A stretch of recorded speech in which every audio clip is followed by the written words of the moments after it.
down. Gauche. Alright. I'm back. Hey. More Shadow of the Colossus. Wander's doing what I wish I could have done a while ago. And yeah. Managed to fix the notification thingy. Huzzah! Excellent. I'm glad you are here. So, yeah, we're going to get right to it. We're just going to... Got the game started here, and I'm going to... Oh, that reminds me, I should probably stop my music. Woo. I do like the theme shop, though. Theme shop theme, it's nice. Excellent.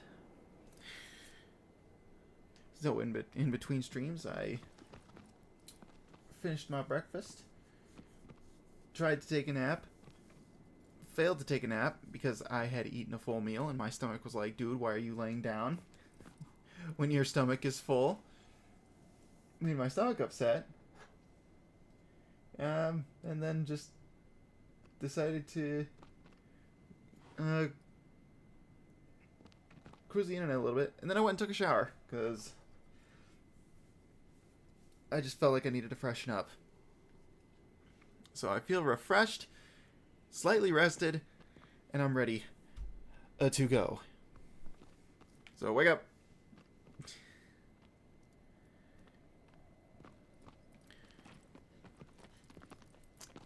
Alright, so we're pretty much right where we left off last time. Did you know calling your workplace? Yes, I took care of that. And it's...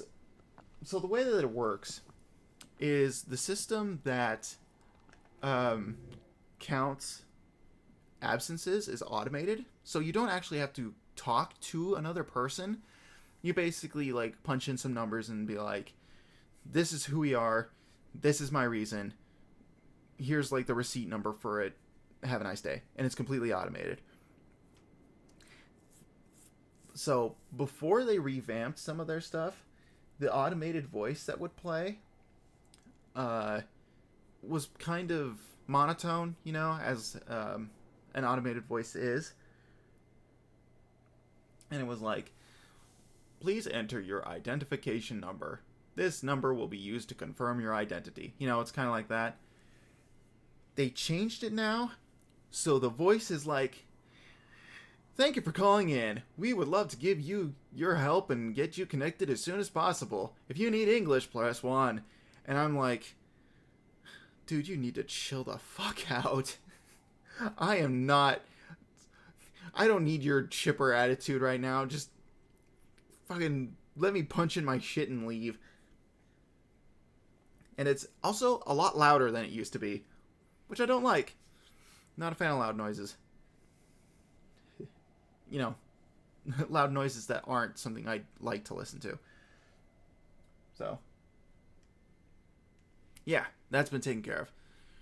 So, we're all good, brother. So we are on Colossus 10. Right? Yeah. Right? Yeah, we're on 10.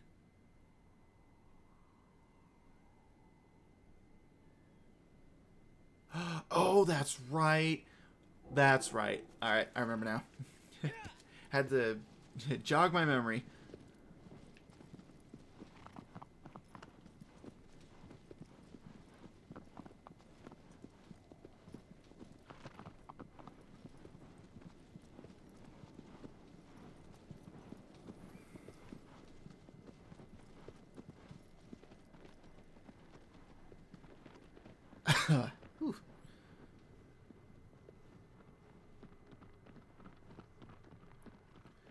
So now we're gonna go and we're gonna fight the snake. And I really should have pulled up the wiki page so I could get the names for these guys. Yeah, we killed the big tortoise. Yep, one of my personal favorite fights in the game. Whoop, detour. Gotta go get us a lizard.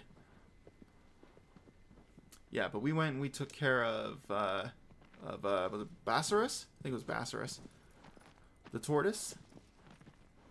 And now we're going to take care of Dirge, which is the snake. It's either the snake or the worm. I'll have to get the wiki pulled up here in a second. But we gotta go make a stop at a shrine and get ourselves a lizard.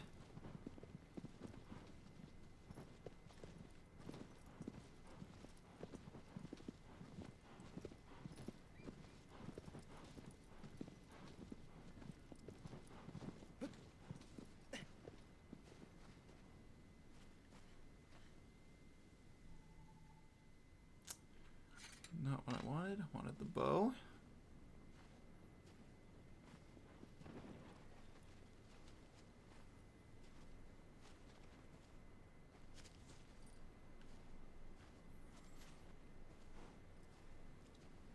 And we're gonna sneak around. We're gonna see if we can find it. The big tortoise is actually giving me an idea for one of the sins while finally coming up with ideas to use for their bodies. Ah.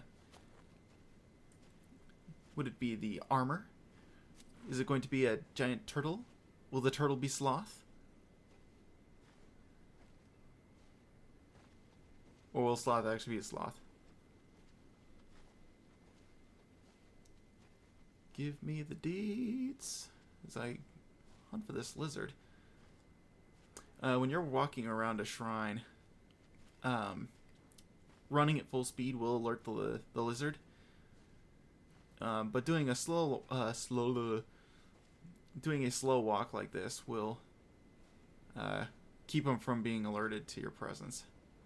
Although sometimes it is beneficial to just go ham around the shrines. So that way you can spook the lizard into running around.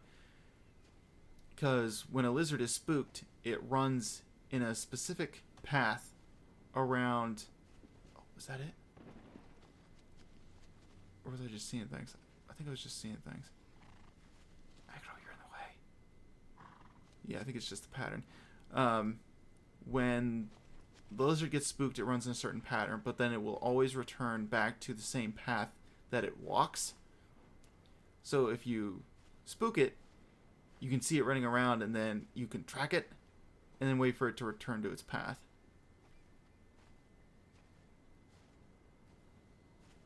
But it is a good idea to keep your eyes peeled as you wander around a shrine, because sometimes the lizard isn't actually on the shrine.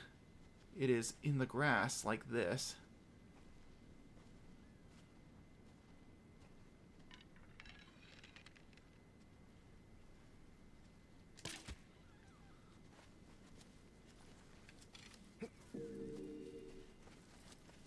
And then we do a little pray. Thank you for this, lizard. Amen. And then we ride off. You completely accurately guessed. Tortoise sloth. Awesome. I am a little genre savvy. Don't you know?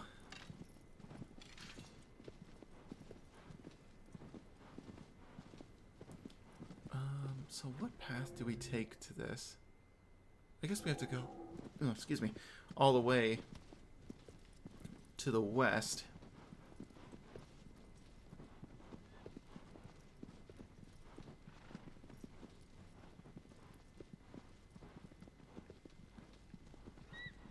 You're such a smart cookie. Sometimes. Smart in the ways that count. Which, depending on the situation, you know, varies.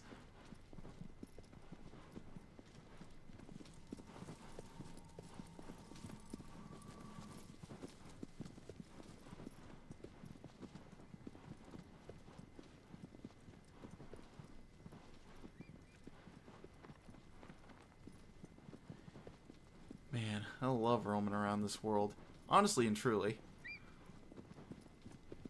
They put a lot of world into this world, and there's a good chance that if you don't go out of your way to explore it, you won't see like a decent portion of it.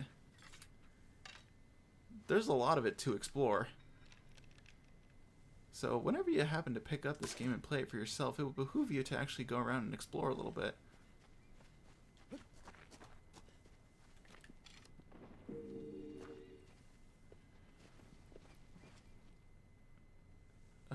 Let's see. One there. One there. Oh, there's 3 right there. Okay. Okay. So we're going to start with this one. Whoa, camera, don't freak out.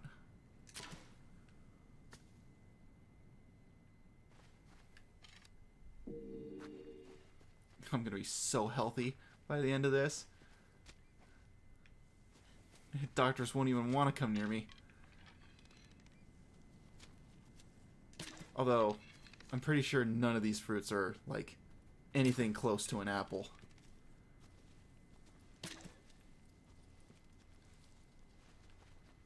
So...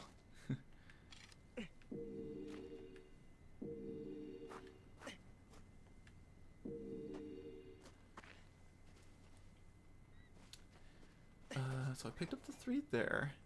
The 1 there. There should be another one. Right? Yes. Right there. Oop. Oh, nope. Got it. Alright. Oh, no, lizard. Are you a glowy tail lizard? Friend? Nah, you're just a normal lizard. Your life is spared. For now.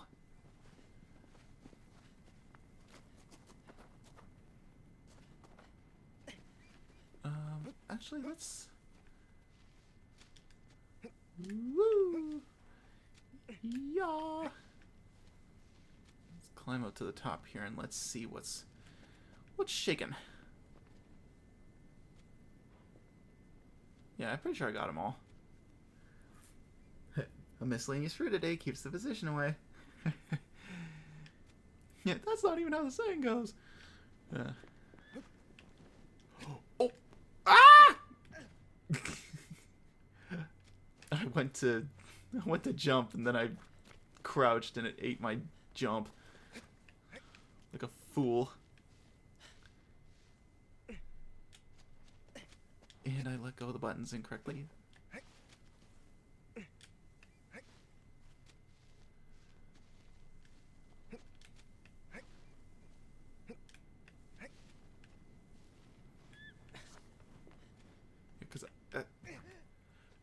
Because normally, because I walked all the way to the end of that branch, no problem. I was kind of hoping I'd be able to get up here. Oh wait, do I not? Oh, I probably didn't even need to climb the tree. Nah, I feel like an idiot. Oh well. Lizard! Yeah! I missed! Yeah! Got him.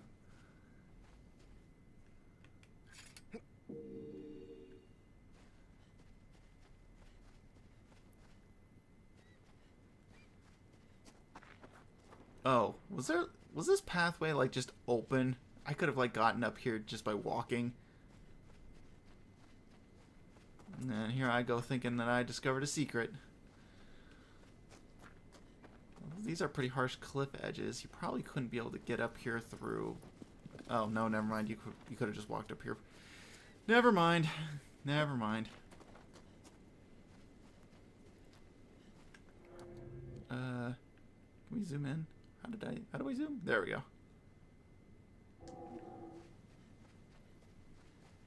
Nice falling. Where'd you get it? The Season of Fall store? Yeah, it's a place where I also got a sweater that says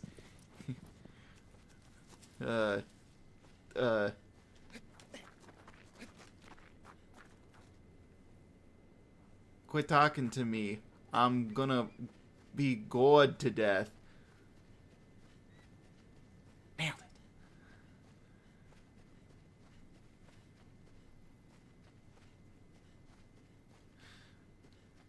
it. Anyway. Nailed it. Yep. Totally. 100%. We're going to hit this tree, and then I saw a shrine over there, so we're going to go and grab those. We had the same thought. Oh, really? Hey, horsey! Thanks for keeping up with me.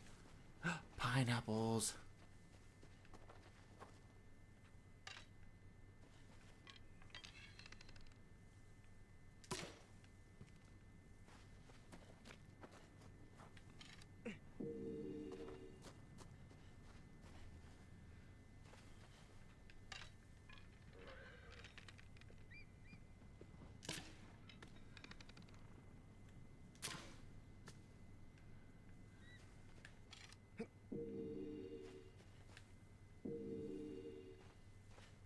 Alright. Got them all. Oh, there you are.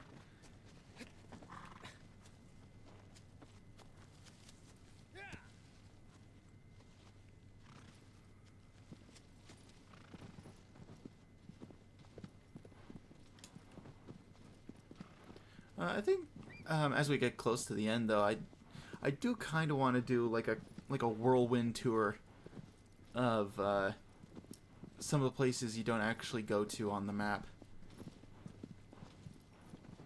because the developers of this version of the game, oh, I see my lizard. I've seen my quarry. The developers of this version of the game actually put in some cute little Easter eggs and references to other Last Guardian games, or Last Guardian, other Eco games, such as Eco and The Last Guardian.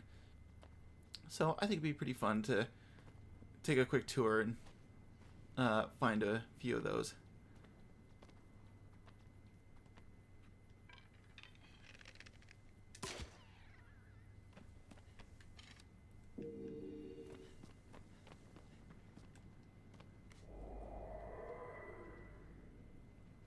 Done and done.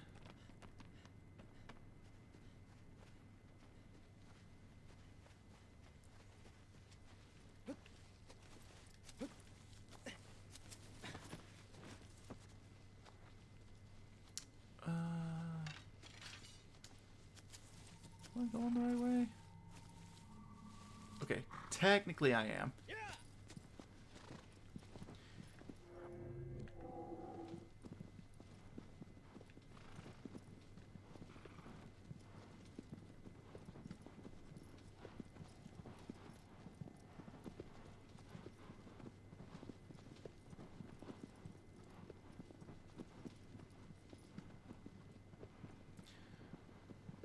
I think the cavern entrance is... Pretty sure it's this way? Because I'm pretty sure you come across a shrine out in the open, like around here-ish. And then there's like the cave entrance is like right there. Yes, it's right here.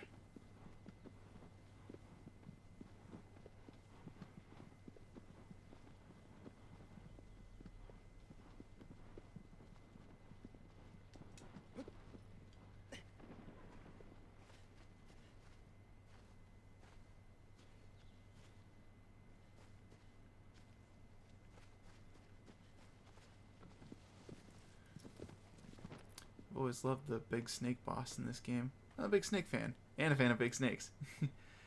I too am a big snake fan, and a fan of big snakes. Oh, there it is. We're gonna see. Sniper shot. Sniper monkey. Baba Booey.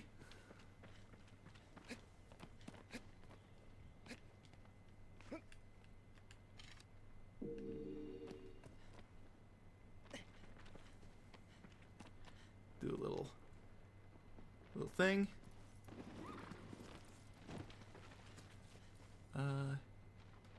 Aggro. There you are. Oops. Alright, real quick. I'm going to...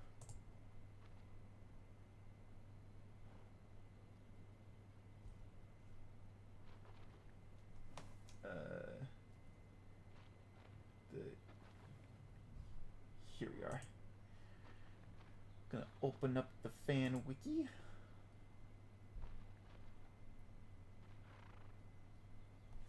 And we're gonna get the name going. So yes, the fan given name is Dirge, Yeah, the developer nickname was Narga. They really bobbed my buoy. Well, I aimed, please. Haha.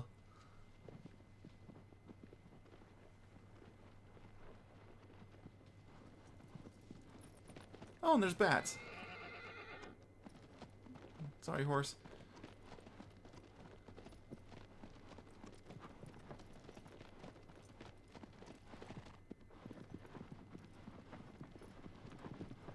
Man, love this arena, though.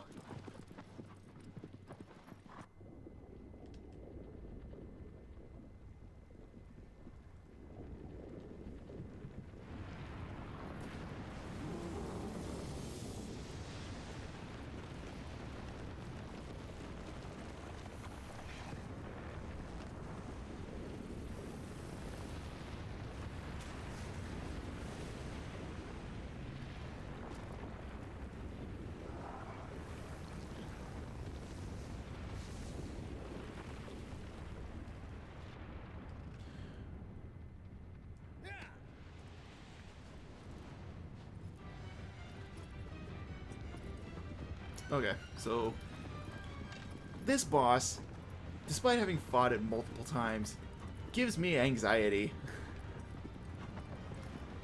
Because nothing scares me more than being chased in a video game.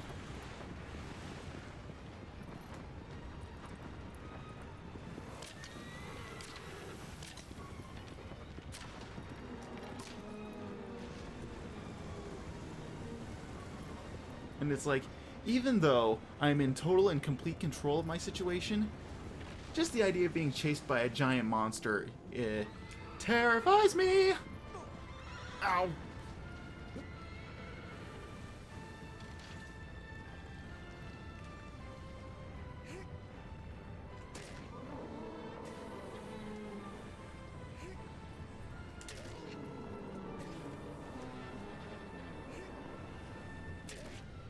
Perfect. Okay.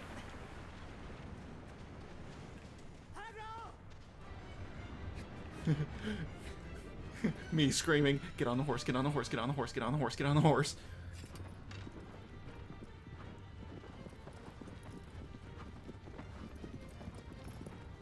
One thing I dislike about this design is the idea of touching greasy fur snake. Would it be greasy though? What would actually be the texture of a monster that's like in the sand? Oh no, oh no, oh no, oh no, oh no, no, no. Ooh!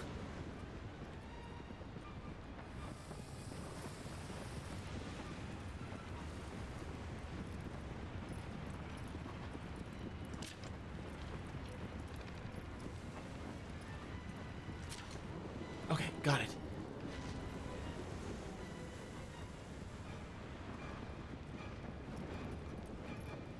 Oh, it went that way. I thought it was gonna keep going straight, but nope.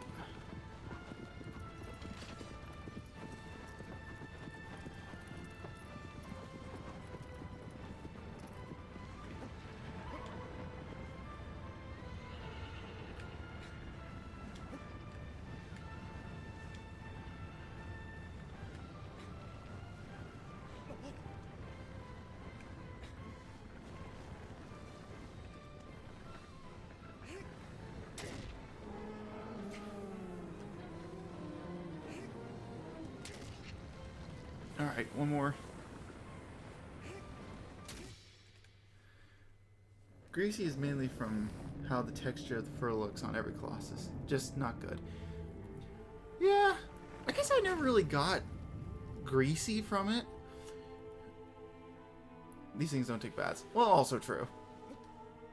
I guess it's because when I look at the fur, it doesn't reflect light like I would expect like greasy hair to do. So I never really got that texture from it.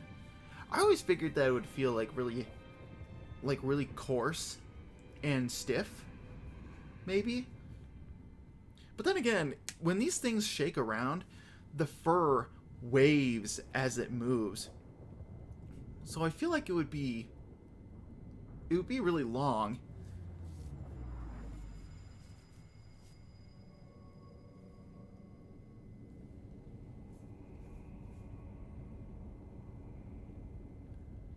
And in the snake's case specifically, and in Dirge's case, I feel like it would, since it's like in sand most of the time, I feel like it wouldn't be that greasy. Because it'd be like taking a sand bath.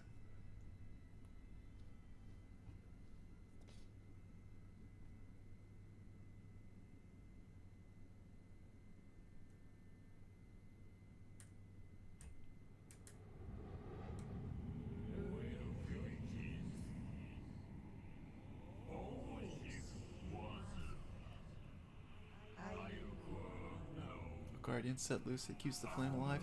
Oh, it's this one. You make a fair point. Yeah, because it's... Yeah, because it's like I never really got greasy from it. Because of the way it looks and the textures and stuff. And the sand being coarse kind of probably cleans it a little bit. At least in the snake's case. I don't know if the other colossi, like, roll around in the dirt or anything like that. And I mean, some of the other colossi are, like, submerged. Like the fish. Now, the fish, though, that would probably be, like, kind of slimy because it's in water constantly. And I bet you it's got stuff growing in that. So I bet you it would, the texture would be kind of, like, would be slimy because it's, like, coated in algae or something like that. Or, like, bacteria from the water. Or maybe the water is fresh enough that it, you know, wouldn't really have that problem. But it would still feel kind of wet. You make a fair point. I see what you did there.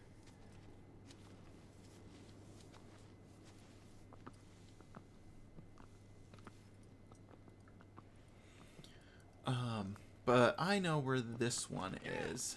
This is another one that... yeah, it's to the north. Yeah, it's this one. We're going to be seeing one of the smaller colossi.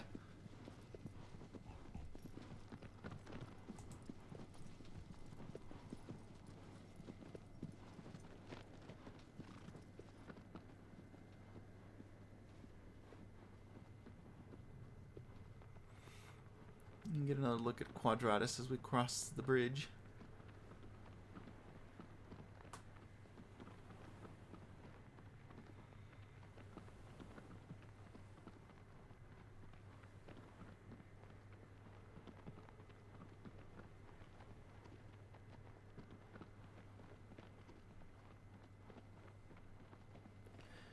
So this next one's going to be in a pit in the desert north of here.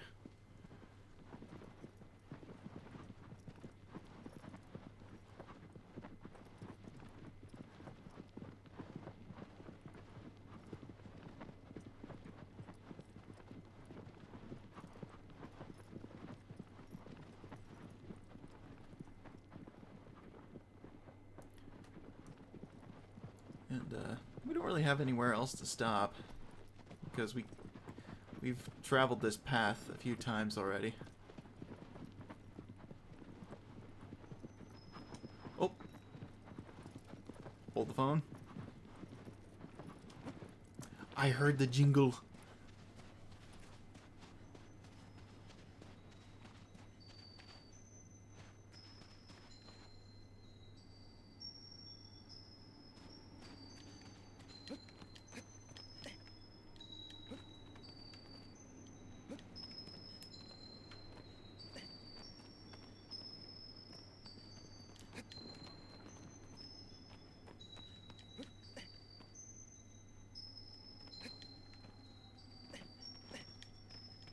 Oh, there's a lizard. Is that a shiny tail lizard?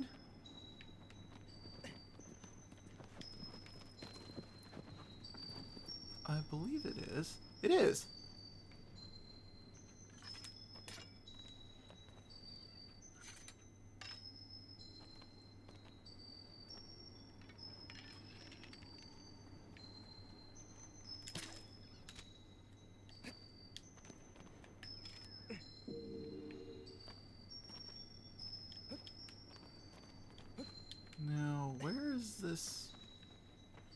the coin's supposed to be.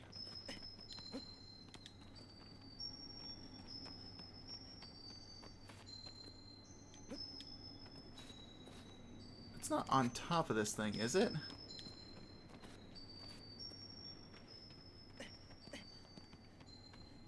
I think it might be on top of this thing.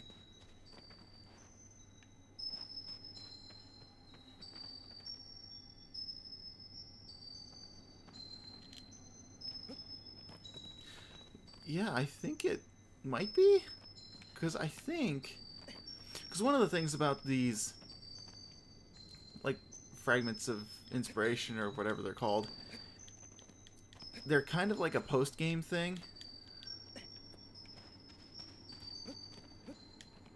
And they kind of require you to, like, know the map really well so you can find all the places that you can climb that don't, like, require, like, climbing in the conventional sense.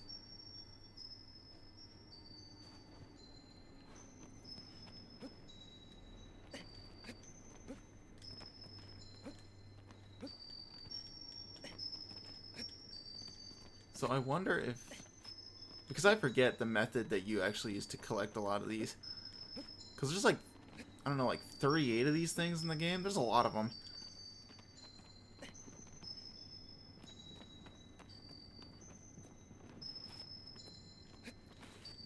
So I'm not sure if this is one where you actually have to get up onto the bridge and then jump down, or you can actually climb up and get this one.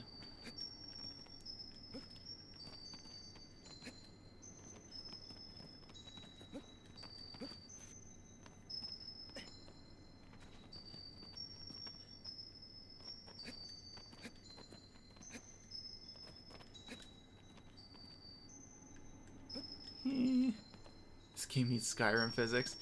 Yeah. I mean, Aggro already does so much. I mean, if she were to do, like, friggin' Skyrim horse stuff, she'd be unstoppable. She'd be, like, the greatest video game character of all time. Like, bar none.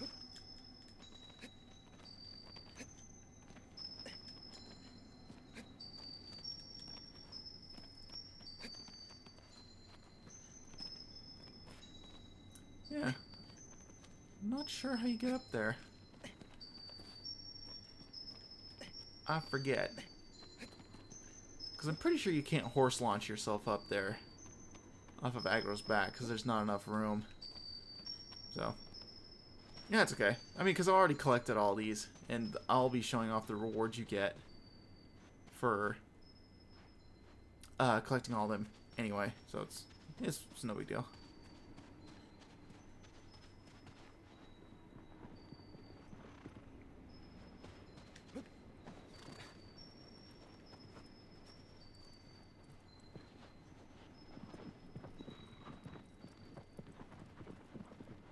I'll have you know, my first Zelda horse, Smokey, is the best horse.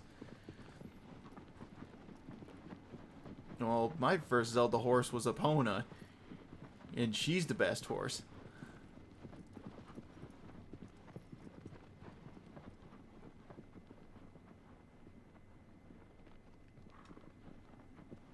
Well, in actuality, I think Epona in, like, the Tears of the Kingdom, Breath of the Wild games, I think she's, like, kind of okay, relatively, when compared to other horses. I think the better horse is that giant one that you can find in the desert somewhere.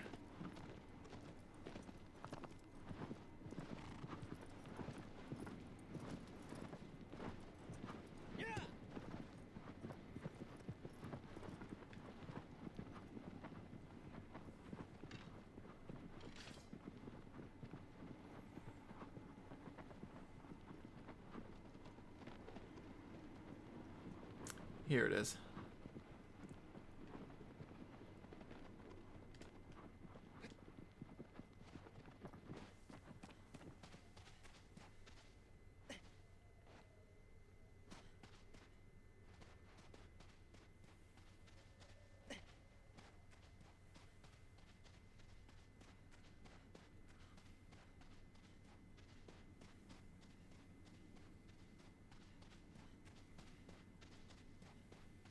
Epona has nothing on Smokey.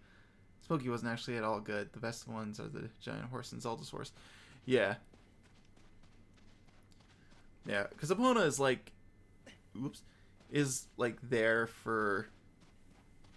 Like... For like the diehard fans. And for those who have the... Link to the... Not Link to the Past. Twilight Princess amiibo.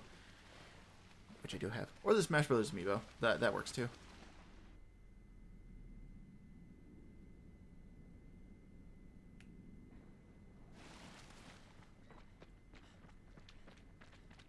You know, I thought a cinematic played when you walked down this pathway.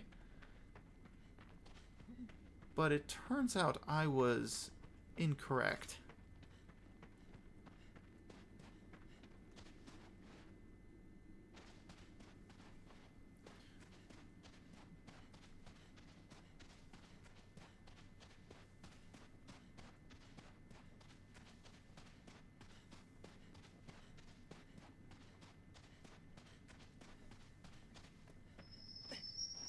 Ah, I knew there would be one here.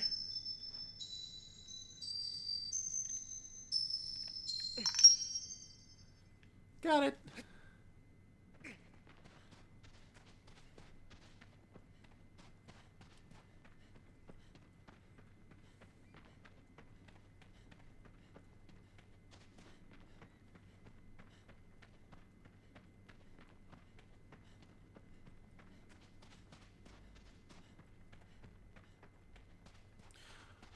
Huh. You know, I never noticed that this temple has an entrance over here. Oh, but another thing about Epona that you can't do. Epona can't be hitched up to... to carriages in Tears of the Kingdom. The White Horse can. But Epona cannot.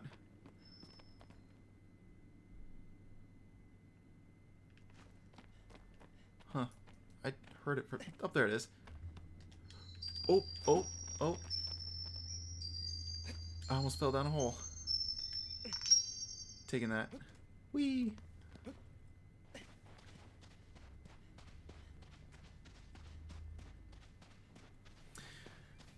It's a bummer that the game doesn't actually track those for you.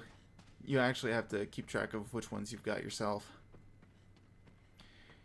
Which is why if you hunt for those things, you use a guide so you can tackle them all in a specific order. Because there are like 38 of them, or 40. It's some double-digit number that seems a little too big for it.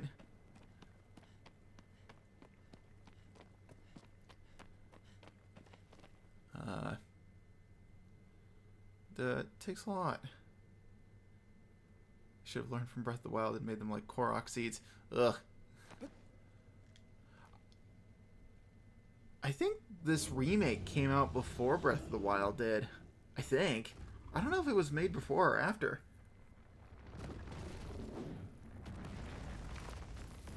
Anyways, this is Celosia, aka Leo. It is... I kind of liken it to a tiger. Even though its name is Leo. But it is very cat-like.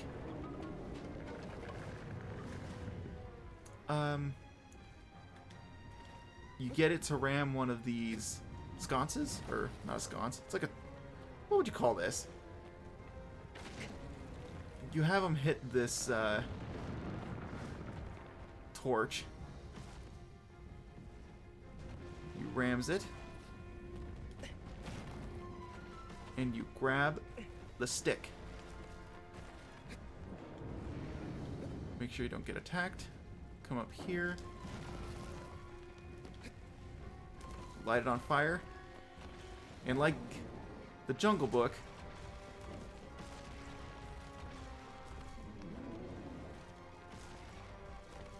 you ward it away from you. You do want to be careful, though. You don't want to get too close when you try to wave the fire around at it. Because if you do that, it will take a swipe at you, and it'll hurt you. And you'll take damage.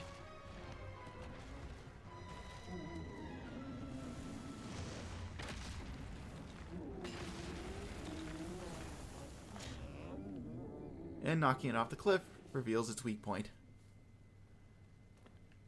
But you don't really need the stick anymore. What you can do is you can do a crazy jump, and if your aim is true enough, you can do a jump stab, sink your blade right into its back, and like kill it in one hit. However, your aim has to be true, and you have to hit the hitbox just right. Something I don't really trust myself with doing, but it is completely possible to do. We're going to go with my safe strat, though, and get as close to the edge as possible. Aim an arrow.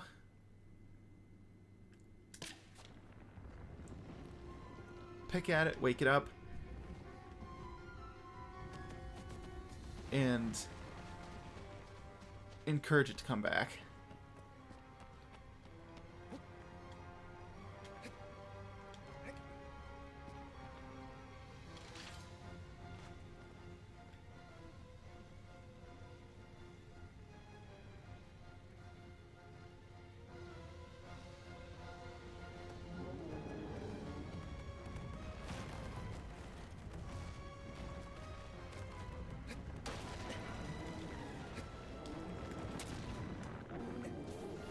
There you go.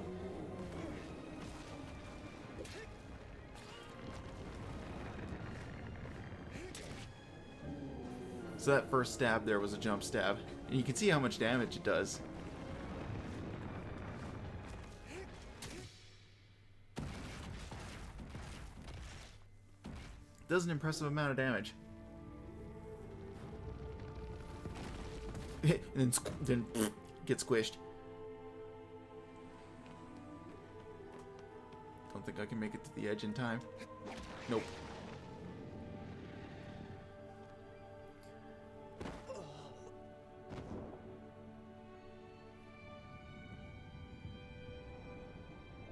Yeah, but I don't know if Breath of the Wild preceded this or not. They might have been developed around the same time, I think. So, you know, they probably wouldn't have been able to take cues from either game, really. Because the like little coin things were exclusive to this version of the game, not the original. Today while doodling my favorite eel, who may have become my favorite character of mine, a favorite character of mine, I realized how I want him to move. Would they be like a character that floats in the air because of like magic? Or would they be like Randall from like Monsters Inc? You know, they do the whole thing where they're like, and they're like, you know, slippery and slick like a snake. Echo could kick this thing's ass on its own. Maybe, but highly doubtful.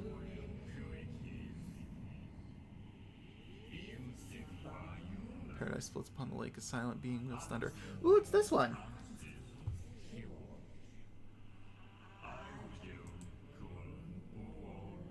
Oh, and that last one, Colossus, is based on a Kamainu statue, which I think is like one of those lion statues. Yeah. Yeah, it's based on like a lion dog. Which is neat. Inspiration is there. Hello, aggro.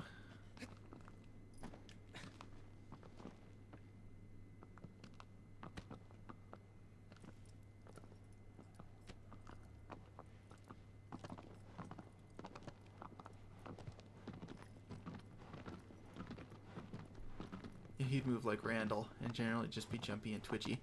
Yeah.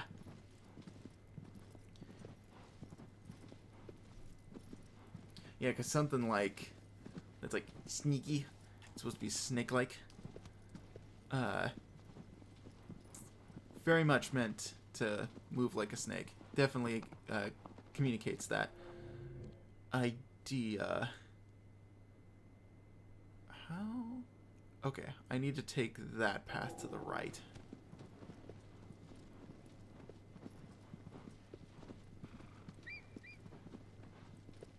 There it is.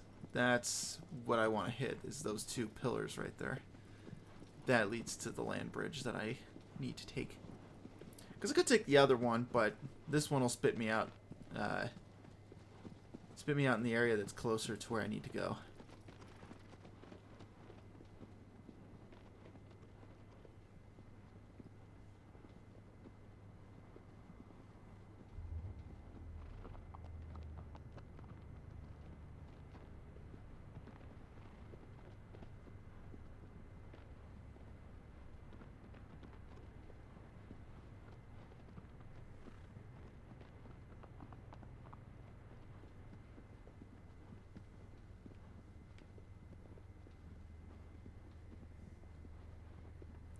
He would also move surprisingly quickly, especially in water. Well, yeah, given the fact that he's like an eel and a snake, that makes sense. Yeah, because the place we want to go is like right there. It's like right in those arches. That's where the next Colossus is going to be.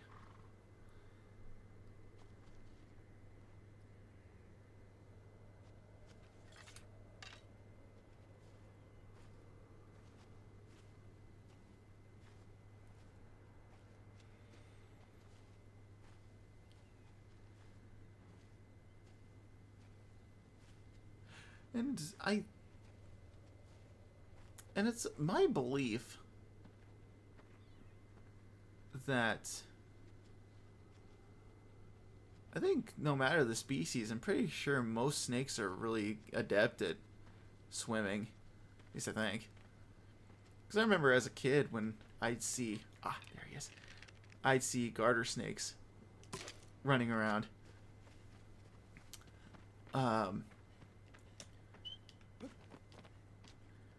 We'd sometimes see them swimming across one of the ditches near our place. And buggers could tread water pretty well.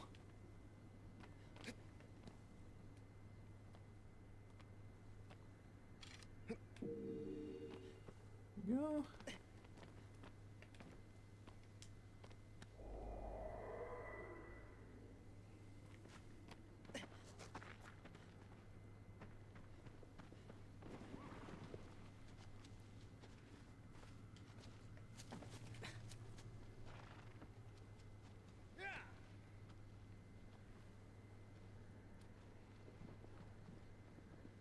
Biologically, they do have an advantage in water.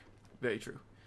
But there are specific snakes suited to water. Oh yeah, like I think coral snakes are one. I know there's, I don't know if it's like a coral snake, but I know that there is a like a sea snake that has a tail that's shaped like a flipper or like a fin that makes it easier for it to swim in water.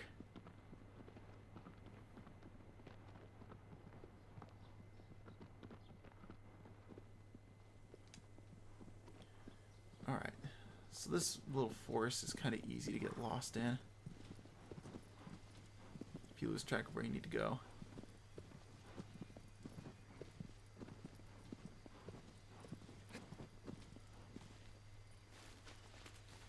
You basically hug the right here and you go over there to where the light's shining through, and that will lead you to the Colossus. I know there's actually something hidden up here, though. I think there's another... it's like a coin hidden up here, if I remember right.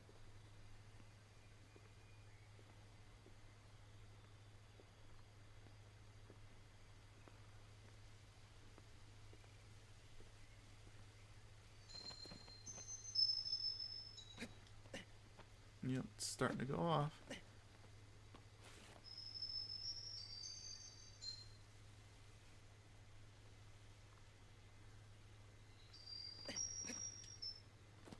Huh, it's like ringy-dinging like right there.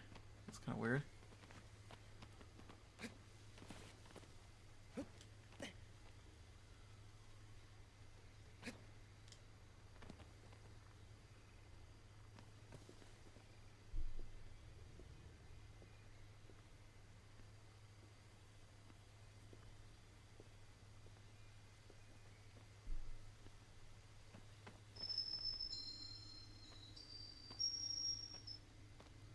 think it's because it's up there. Pretty sure.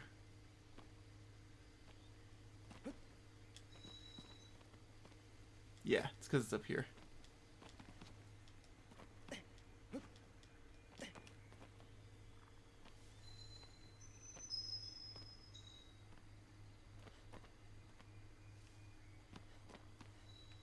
Woo!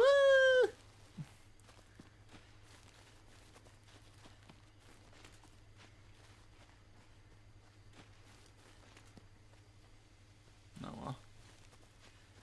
Yeah, but it's like up there on the highest point of that rock. And I think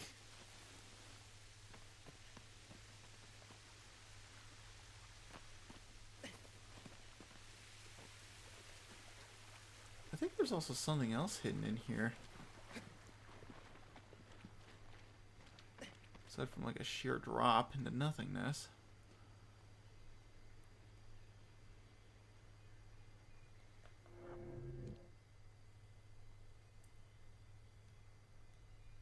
Yeah, because of course this place on the map is completely covered and I can't look at it.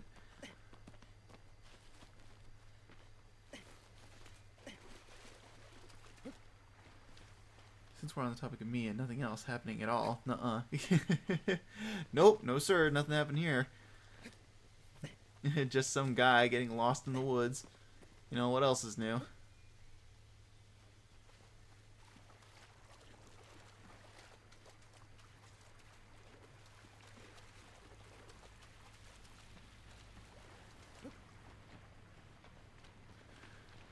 I came up with a neat idea for gluttony earlier. Oh yeah, is that one like... Is it a pig? Or was it something different? You mentioned a few of them to me, and with my memory being as it is, it's hard to keep everything straight. I do like the fact that there are like blue morpho butterflies floating around here. 'Cause I like butterflies. It's cool. I like butterflies floating around.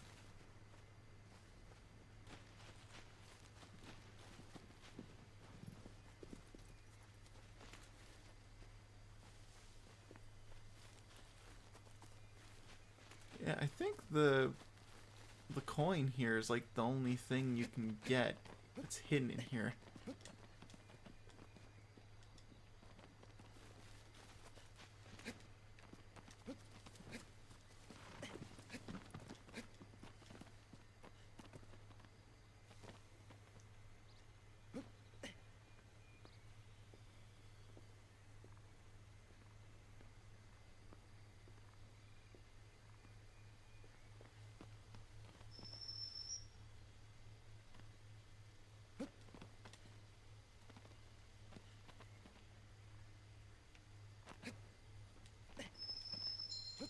Here it is.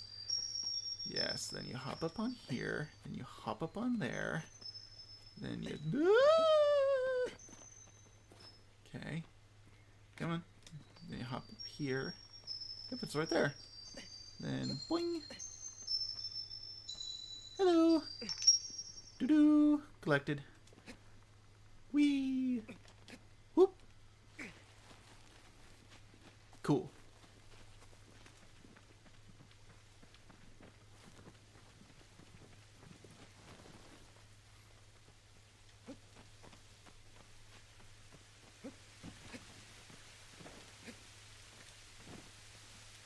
Oh man, like, oh, there we go. Oh, there's another one here?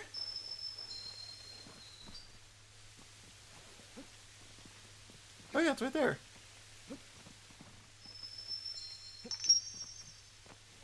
Cool.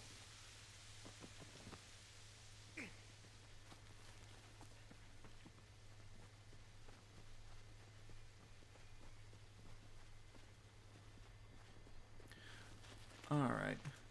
So I don't think it's here in this forest. It was in the one that we were in prior, when we were headed towards number 6, I think.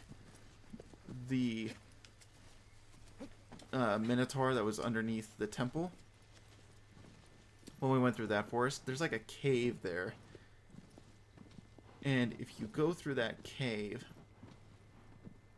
you find some barrels that are like the little foodstuffs that you give to Trico in The Last Guardian.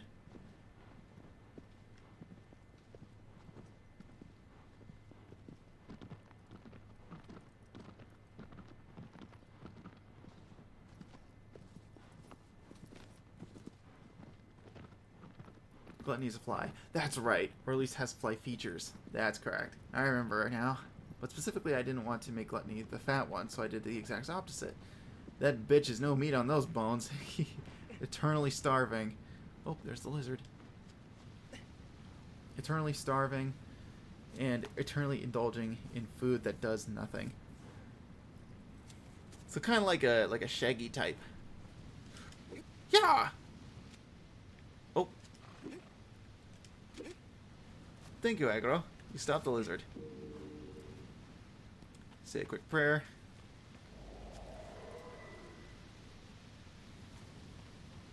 And we're on our way.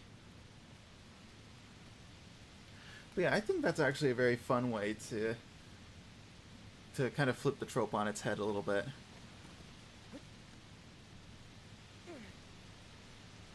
And also making it a fly is pretty neat.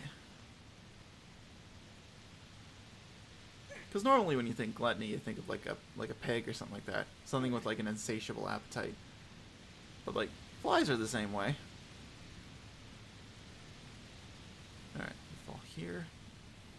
I'm pretty sure you can't get to that over there on the other side. At least I'm pretty sure you can't, because the current is actually too strong. And if you jump in the water here, it'll sweep you away and you fall down the waterfall and you die.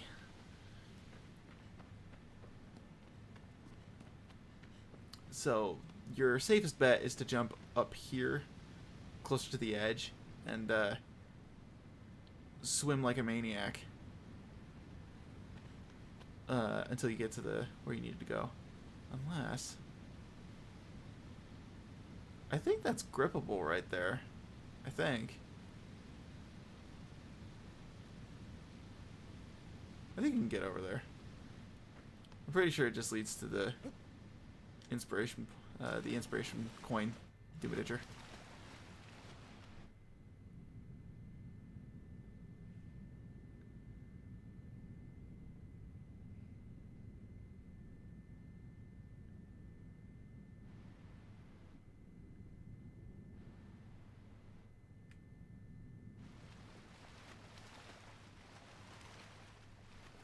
Actually, the fly was chosen due to who the sin of gluttony is. Beelzebub, depicted as a fly, but people like depicting him as a bee due to his name. That's right. Now I remember you. Yeah, I remember you telling me that now. Yeah, and yeah, because I remember Hell of a Boss. Beelzebub is like a bee. It's like a bee fox.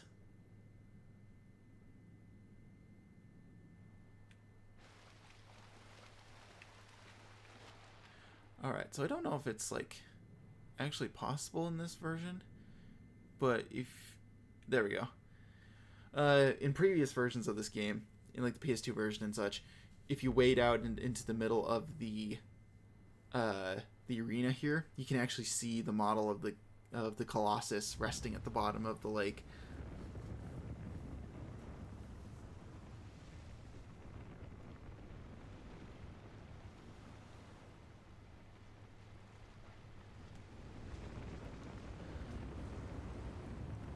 So this boss is referred to as Pelagia by fans, and the dev nickname is Poseidon.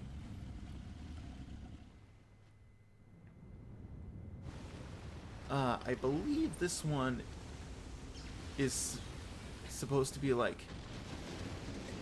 Ow. Is supposed to be like a water buffalo, in the fact that underneath the water it is actually a quadruped.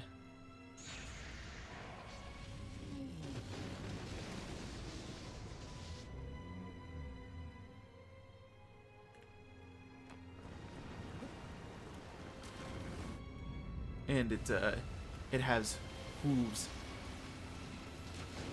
Oh, ow, ow, ow. You know, funny, I remember that actually dealing like a killing blow.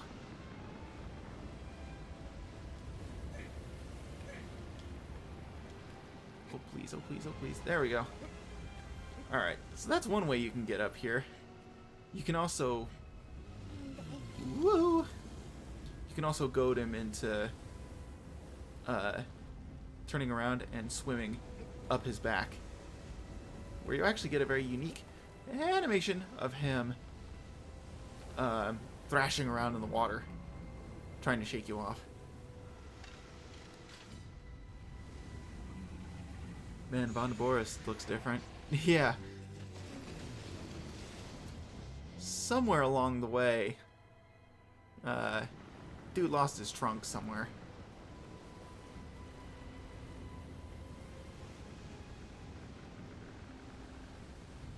Did I say that's the one you're talking about? Because I think, isn't... Naboris is the elephant, right?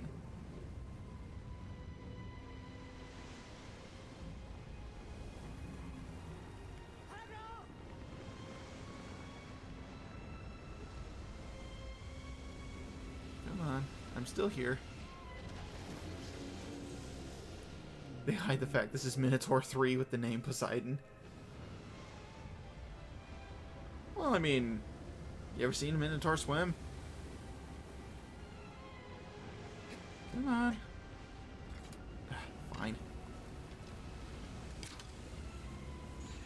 Come on.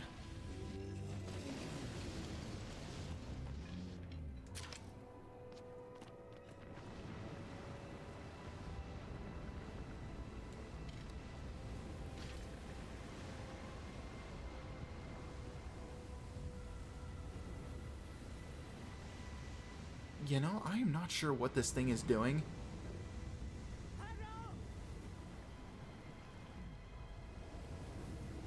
It's kind of taking its sweet time trying to get to me. Otherwise I messed up its pathing somehow. Come on. There it goes. Yeah, see, it's not a Minotaur. It's got hooves. You reveal its weak point. Geronimo! Or no. Actually, is that racist? Well, either way. You get in here on its weak point. One more. Yeah, there we go.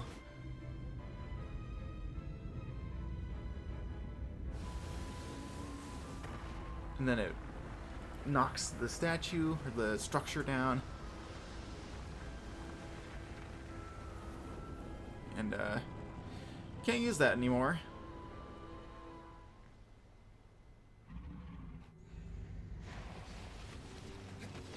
Ow!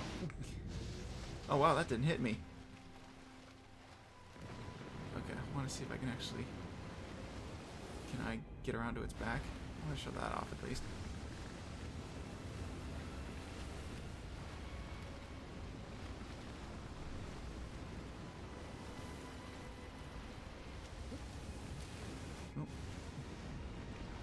There we go. So you can jump up its back like this. And you get this animation where it thrashes around the water, spraying foam everywhere. It's like, oh. Awesome.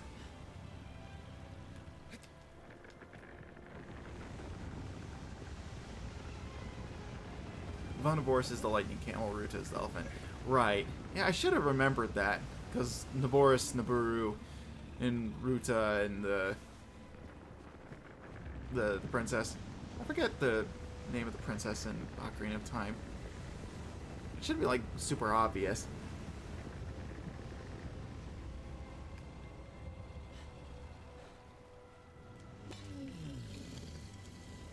Alright, but with this one, you have what I can only call just teeth. You got these teeth up here.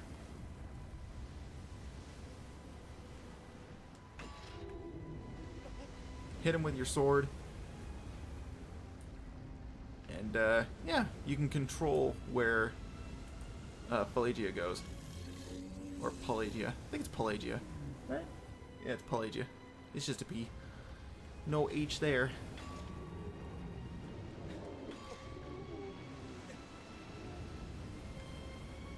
Oh, I don't think I was close enough for that.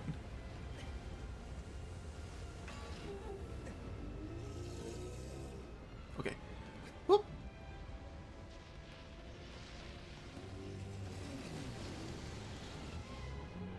This thing needs a dentist. Yeah, no kidding. Although I do find it really weird that it's got teeth on the top of its head and not, like, in its mouth or anything like that.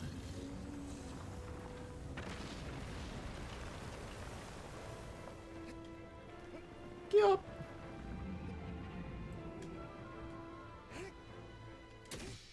There we go. Got it in 2 cycles. That's not bad.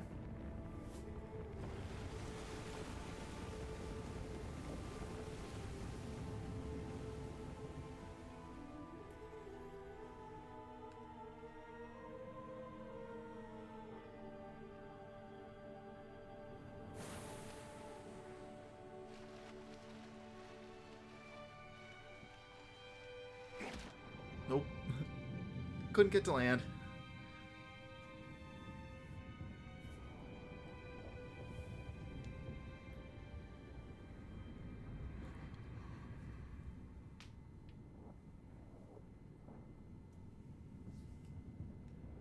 Now, to my knowledge, I believe we actually get a special cutscene here.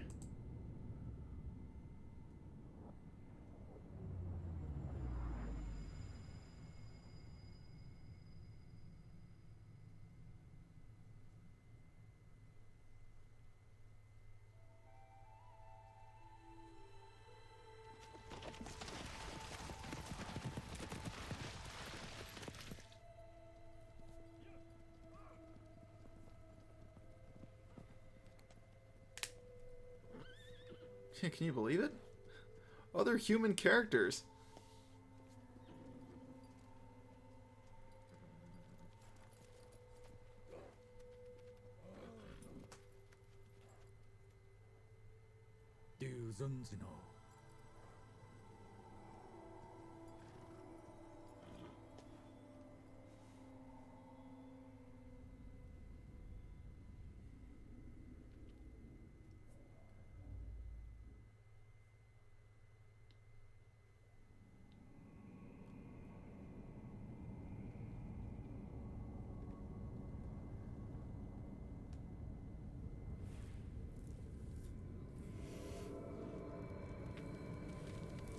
Humans? Preposterous.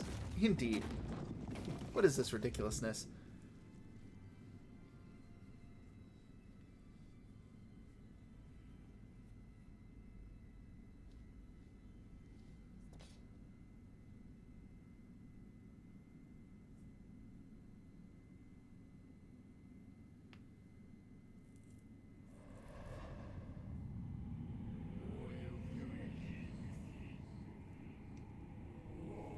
Vast desert lands. A giant trail drifts through the sky.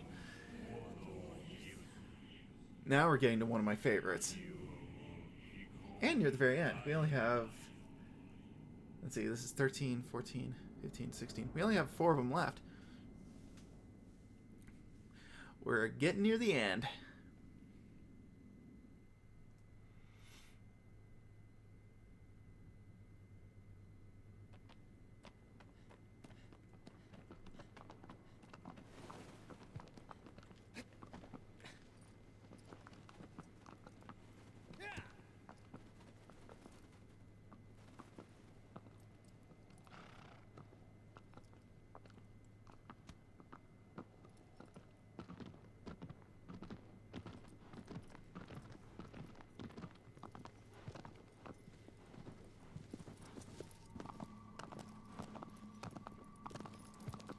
So let's see. We'll take the path we took previously to get to Barba, and we will head down to the desert.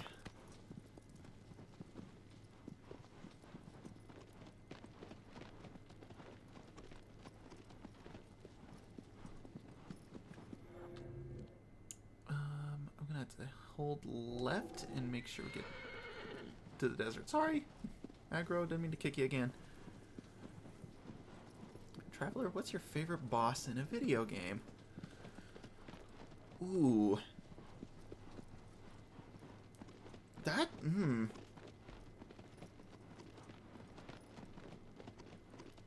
That's kind of a hard one. Because, I mean, if you could count all the... if you count all of the Colossi in this game as like a boss, I mean, there's like 16 good contenders right there.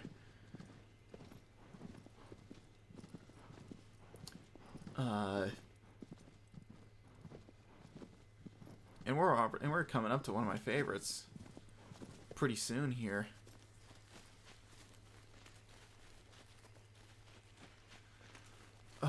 But when it comes to like games that aren't solely boss fights, that one's pretty tricky. Honestly, it'd be kind of easier to tell you which ones I don't like. Most of the boss fights in Sonic Unleashed, despite that being one of my favorite games of all time, I'm not really a big fan of those because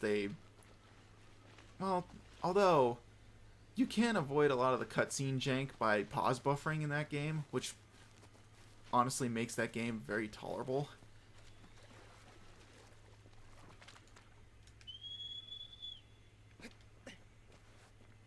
Okay, can't go with that. Pretty sure the barrel thing is hidden in this forest.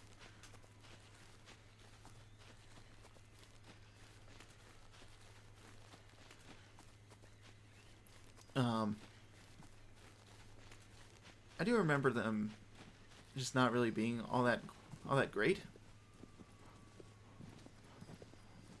Oh, I know where this leads. There's a fruit tree and a lizard at the end of this path. I think one of my favorite bosses.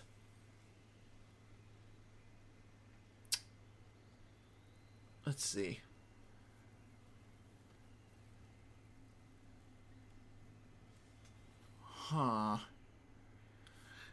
Because I like all the bosses in this game. All the Colossi fights are amazing, if you count them as bosses.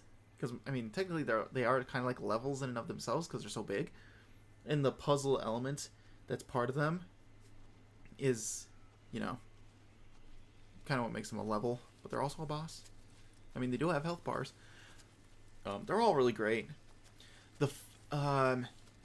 Thematically, I really like the final boss of Sonic Colors. Because that boss showed up at a time when Eggman wasn't really the final boss of a lot of Sonic games. And to have him as the final boss again in a game where he's like he's the final boss in a machine that he created was really nice and a great change of pace. And not only that, you weren't even allowed to be supersonic in that final boss fight. You just had to be normal Sonic.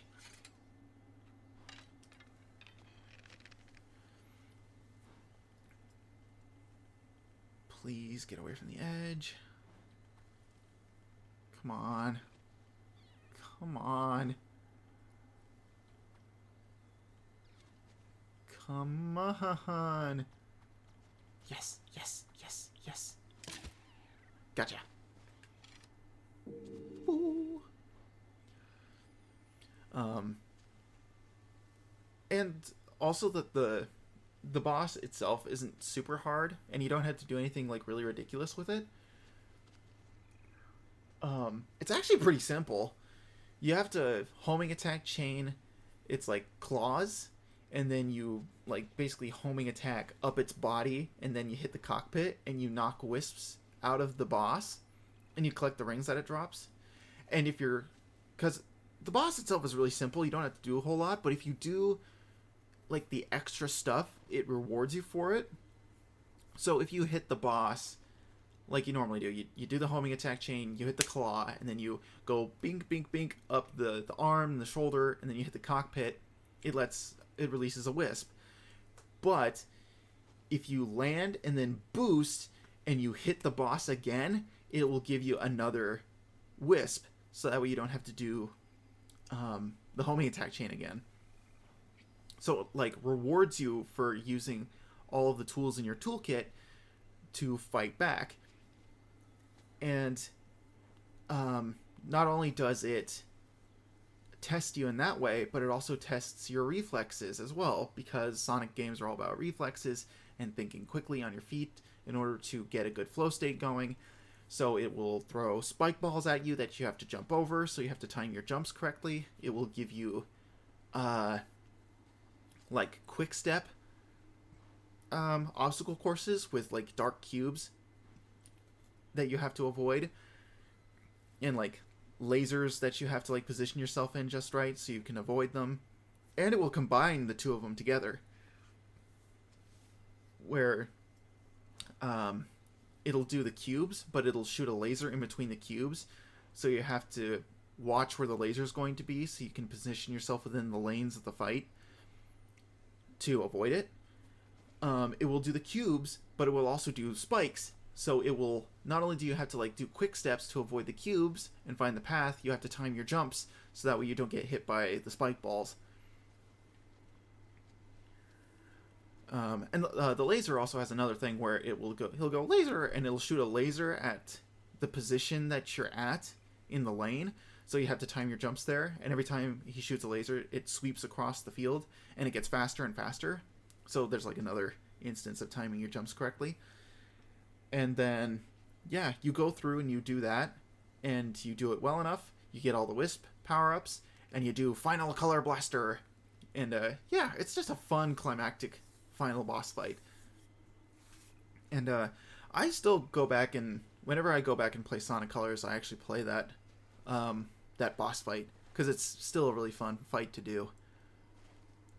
And now that I'm thinking about it now, because now I'm getting the ball rolling, the Perfect Chaos fight in Sonic Generations is really fun. I love doing that fight, because not only is it like a boss fight, but it's also a stage that you can play. That fight's really fun. The rival battles in Generations are really fun, like all three of them. Let's see. Now I'm thinking about Sonic boss fights.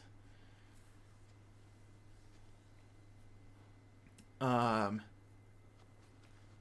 think out of the Sonic games I've played, those were the ones that really stood out to me. And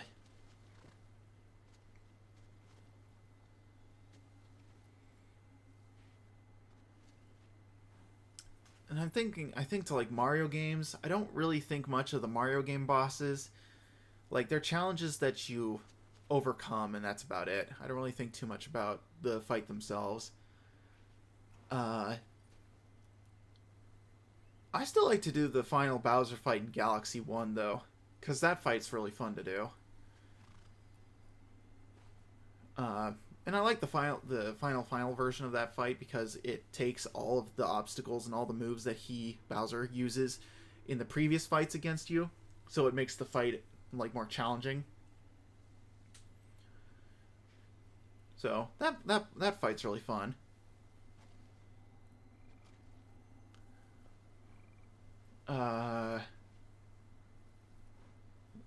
Let's see. Oh, my personal favorite boss in a video game is a super King Zant from Twilight Princess. Character I love and a fight I love. Just so happens Zant very much inspired Leviathan personality-wise. Okay. And I haven't played like Twilight Princess all the way through. I played like the beginning of it, and I got to the point where you get the green clothes. I think I got that far. And that's as far as I got. I should really like actually try and play that game again, because I do have the HD re-release of that game. So I could actually try it again and play it nice and proper and all that.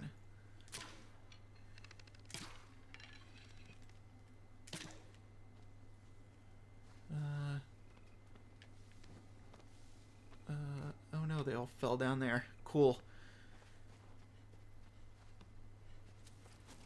Fortunately, we can just do this. Whee!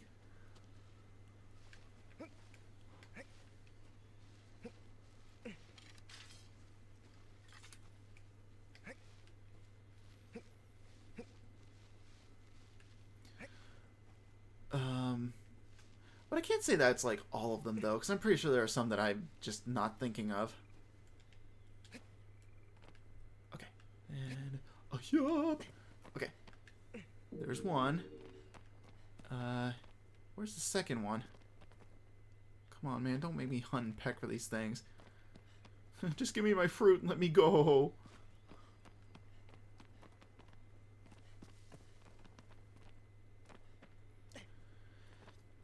Because now that I think of Legend of Zelda bosses, Wind Waker has a fun one in Goma.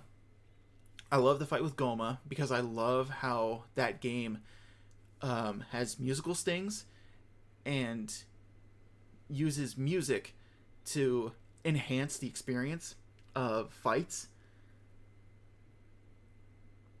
And just, I don't know, getting to that part where you're swinging on the dragon's tail. I wish I could remember his name.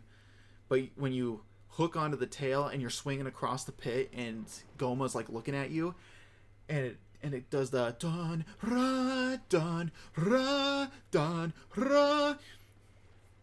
It's like, oh, it gets me fired up every time. You know, not just because you're in a volcano. Ha ha ha. And the fight with Phantom Ganon in that game, when you're in the Forbidden Fortress, is a really fun fight. Because I love the music. Again, the music really sells those fights in that game. Like, you're doing energy tennis with Phantom Ganon, and then when he finally gets hit by the last volley, and it does the dun dun dun dun dun dun dun, and then he like sinks to the ground, and you run up to him and like poke him a few times. That's so fun. And the Kali, you know what? The great Poe fight. That fight is actually really fun. Especially if you get the hurricane spin before you get to that temple. The hurricane spin makes that boss fight really easy. And that's such a fun fight. And the Mulgara fight, oh, see, now that I'm actually thinking about it, I'm going through some of the fights. The Mulgara boss fight is really fun. The music sells that fight. It's such a good theme. Oh my god.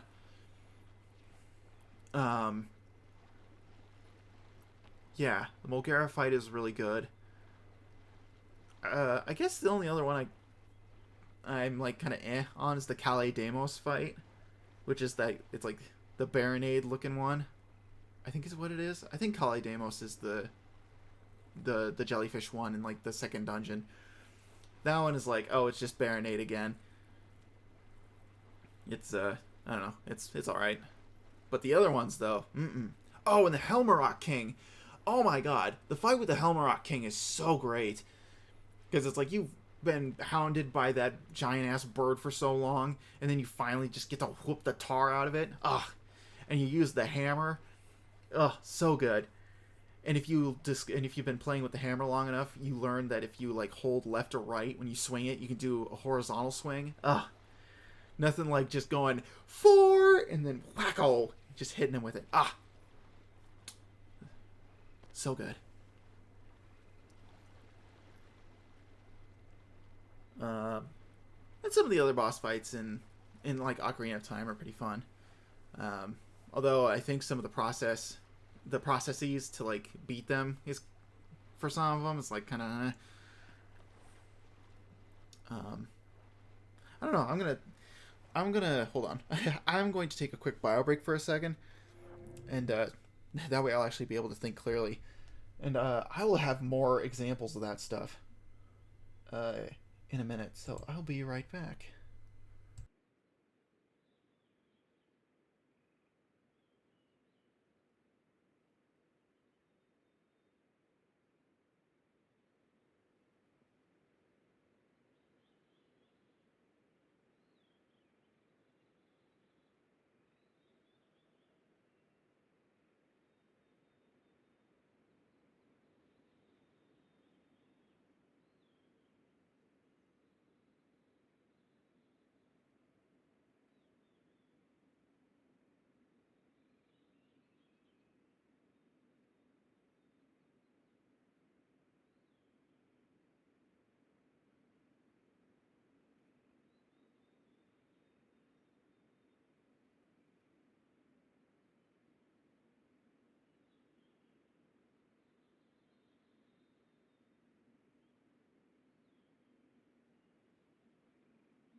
All right.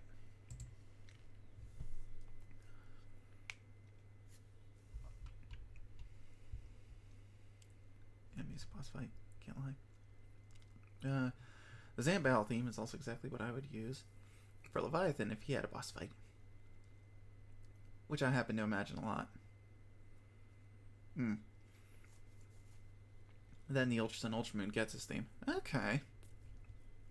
I love doing that all the time, where I picture like themes and motifs for the characters that I create, whether it's like big old boss monsters or like main characters or things like that. And Wind Waker music is amazing. Spitting facts. And bio right back. Bio right back. So, oh, the rock. Woo! It doesn't exist. It's not real. Oh, how'd you get down there?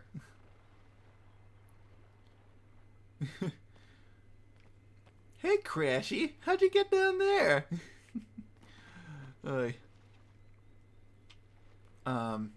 Anyway. Ocarina of Time bosses are pretty fun. They're pretty fun, but I don't really like think back to them too often and think like, oh man, that's such a fun fight.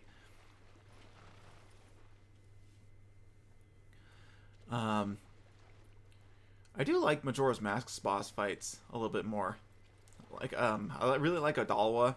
Adalwa's really fun because if you know what you're doing, you can like whoop the tar out of him, and you can like take him down in little to no time at all.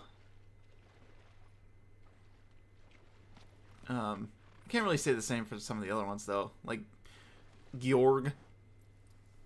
Georg is like, yeah, it's all right. The Stone Tower Temple, I've only done like a couple of times, because every time I play Majora's Mask, I always stop at Stone Tower because I hate Stone Tower Temple. Because I'm just not a fan of the Twin Mold fight. It's not fun. At least in the remake. In the original, it's okay, but the remake, that fight is hot garbage.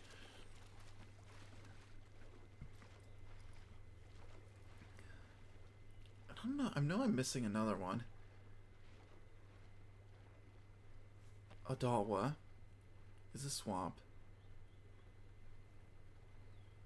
Georg is...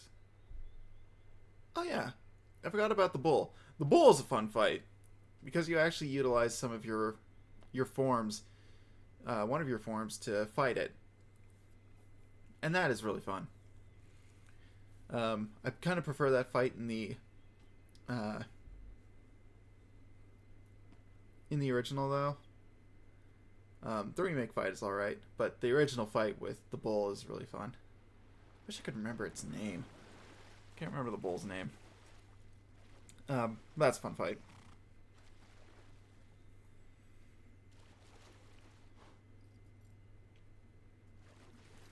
Ooh, it has one very good boss, and that's Dead Hand, in your opinion.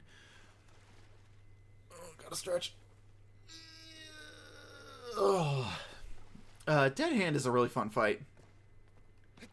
I also really just enjoy the fact that it kind of just comes out of nowhere and is like, hey, surprise, you're gonna fight this just absolutely fucked up monster looking thing. Fruit, are you here? Where are you? I think I remember having trouble with this the last time I played this. Just trying to find this friggin' fruit.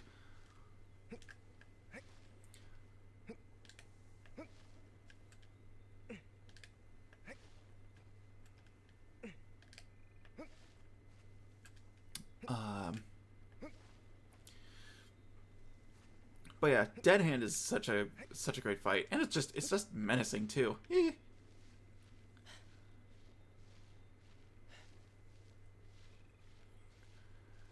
Oh yeah, and Bongo Bongo. I didn't really think about Bongo Bongo too much, or Twin Rova, Or Baronade. The Golem fight's kind of cool. The Dodongo's cavern fight is like just, it's like, I don't know, it's like it's there and then it's done. I don't know. I guess I'm just not too attached to like the boss fights in Ocarina. As I, more I think about it. Okay, so it's like, found it. There it is. Nope, you're going down there. Come on, buddy. Come on. You just get away from the edge and then whee! There you go. Done. See, and that fully healed you. You're fine. You're fine.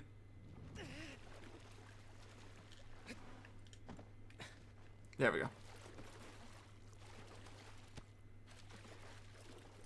Alright, I think that tree also has one. The big tree right there. We'll go check it out. It's sort of the fight that tells you if I'm not careful, I'm going to meet Hylia. Oh, yeah. Ooh, it does have a very iconic Ganon fight. That it does.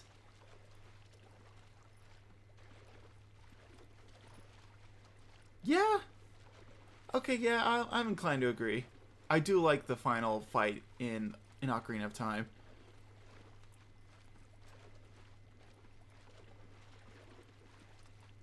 I guess when I think of Ganon fight, though, I think of the Wind Waker one.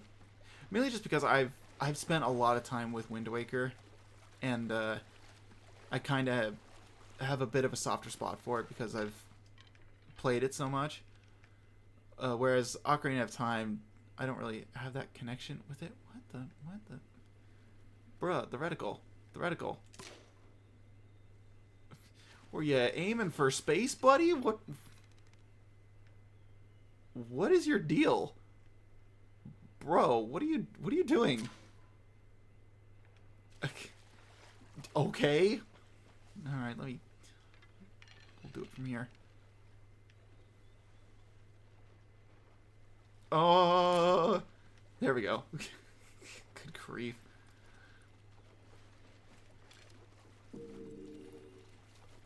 Oh, I love Wind Waker Ganon's fight. Yeah, that fight is it's so good. I am just a sucker for a fight where it's like, hey, your way out, your one form of escape, it's been cut off now. When this fight's over, you're gonna die. And there's just nothing you can do about it. You just have to accept your fate. And Wind Waker does that by just starting the flooding, and then you're just fighting on a tower that's at the bottom of the ocean. And it's like, surprise, the whole entire ocean's worth of water above you is now coming down. So, hope you brought your water wings.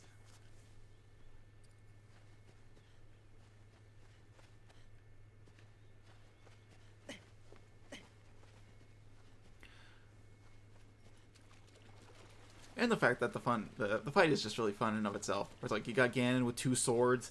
You have to work in conjunction with Zelda in order to deal damage to him. It's just a great time all around. I mean, not really for Ganon, but, for you, the player, it's a fun time.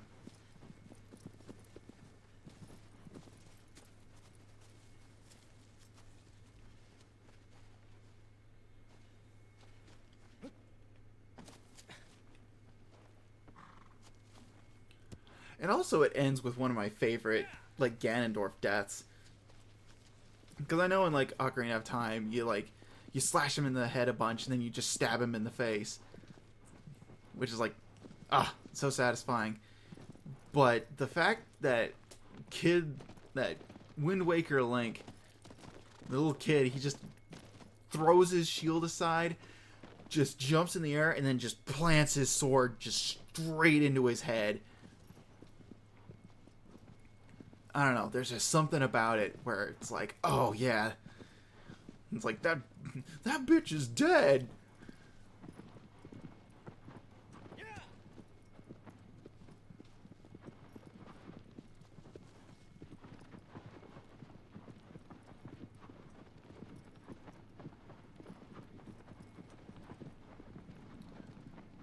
Also, I really like this desert. This desert segment specifically because there are like these giant rings that are just out and about.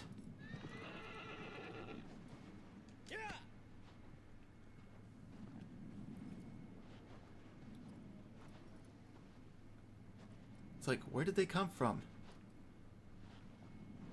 And Nomad Colossus actually has a video on that, talking about, like, the rings in the desert, and, like, where did they come from?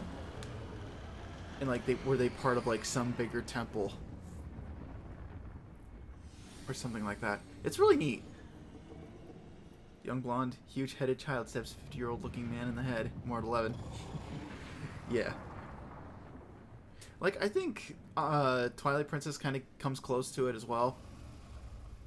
Where, you know, the final hit is dealt with, like, the stab. Link does the flip, he's like, ah! And then the music and all the sound effects cut out as Ganon's just like, as his mouth is, like, open and he's screaming. I don't know. Something about that final hit is like, oh, that's pretty good. It's like, damn, they really went out of their way to like, freaking sell that. Is it the end of Hyrule Warriors Age of Calamity? Now, that one I haven't seen. And I own the Hyrule Warriors Definitive Edition. It's like, I should, like, play that at some point. And I'm kind of glad I waited. I was going to buy Hyrule Warriors for the Wii U, but I just never got around to it.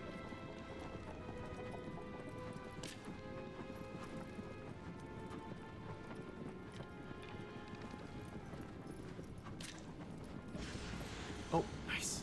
Trick shot.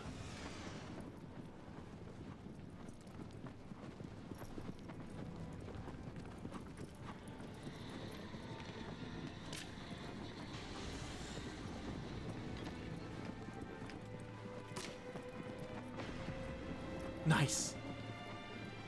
Yeah, trick shot.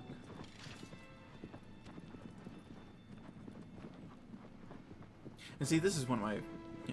Back to the game, real quick. This is one of my favorite boss fights because, again, I love the Colossus fights where they're flying in the air. And I'm just a sucker for how you actually have to get onto this Colossus. You knock its bladders, you get it down to the ground, and then while riding on your horse, you have to follow it, and then, if I can do this right, jump, and then grab a hold.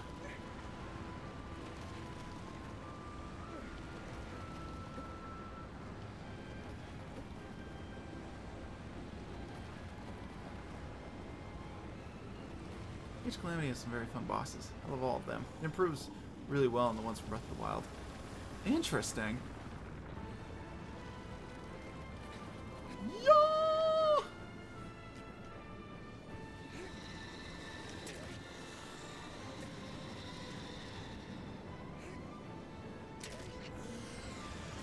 Alright. All of the weak points. Oops. Oh no. Oh no. Yeah. Grab a hold. Whee! Alright. We're good. Alright, so you need to go on to Phalanx, which is the name of this boss. Its fan name is Phalanx. I think this one's referred to as the Snake. I think. Yeah, it's Snake. Oh, I didn't do it fast enough. Don't do it fast enough.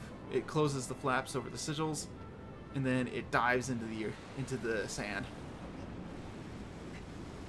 So you jump.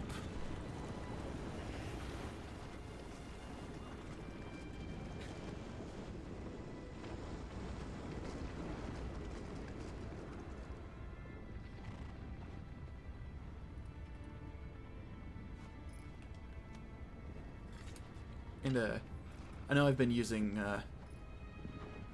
it a lot, but I didn't mention it. If you hold L1, you will automatically focus on the Colossus. Great for this fight when Phalanx dives into the sand. Using the camera and locking on, you'll be able to find out where it's going to come out.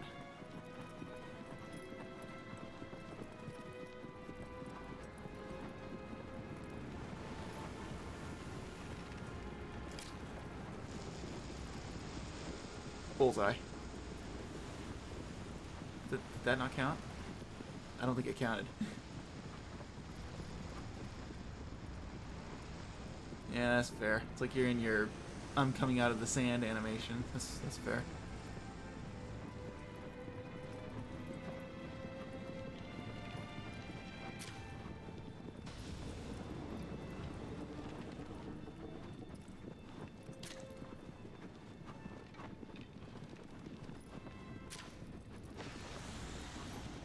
Okay. Got the first two.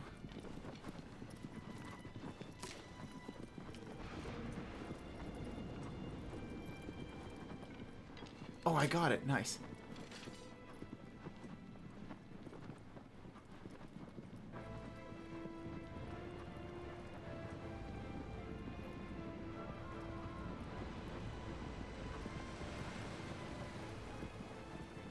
Yeah, now that you think...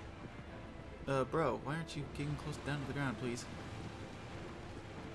Because now that you mention it, it's like, when I think of the bosses of Breath of the Wild, they do only have, like, the Blights, and that's it. And, like, maybe Master Koga. And, I mean, that's pretty much it. And maybe the bosses from the DLC. But, I mean, those don't really count all that much. So, I don't know. Having something improved from Breath of the Wild that's pretty big. Wee-haw! Oh no! Climb up, buddy.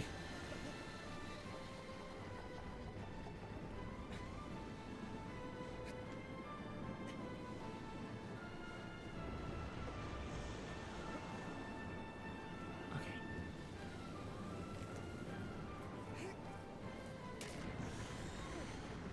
Okay, was that it? Yep. Alright.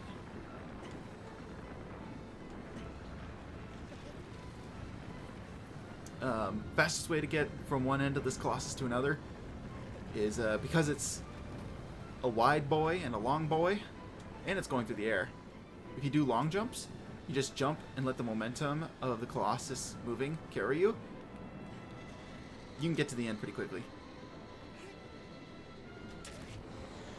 Oh, come on. Nope, nope, nope. Oh! Now I do the walk of shame.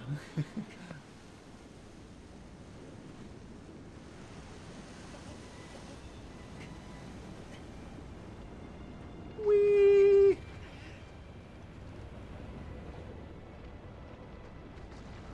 Oh no. Aggro, you got caught up in the... There you go. You're okay. It's like, don't get caught up in the Colossus's, like, trail. Also, little dust devil.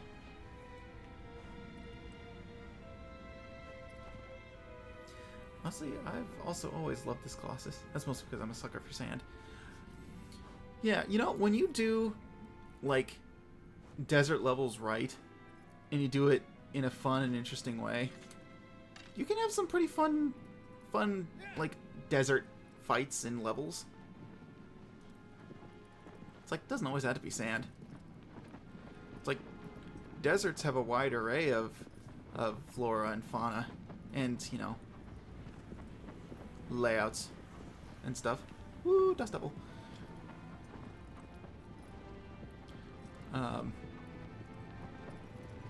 Talking in my own personal projects,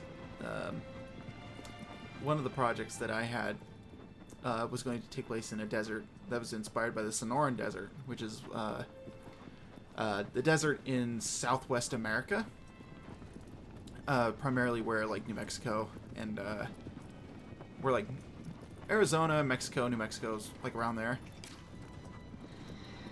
Because not a whole lot of people do the Sonoran Desert, and, like, It's like they don't really do a lot of the other things that make the Sonoran Desert really unique. So it's like, I think it would be really fun to do something based off of that. Bro, why'd you hold on to that arrow for so long? I let go of the button like 10 years ago. Nice. Got it.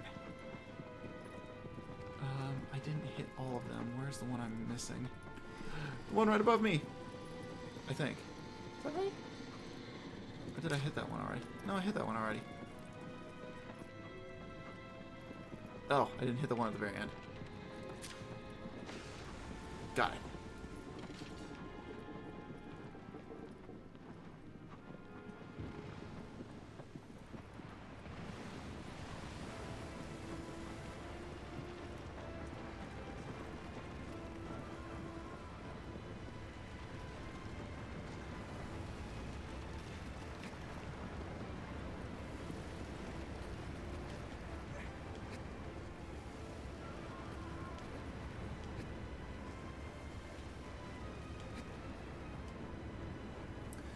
The improvements in Age of Calamity mostly come from the changing gameplay attacks and also just the designs, honestly. Yeah, that makes sense. Because the Hyrule Warriors are based off of like the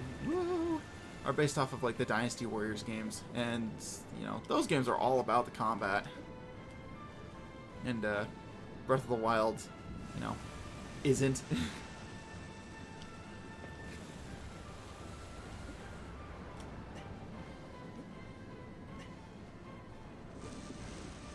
So, being able to, like, fully utilize... There we go. Like, a battle system that's in-depth as, Dynasty Warriors. It just makes sense. Also, it's kind of hard to tell, but, this Colossus has 4 eyes.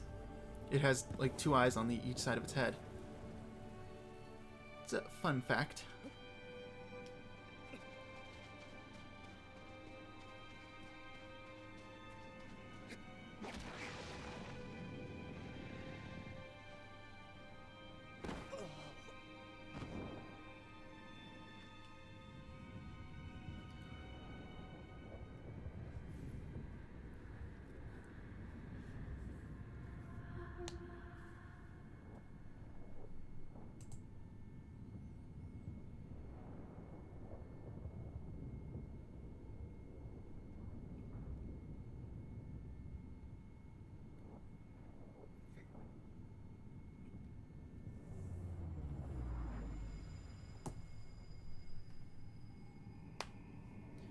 And it's really easy to tell now, looking at Wander, because it's been kind of gradual over the course of the game, but you can tell that his hair has gotten darker, and his skin is paler.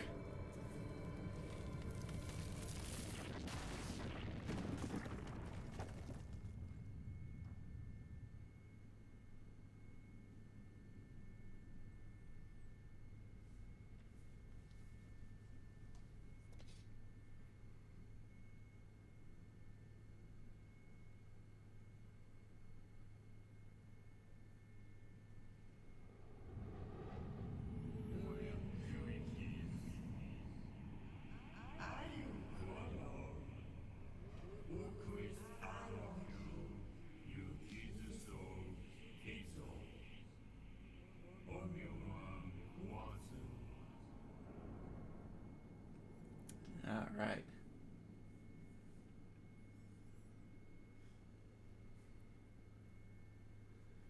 Got another small one we're gonna go do. Come on, there we go.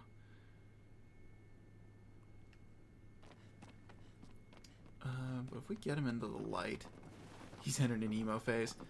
Oh, we haven't even begun to hit the emo phase yet. Trust me. But you can tell his hair is a lot darker now. It's almost completely black, and his skin is very, very pale to like an unhealthy degree.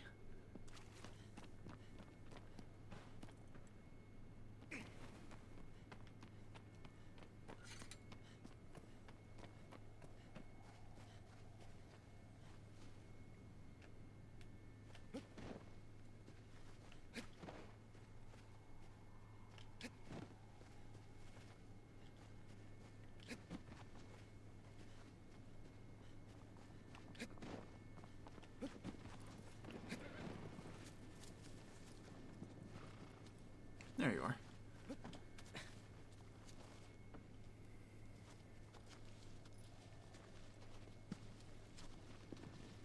Alright, so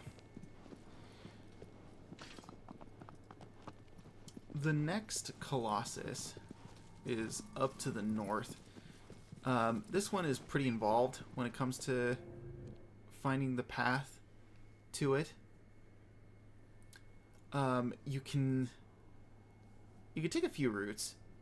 You can go along the lake there where Gaius was.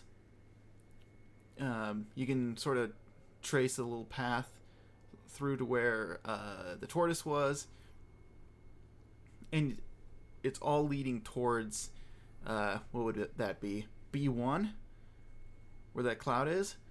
The arena is up there in that corner.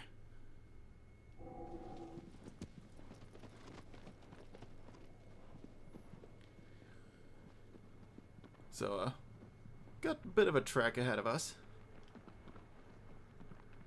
It won't take too long, though, because, I mean, we do have a horse.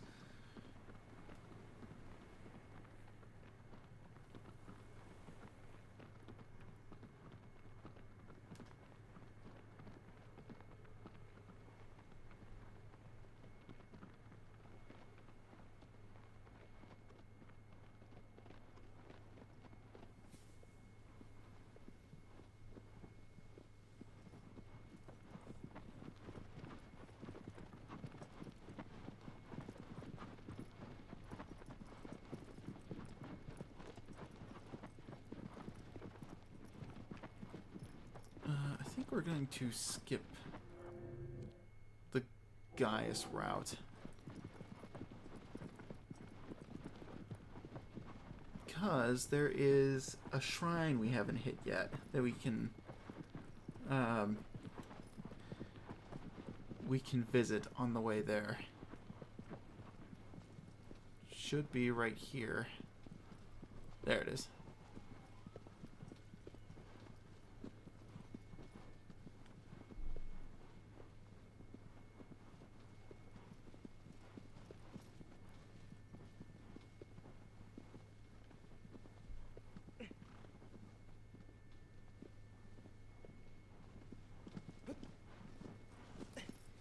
Oh, and there's the lizard. I see it. I see it.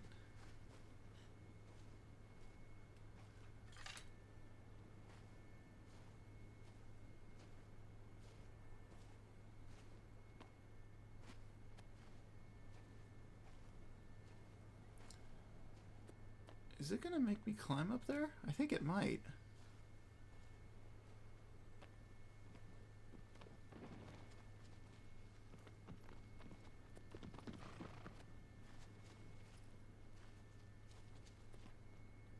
Oh.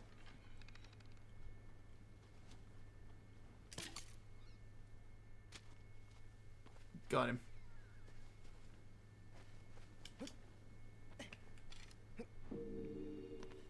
Whoa.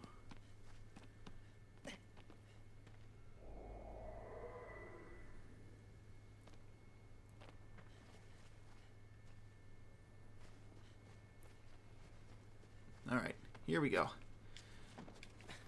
If memory serves, we will hit another shrine on the way there. And probably hit a fruit tree or two as well.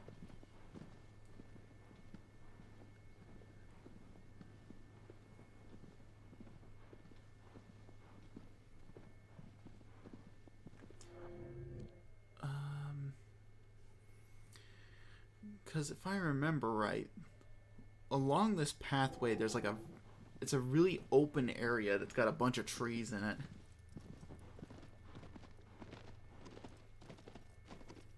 It's got a bunch of trees and a shrine.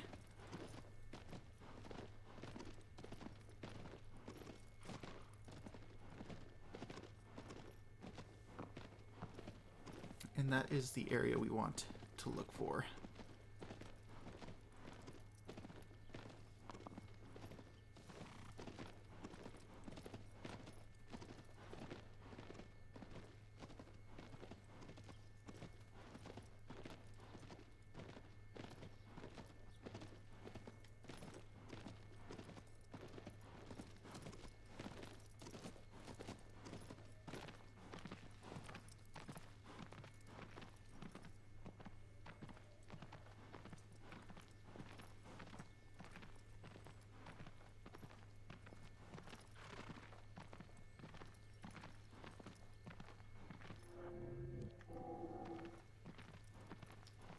this it?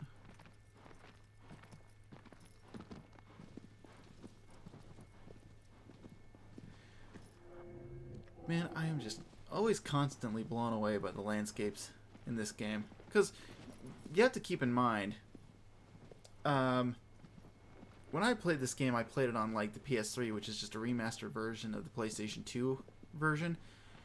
And those environments aren't nearly as detailed as these are. So, you know, entering this area in like the PS2 version, these cliffs are like just plain white with like some vegetation on them. It's very plain looking. But here with like the higher detail graphics, it's like you leave that little canyon and you suddenly see something like this. And it's like, oh, it's so beautiful to actually see something like that just, you know, suddenly rise into view. It's so beautiful. I can't help it. It's so beautiful.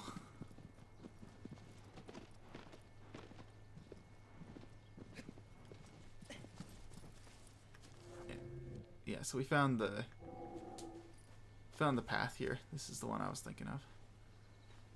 I don't think there's any fruit trees here. Unless I'm mistaken.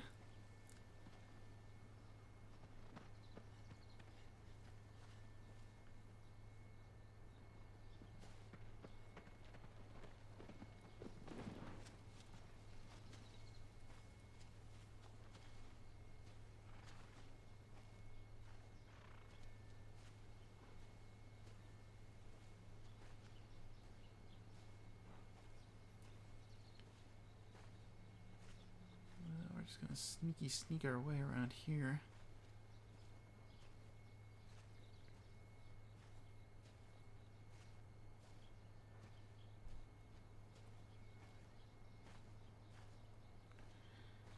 And see if we can find the lizard.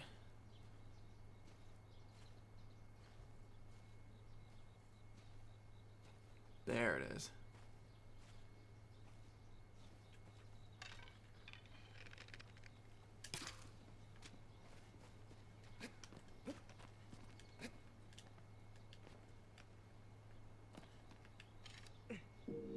Whoa. Alright. Plump.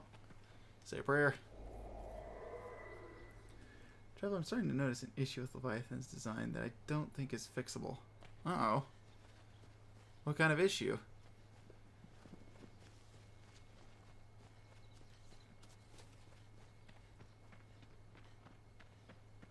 Oh, I know what this is. This... Yes, this is like the border of the border of that one pathway. And like right over this way is a mountain range, and then it's the lake. I think you can actually see these spires from the lake if you look.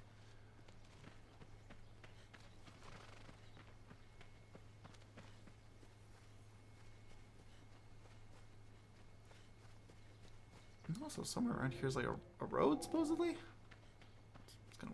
It's kind of weird. There's nothing but like a sheer cliff face. It's kind of odd.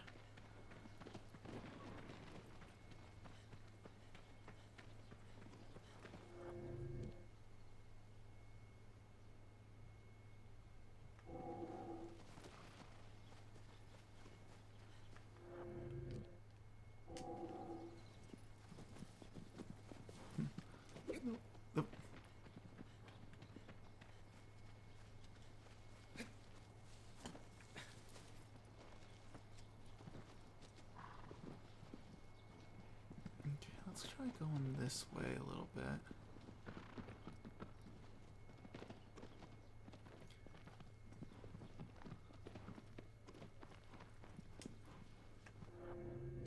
Okay, and we hang a left. There we go. Now we'll go down this pathway. Well, the way his head connects to his body looks rather adult. Ah. It looks suggestive. Ah, okay. Nice. I get it. Yeah, that is the trouble with designing uh, eel characters or snake characters. It's a bit of a conundrum. I've also had that run into that problem when designing hoverboards, because I like having a rounded front of a hoverboard with 2 jet engines on the back, and yeah, that kind of looks like something it's not supposed to.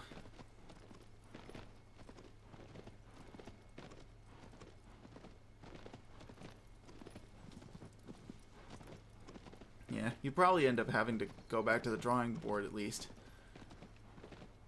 And kind of changing how that design works.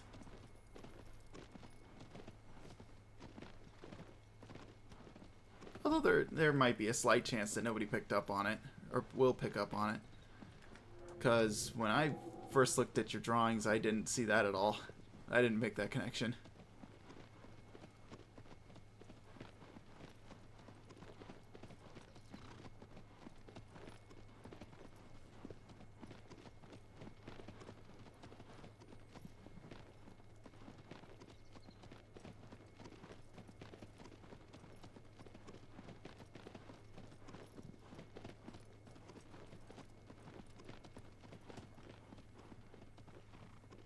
Here's the fruit tree. And there's the shrine right there. And this all leads up to here where the town is. It's like the Forbidden City. I think it's a city. I know it's like called the Forbidden City in some text somewhere. I don't know if it's like a fan thing or not.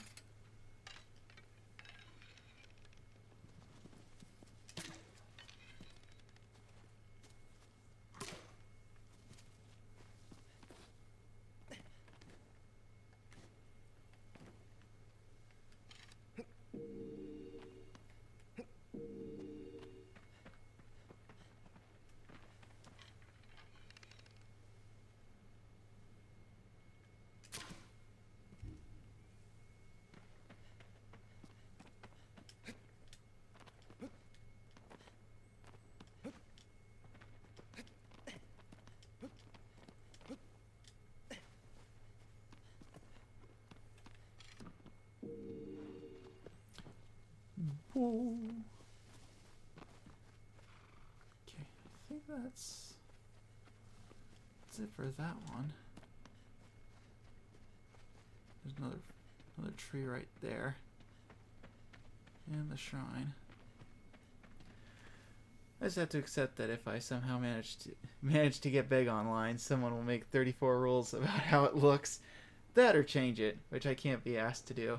Because I like the head shape. I imagine it being the super pale gray or white. Yeah. It's like, if it were like the what was that? The monster that was in Silent Hill 3. It's like, that is unmistakable.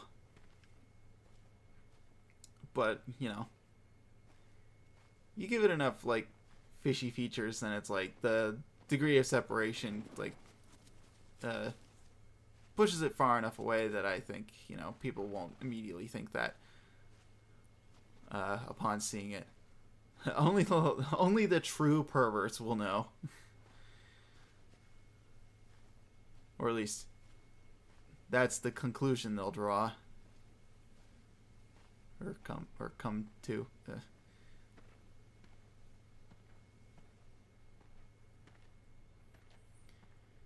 Anyways, gotta find a lizard. I hear him.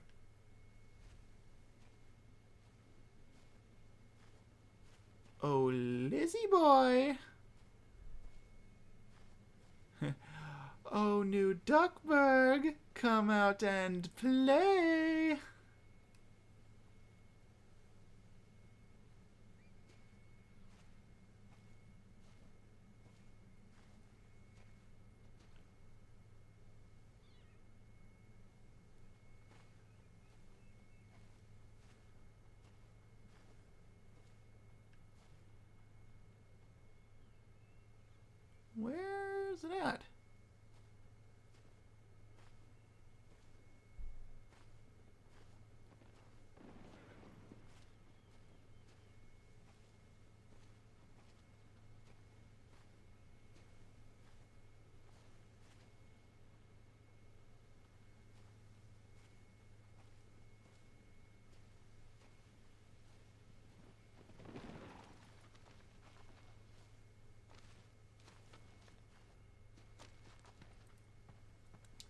I'm sure they will come to that conclusion, but they need to realize that first.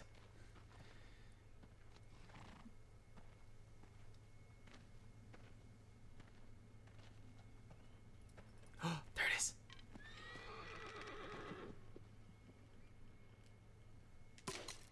Nice. I did it.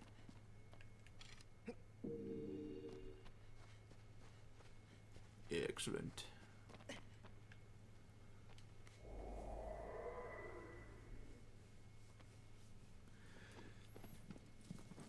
Yeah, but they'll have to they'll have to have that moment where it's like, what was it? How was that one show? How I Met Your Mother, where the dude, the one guy. Oh, I forgot the tree. I forgot the tree. The one guy that works for the architecture firm. He's like working with a lot of younger people, and they're like appraising projects, and the dude's like, wait till you see my project. And then he shows it to like the head guy, and he just looks at it and goes, well, that's a penis.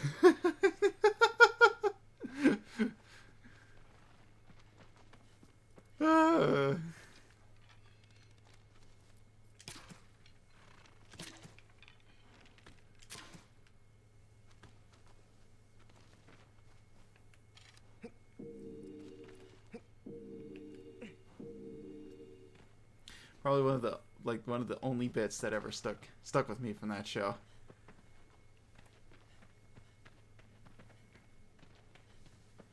And honestly, Neil Patrick Harris, because that's like the one show that I remember watching that had him in it.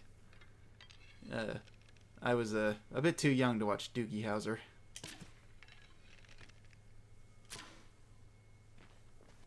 Okay, I think that's it.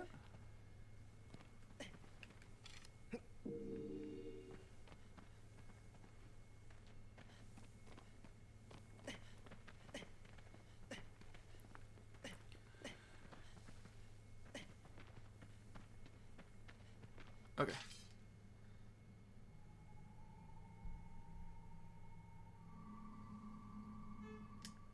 It's that way. Oh yes.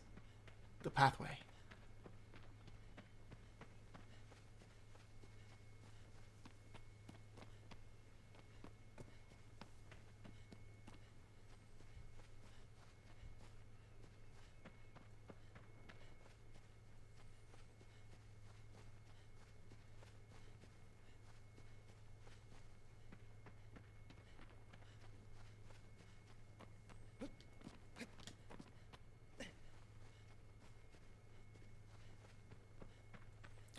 I think I may have underestimated how close I was.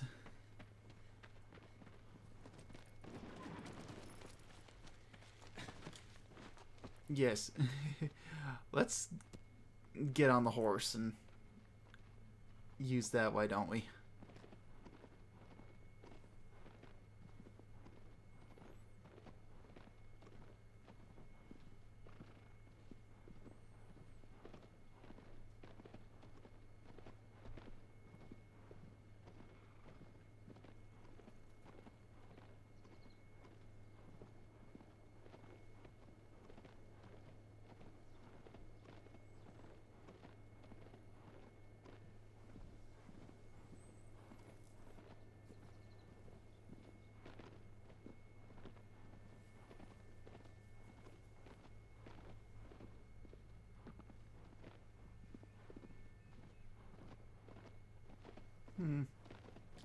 So I'm curious.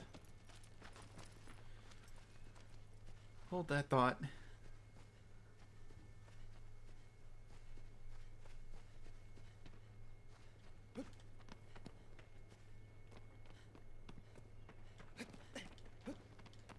Secret?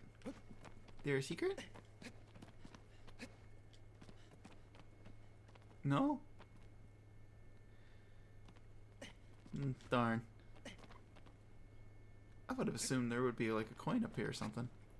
Because I mean, it's just a path that leads to nowhere.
We are here.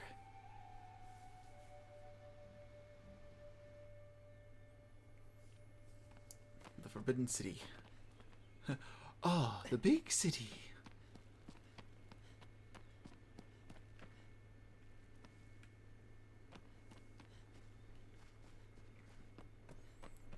Another Colossus fight that would fill me with anxiety.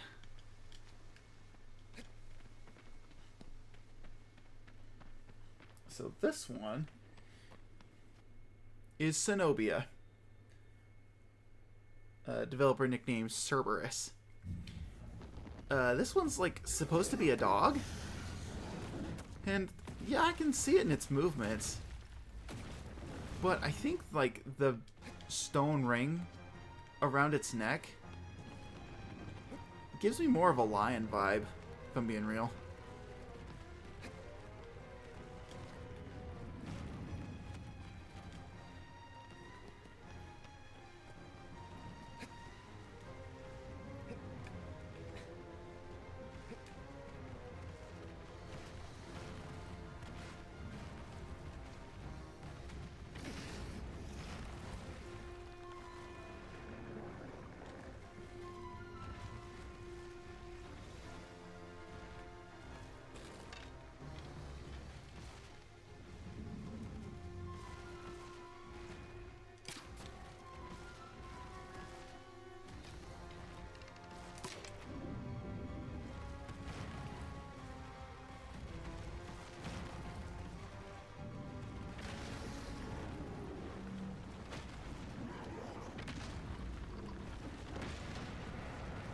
Nice.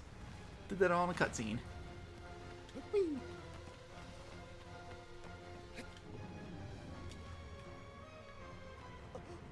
Woo!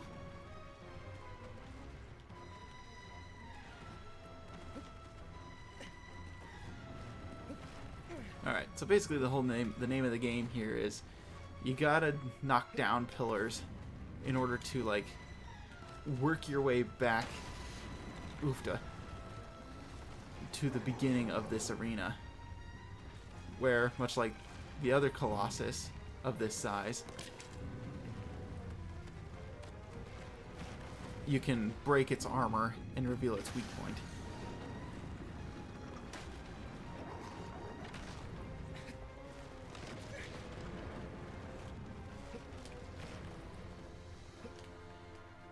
Which, you know, just by looking at it, you can kind of guess that this is like the world's most dangerous game of the floor is lava. Because if you do get down to the ground, you are kind of at the mercy of this Colossus.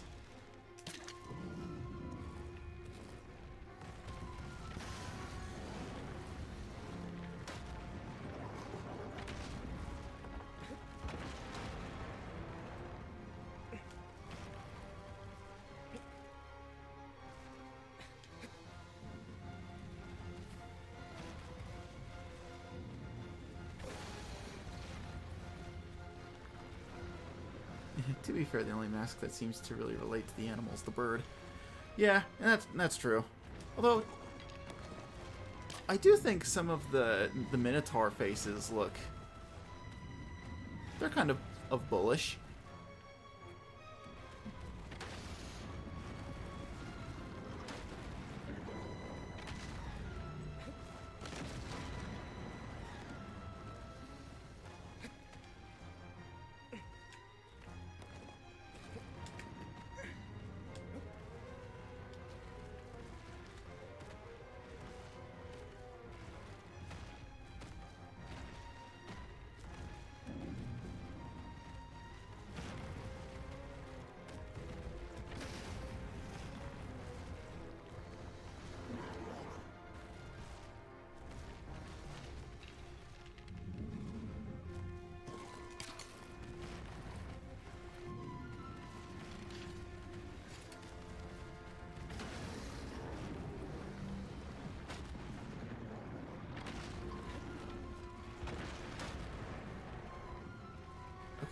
Now, I think what you do now is you run over to here and you jump.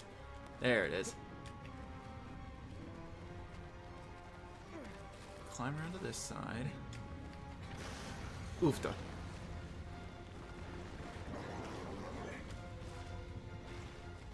Was it this side? No. It was the other side.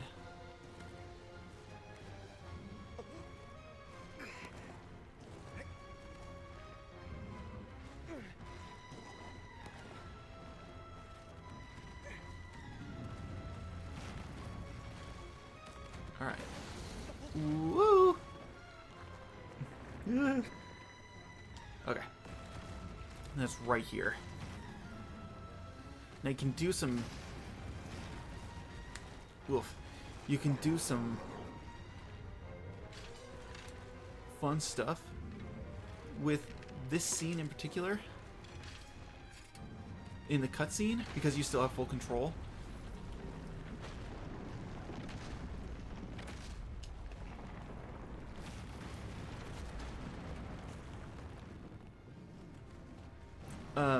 There is a good way to, like, avoid falling onto the ground and actually getting on that platform up there. And I'm gonna run for it. What? Whoa, whoa.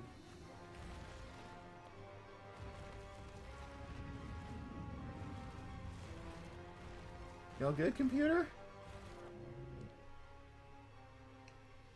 It just stuttered hardcore there.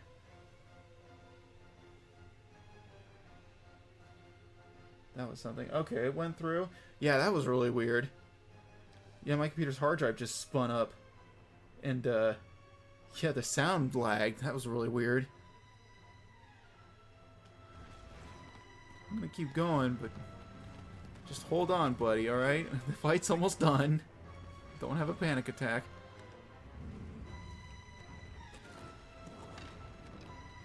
Oh, this one. Okay. So this one's one that you can avoid too. You just gotta, like, jump. Hopefully, like... Okay, I kind of avoided it. I'm still active.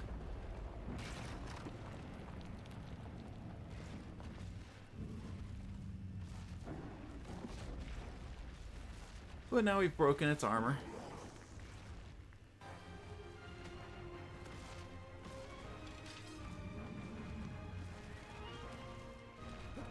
And, we're pretty much good to go now. We just need to find a way on its back. If I can actually...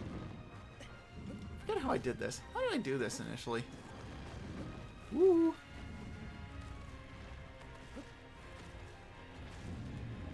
Oh, no. Okay, I think what I did was I ran over here, I'm pretty sure.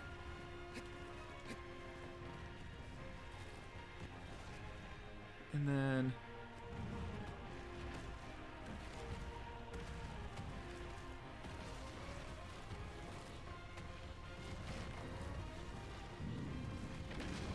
There we go. Yeah, you go into attacking.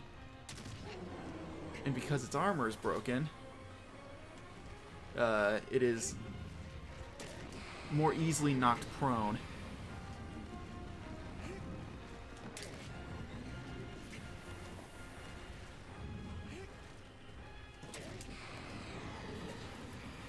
And we should have it. There we go.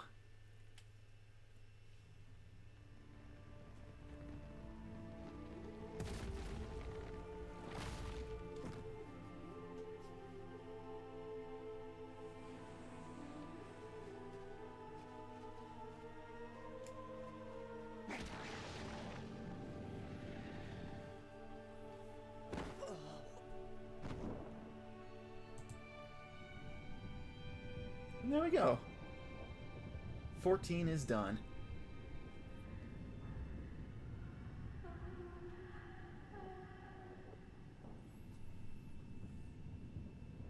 And as we get closer and closer to the end, we can hear Mono's voice.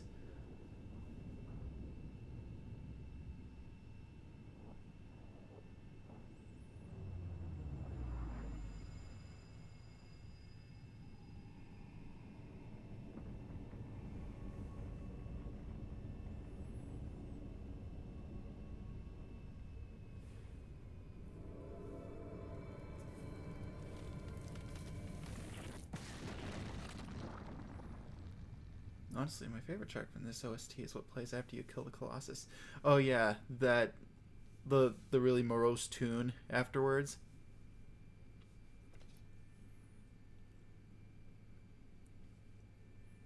I can dig it. For me, it fits the like the motif of like the or like the emotion of the scene. I wouldn't be like, oh yeah, this is something I'm gonna like bump on my speaker, but it's like it's a very good tune for what it for the purpose that it serves within the game. A giant has fallen into the valley. It acts as a sentry to a destroyed city. And this is the second to last Colossus.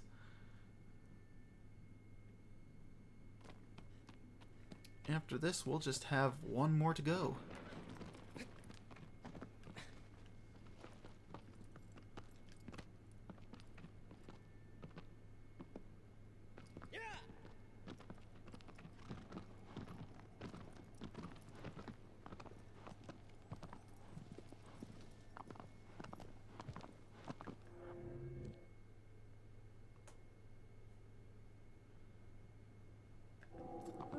We'll just take the...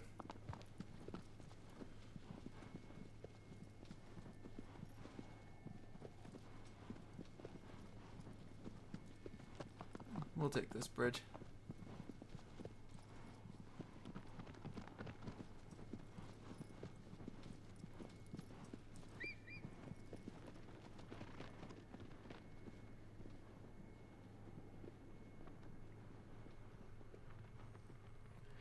Man, I can't believe we're almost done.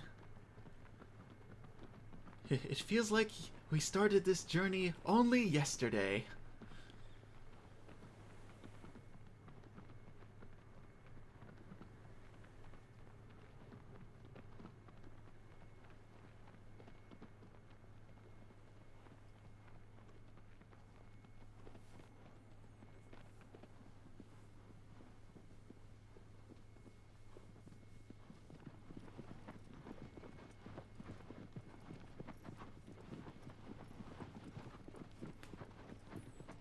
But really, I've had a fun time with this game. Amazing how fast time flies. Indeed.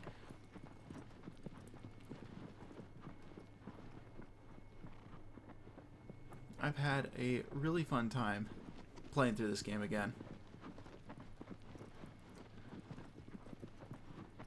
It's been it's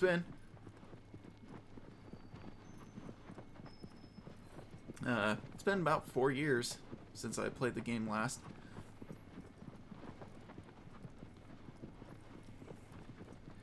And being able to re-experience it again on stream has been a real treat.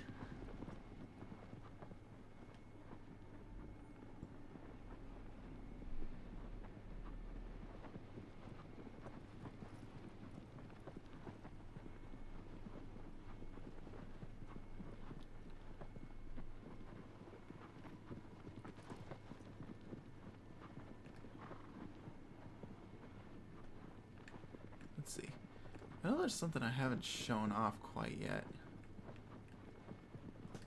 It's like...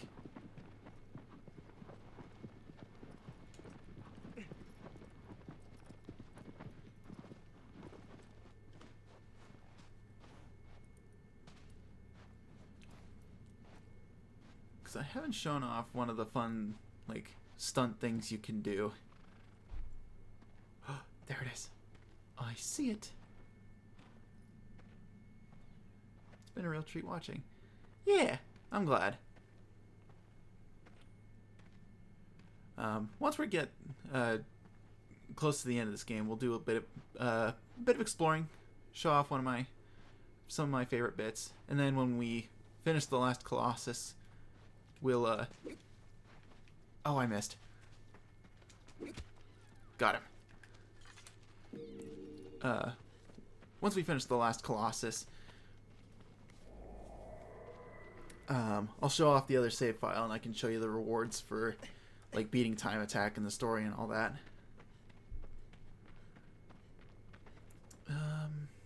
Okay, but before we hit the the city. Agro, where'd you go? There you are. I'm gonna jump on my horse. And then I'm gonna take another bio break. And yeah, we'll get into the city and then we'll start that Colossus fight. And I think there's another lizard we can get too. So we'll be doing that as well. So, burb.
All right.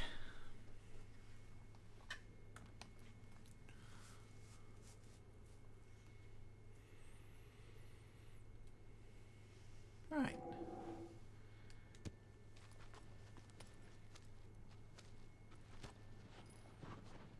Get up to a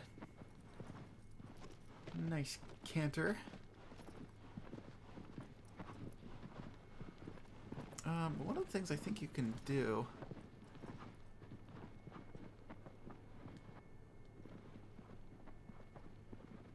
There you go. Is you can do this.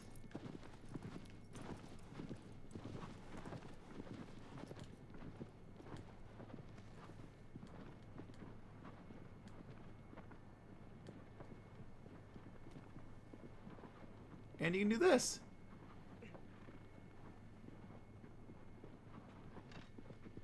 And you can stand and shoot arrows at the same time.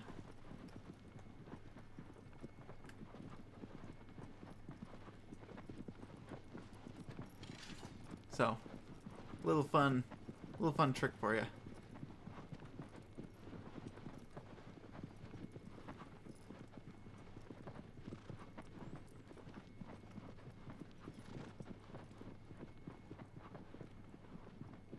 And there it is, the entrance to the Forbidden City.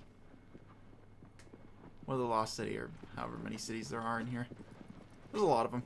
There's quite a few. We love horse surfing. We do indeed.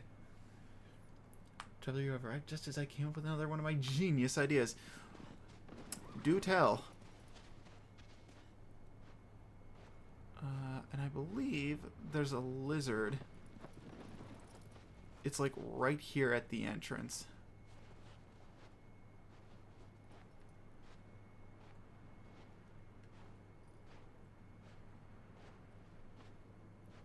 It's like right here. It's like around here somewhere.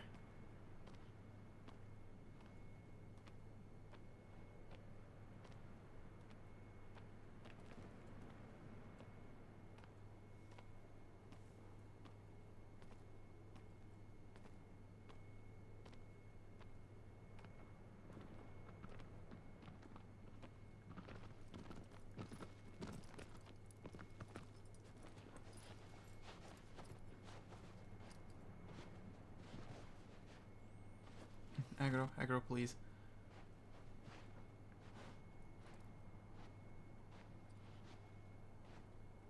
There it is. Right there. I think in the older version it was like up on the wall on that side.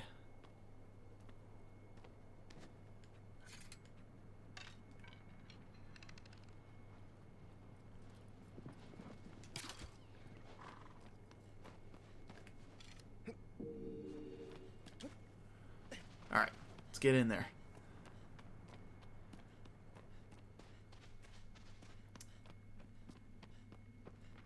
Can't take aggro with us.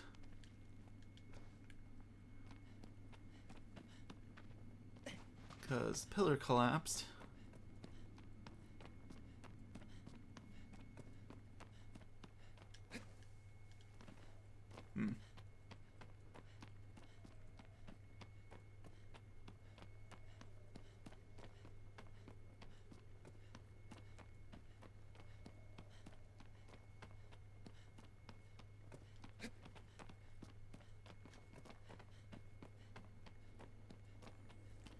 And we walk up this way.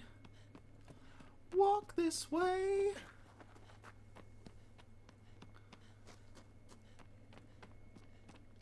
Because I'm a rebel, why use the stairs when you can just walk up the middle? And this is the arena wherein which we will do battle.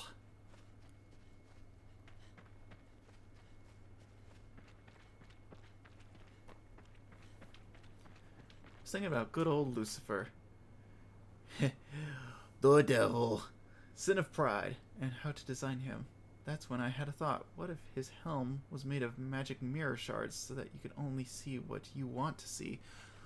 Ooh! Yeah, that'd be really interesting. And it could be framed by like a snake, maybe.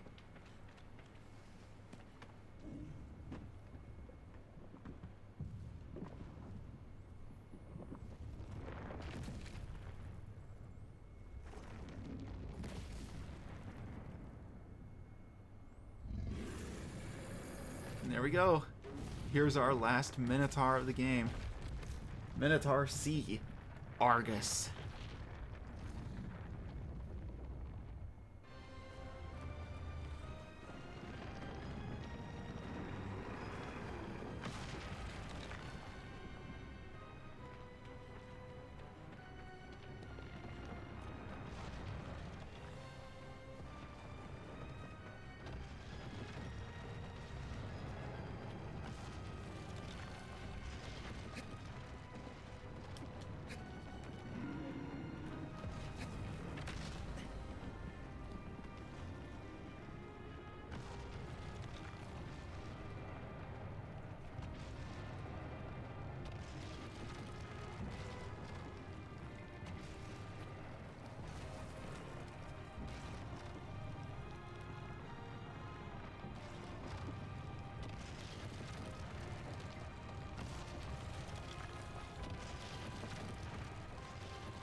Ow. Ah. The way is clear.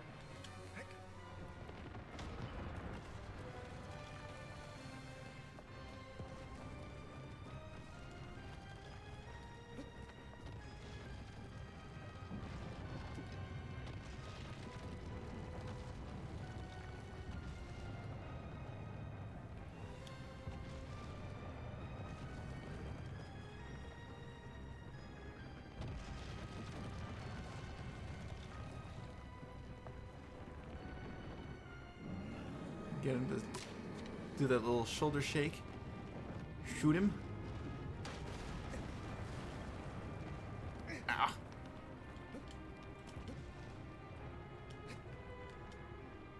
Want him to loosen some of the blocks. And then you can climb up here.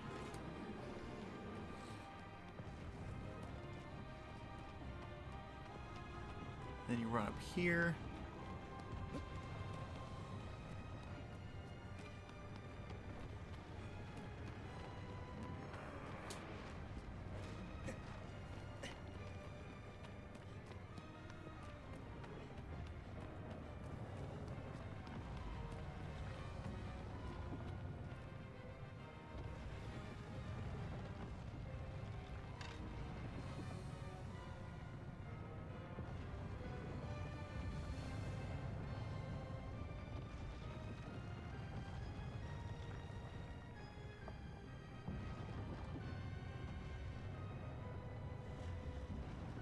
Oh, he's just going for it. Oh, okay. I thought I had to coax him first.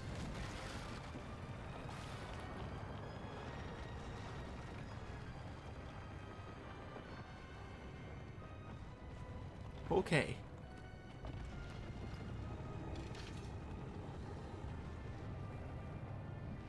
So now the pathway is clear.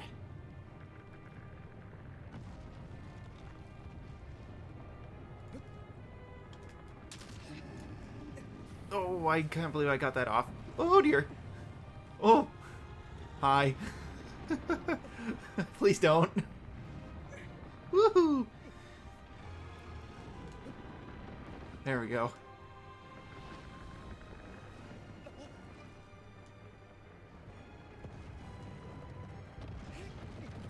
Oh.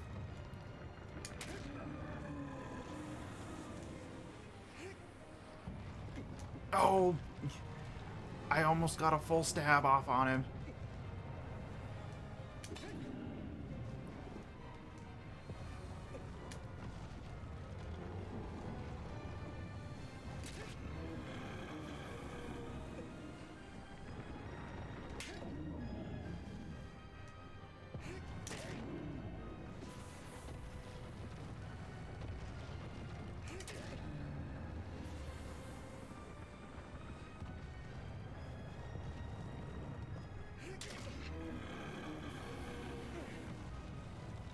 Okay.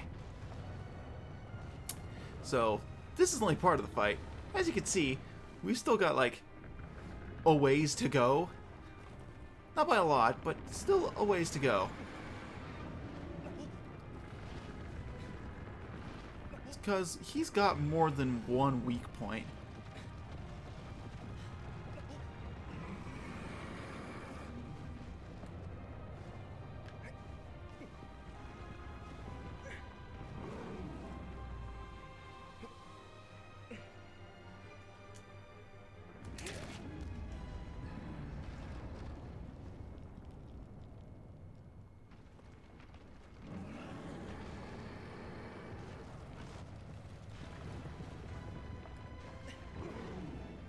Woo! So now we gotta come down here.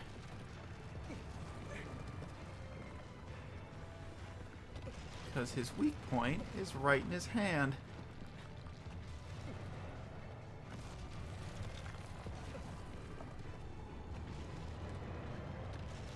Oh, I didn't grab that. Okay.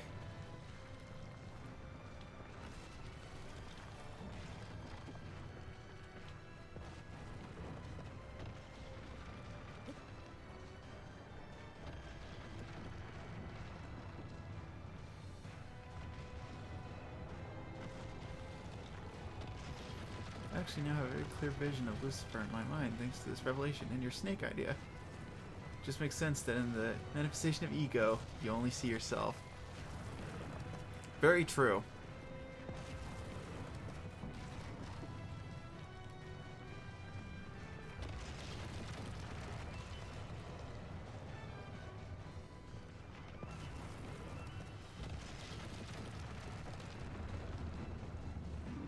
Oh, it was with that foot.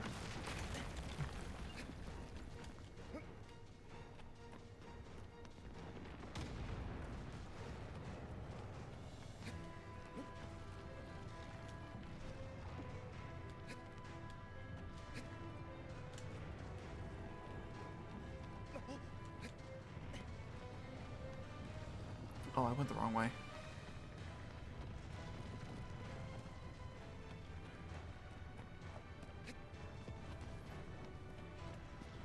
But yeah, glad I could help out in a small way.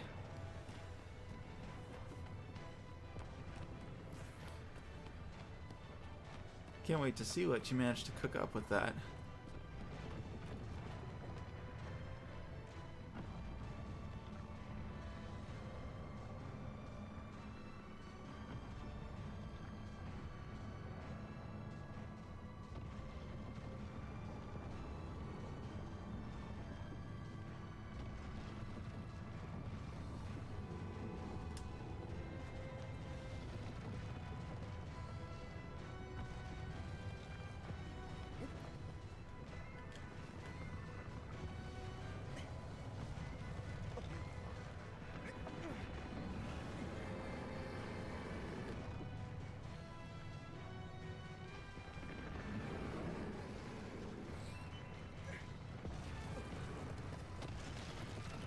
Okay, there we go.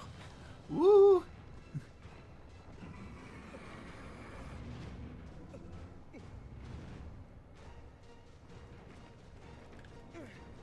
Okay, come on. There we go. Oh.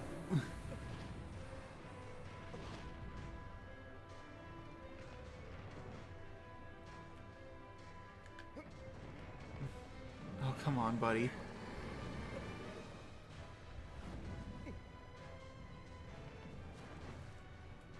There we go. Oh! He's got like 1 pixel left. Come on, man. Almost there. Got him.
And that is the most shadows we will see at any given time standing around a wander.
the end.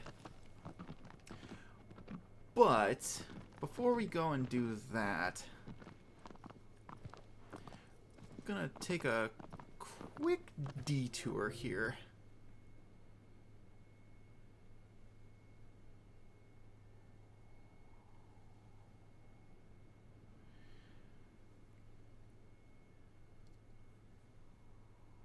We're gonna head towards where Dirge was fought. We're gonna head to that arena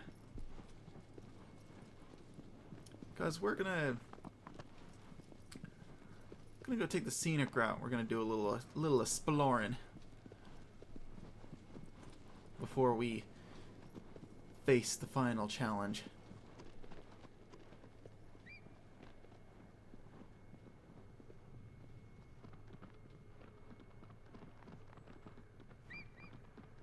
And real quick,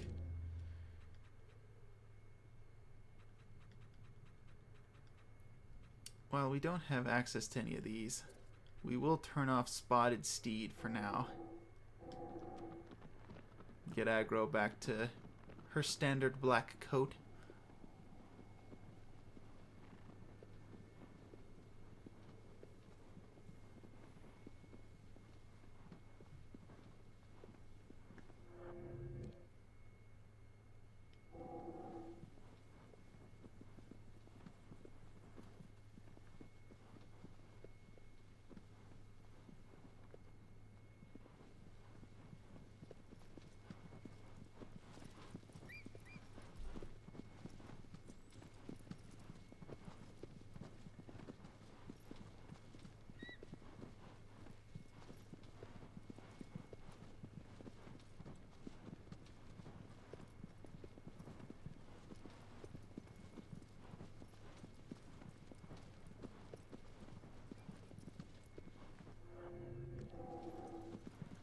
Oh, we're actually getting really close to the cliff.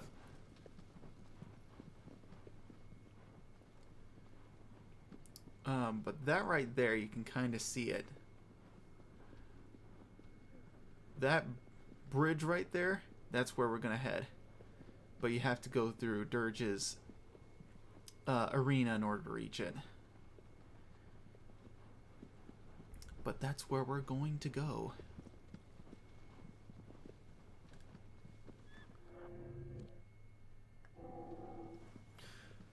Traveler, what are your favorite settings / levels in a video game? Ooh.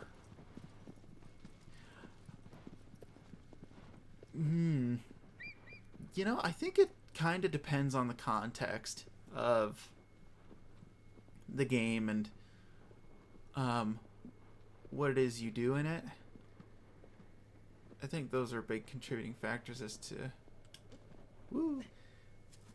as to what makes my favorite.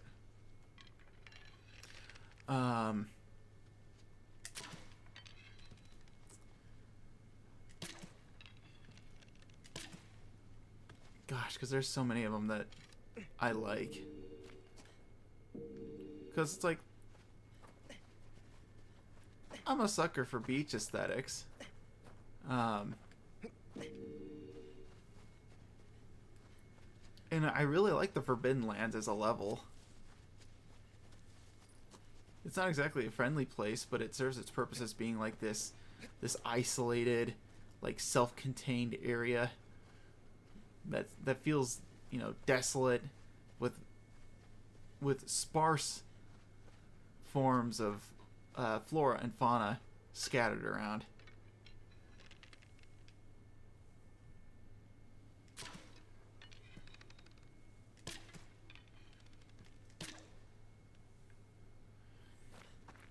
I say this place is one of my favorites.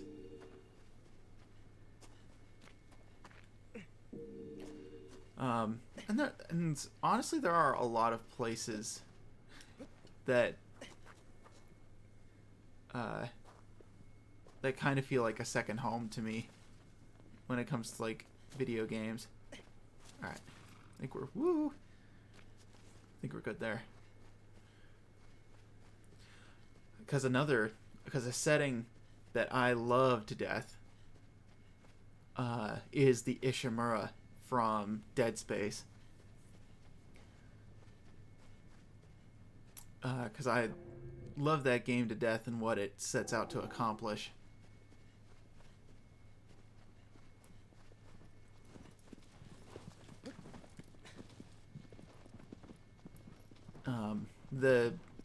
I feel like the ship itself is a very fully realized area within that world.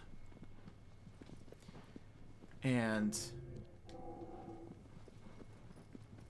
it's got so many interesting details in it. The challenges you face through it. It's such a great and engaging set piece. I wouldn't say it's a set piece. It's an overall location with a lot of set pieces in it. But yeah, that ship, man, it's something else. And there are a ton of other locations too that I really like. All the like hub worlds in Sonic Unleashed are really nice, and those cover like a wide swath of locations and location types.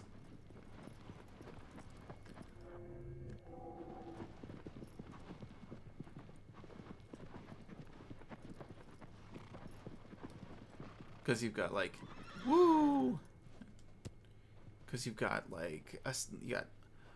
a metropolitan city. You've got friggin' just straight up Greece, Europe land in like Spagonia, India and like Polynesia, right? No, it'd be the Philippines. I think it's the Philippines. In Adabat.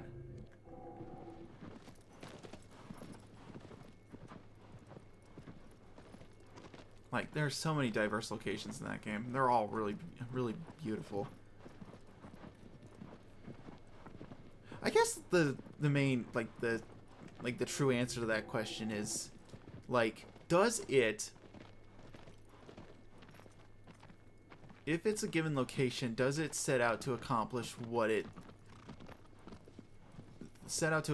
the purpose that it serves within the overall scope of the work that it's in?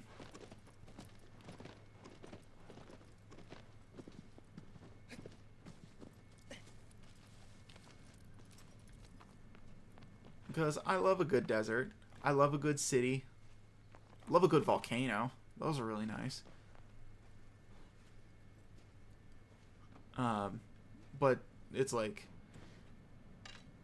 what exactly does it serve in the overall game, and does it do it well? And then there's like subsets of rules where it's like, it's a level that serves this specific purpose in this game, and then it's like, okay, and then it does like a unique thing that makes it special to itself, that I really appreciate and like. A good example of this is Tropical Resort from Sonic Colors. It's an opening level, so it's pretty simple, easy to get into. It teaches you the game's mechanics. And it's pretty much just another one of those amusement park levels that you often see in Sonic games. A quick side note: this is the area where you find the big hawk. I think that's it right there. You can kind of see it. I think it is, or it's over here. You stand in one location, and then if you jump right at the right time, as it's flying in a loop, you can grab a hold of its legs and you can go for a free ride, and it flies over this little area. It's very neat. And you get an achievement, a trophy for it in the PS3 version.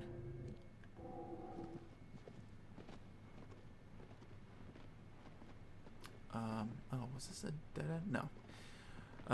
But Tropical Resort but it also does this own unique thing because it's a resort in space. So it has flying cars in it. You can see the Earth. You can see like the Earth rise from multiple spots in the level, which is absolutely breathtaking. And even on, because it looks amazing, you know, given the fact that it's like a game on the Wii. It's absolutely breathtaking. And it kind of makes me sad that the HD remaster just didn't really pan out as well as it did.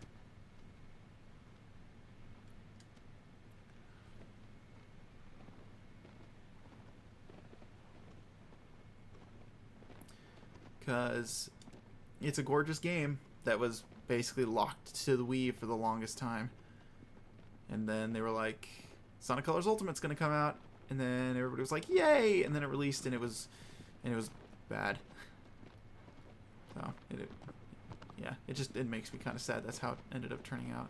I don't know if it even got like fixed 100%.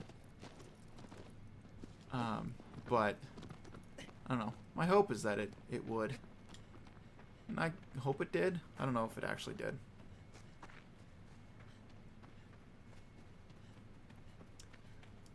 Is there anything over here? I think these were just like little landings that you could visit. Yeah. Okay.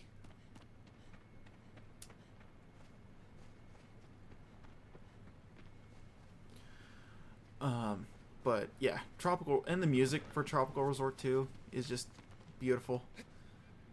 It's got a really fun theme. All the versions of it are really nice. Like, I'll even give props to the remix in Ultimate. I think it's pretty alright. It's not great, but it's alright. Kind of does what it sets out to do, but doesn't really compare to the original.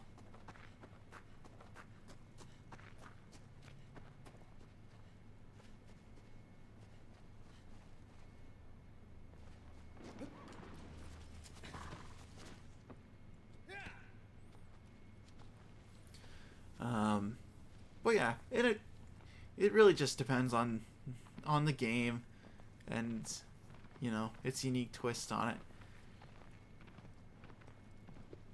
So that's kind of my answer. It's another one of those long, twisty, long-winded, circles around itself type of answers that I'm, you know, known to give. But it's the truth. It's like, doesn't quite matter what exactly it is, so long as it's like it does something really cool and neat with it, and it has like its own unique, also its own unique twist as well.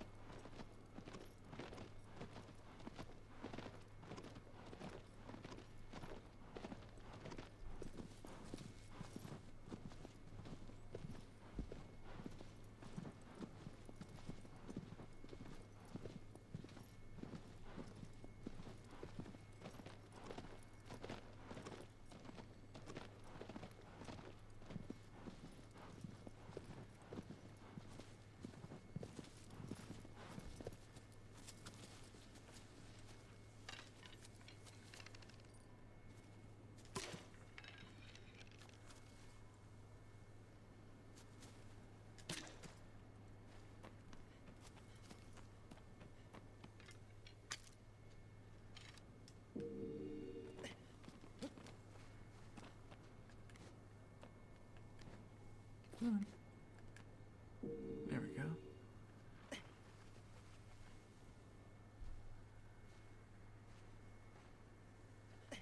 Only two? Is there another tree around here? I think that's it over there. Yeah, that's gotta be it. Oh, it's another pond. Hello, pond. You wouldn't happen to have any turtles around you, would you? No? Okay. There we are.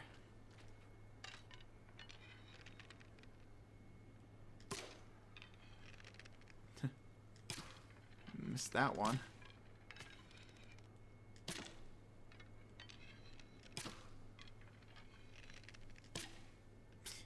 Okay. I'll take another approach then. Better.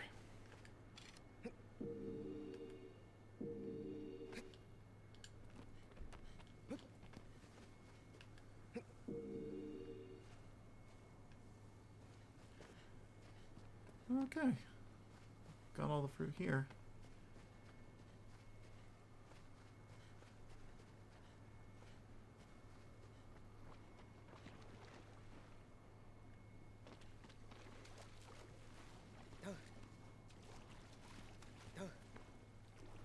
Give the horsey a pet.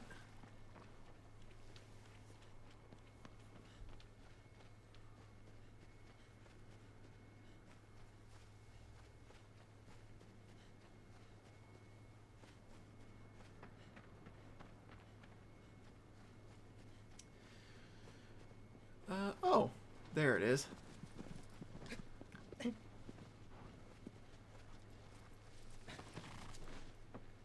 Okay, and there it is. There's the path down to the beach.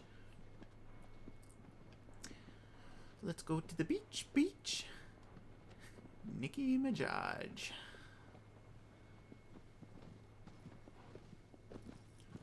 Stop by here.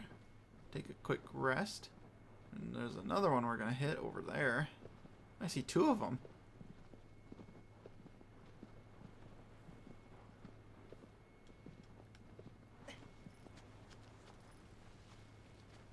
I think this is one of the shrines that has the lizard in the grass. It's kind of hard to see.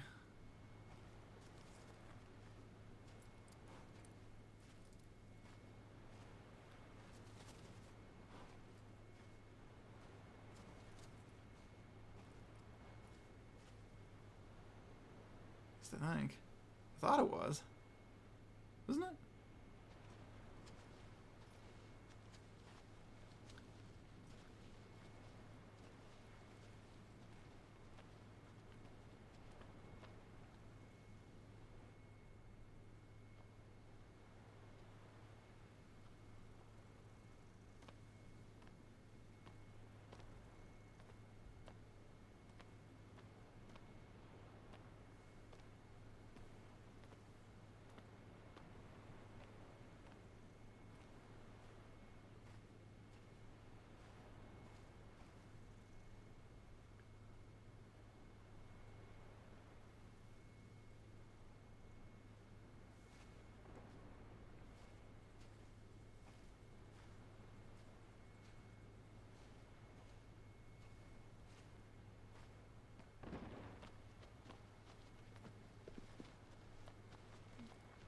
Hello? Are there any aminals in here?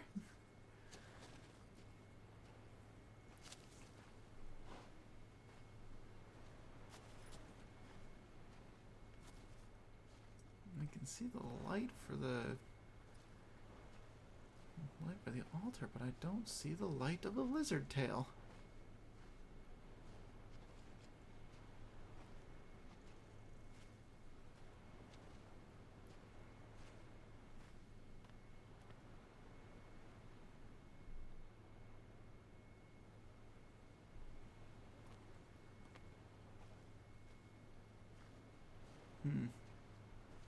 Where could it be?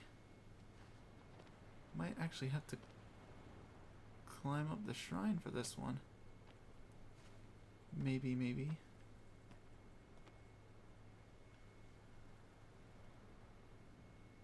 Thought I heard it just now.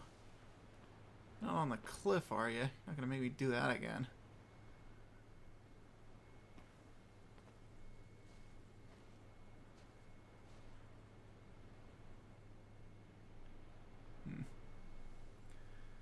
I realize I haven't been talking a lot. I'm just enamored with this game. Oh, no, that's totally fair. It's not like I'm forcing you to talk or anything. But I mean, it's like, this is a game to be enamored by. A lot of work went into this one.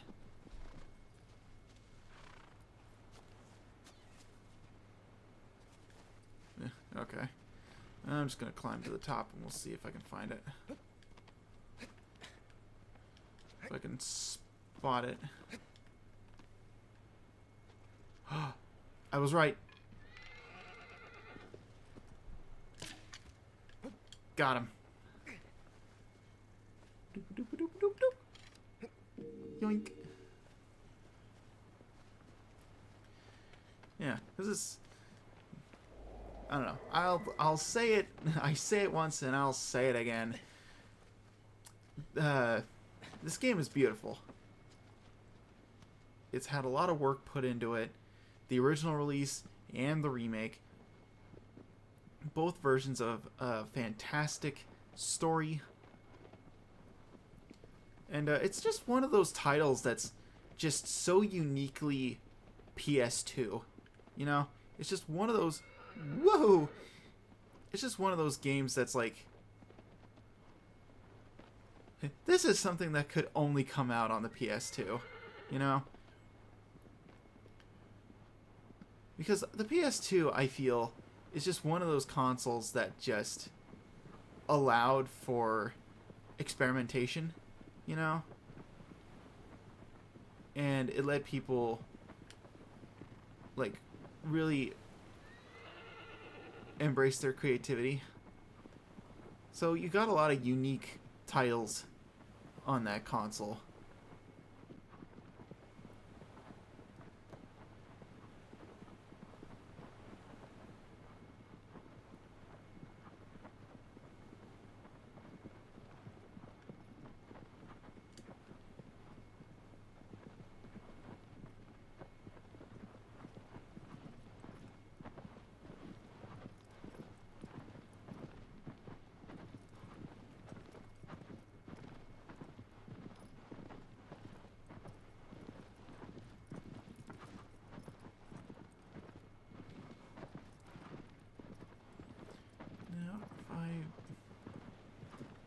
If I did this at least half right, there is like a little Easter egg somewhere around here.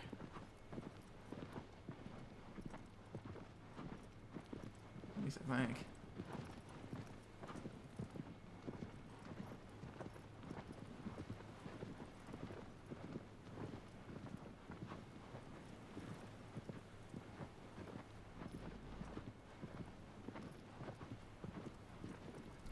Game, don't make a liar out of me.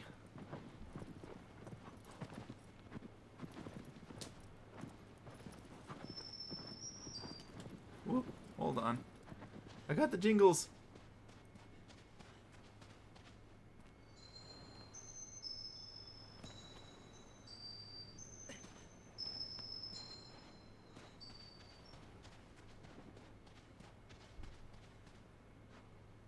I think it's up there.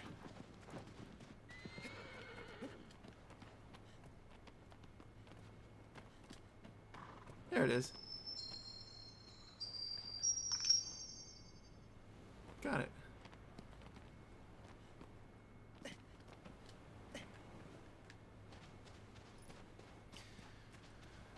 Now, I think do I need to go all the way to the end of the beach?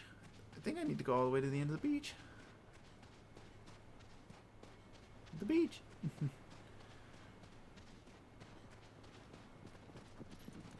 This feels promising. I'm seeing a lot more greenery here.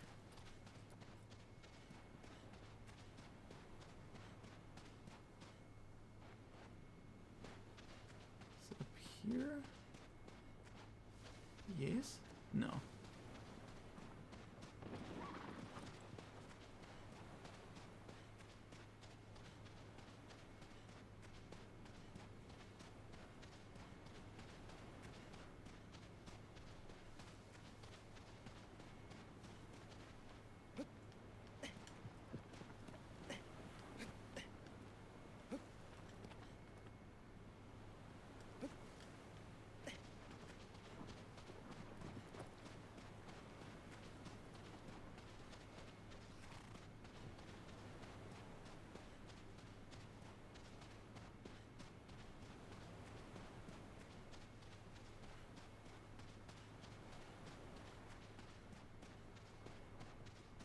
There it is.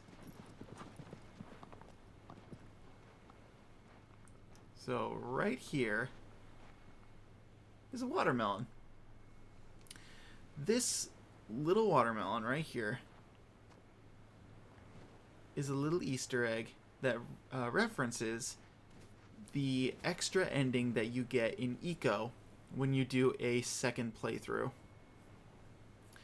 In the first, if you do a first playthrough in Eco, you wash up on a beach similar to this one around here, where it's just a small beach with a steep cliffside next to it.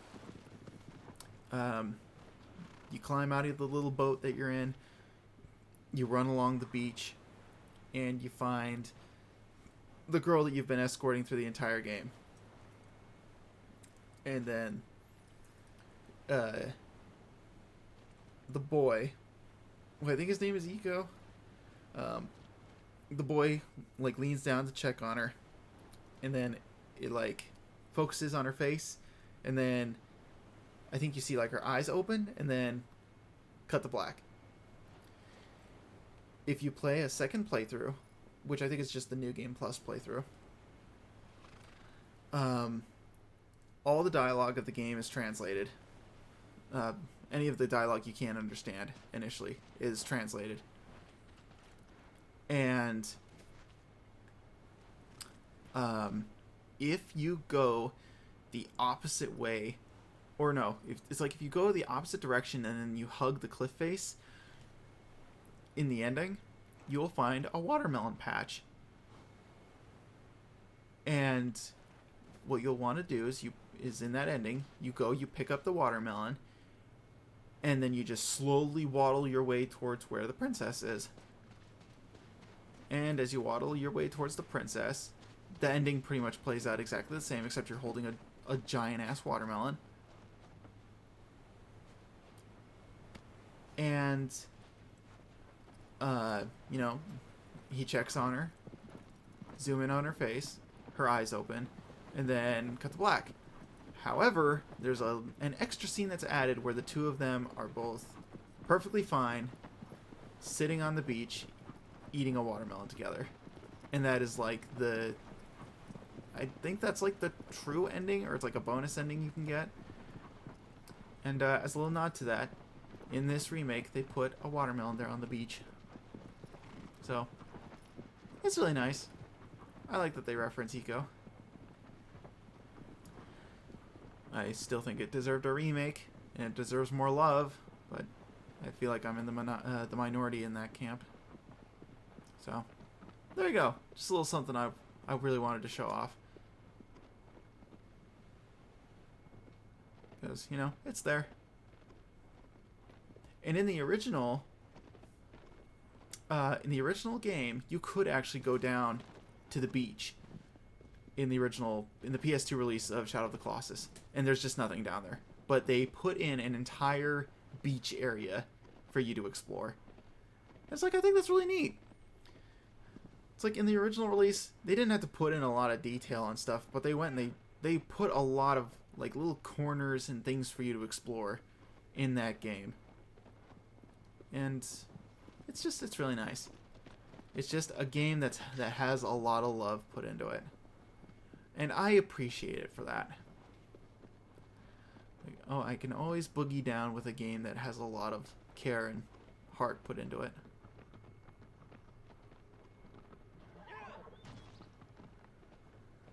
And anyways, the bridge that we saw from the distance, it's this one. Go at it with full speed, and woo! Aggro does a little aggro circus there, and we hop the gaps. Bada bing, bada boom. Now we're on the southern half of the Forbidden Land.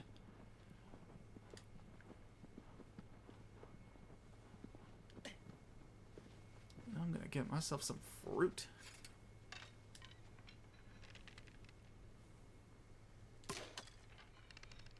Missed. Missed again. Whiffed. Triple whiff. Quintuple whiff. Whiffing spree. Come on. Yeah, honey, watermelons always make the happiest endings. They do. I like watermelon. On a hot summer day, one that's been, one that's been sitting in like a cold place for a while. You know, you cut it open, you slice her up, and it makes for the best treat. Quenches your thirst, and it's really sweet. Ah, delicious.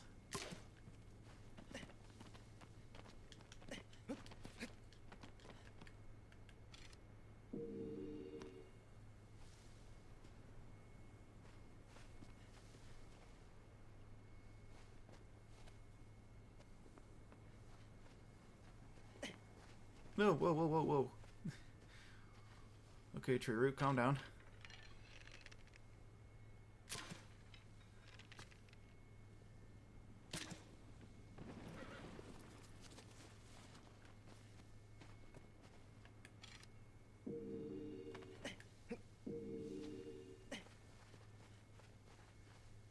Hoping I die, I'm watching a sunset eating a watermelon. That would be a very peaceful scene to go out on, I think.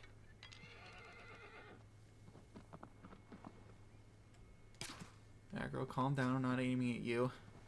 Though I do appreciate your survival instinct. Yep, and you can see, and there's like the shrine right there. The main temple of worship. I always love having like a central area that you can look at from any part of the map. It's always a fun thing to put into games.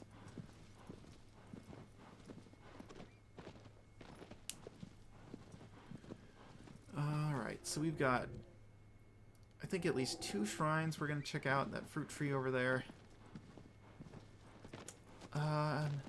And unless we encounter anything else, we're going to make a beeline straight for the final Colossus.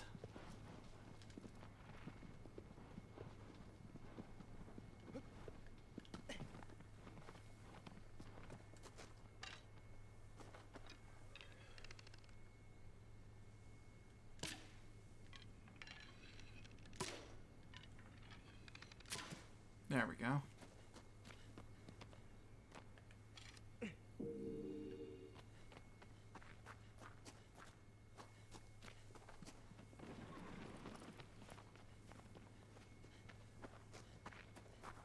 Nothing else?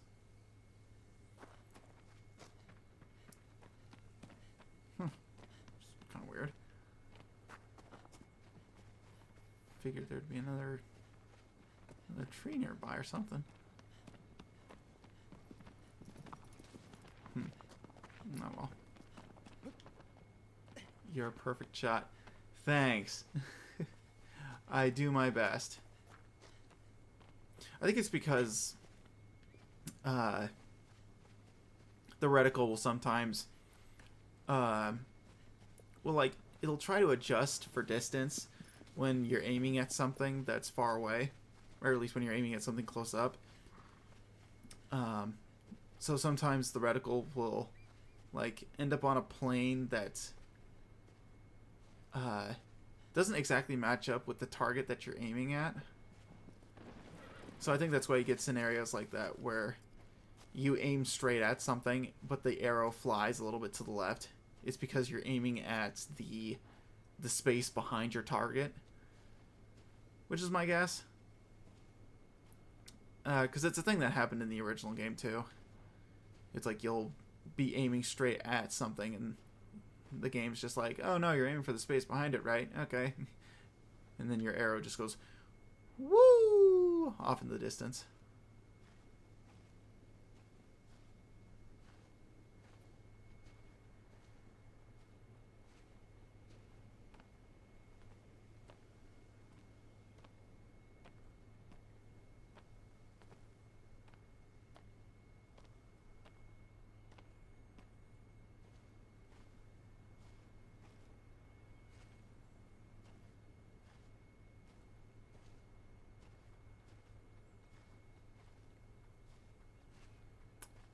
that you? Yes, it is you. It is you. Well, guess what? 'Tis I. I missed. Gotcha. Whoa.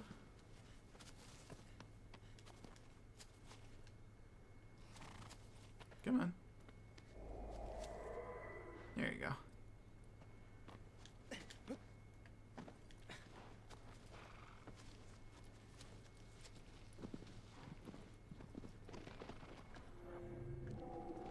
Okay.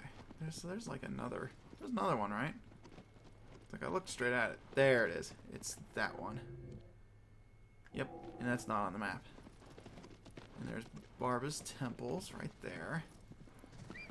Whoa, whoa, whoa. Sorry, horse. I am also a perfect shot. I am known for my impeccable aim in video games. I never miss. Sure, Jan. Yeah, Pixar didn't happen. Are you kidding? Come on. You could easily, like, jump over that.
There it is.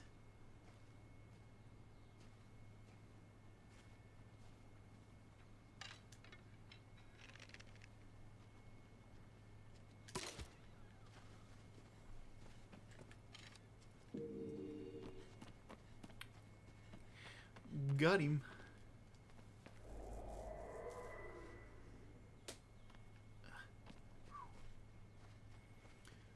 All right.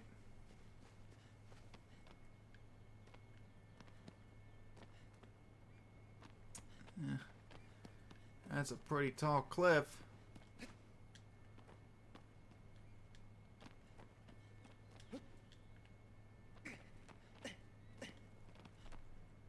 That's okay. We just go around it like this. We go through it. Okay, and we hit that tree already. We did that in the first stream.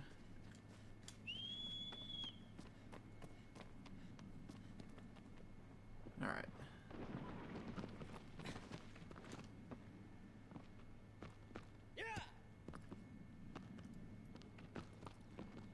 Now, it should be pretty much a straight shot through the desert.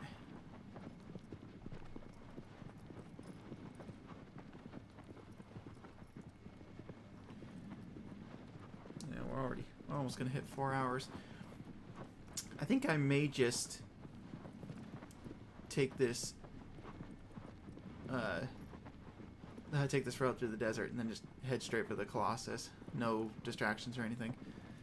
It's like it's already hitting my 4-hour mark usually, and it's a long time to be streaming.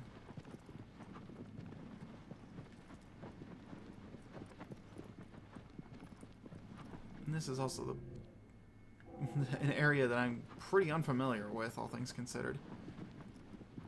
I don't usually cut through the desert like this.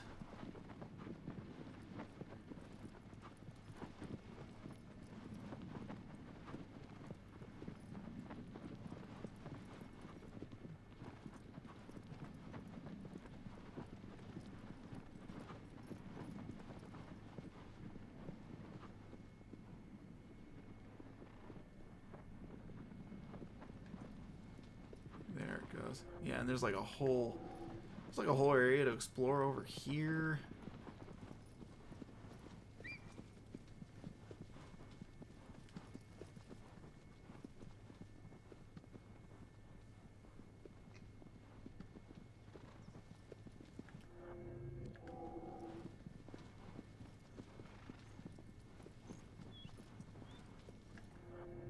Yeah, there's a temple right there. But I think we'll be okay. There's another temple over there. Yeah, if we go to make a stop at all of these, we'll be here all day. And I've already done enough. So I think I've got enough stamina that it'll last me for the fight, I think. Yeah, unlike normal, I think we're doing okay.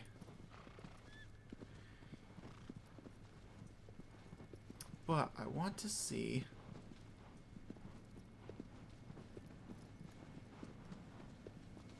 because if there's one more thing I want to show off, it's the arena, quote unquote, where you fight, or you would have fought, the boar. Because this is the open area where you would have fought it. And I believe it's this, am I right? Yeah, I think it's this rock here. In the original game, these weren't like a Stonehenge setup, but they were just two rocks put together. I'll let my cliff's tall.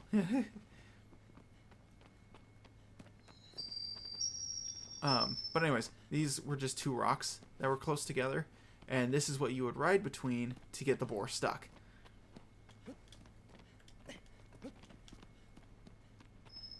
And they even put like a little thing right here for it.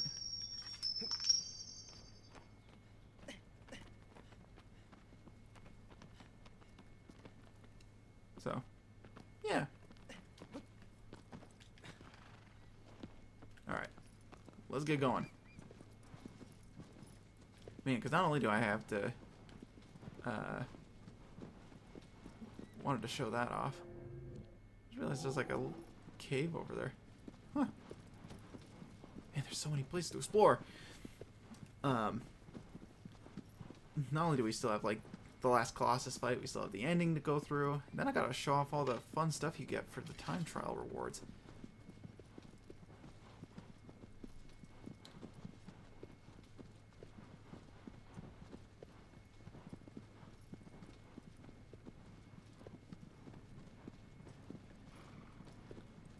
Alright, then... woohoo! Then you shine the light. Up, up. Come on. Man, they must have cut that fight because it was boring. Ayy. Badum-tish.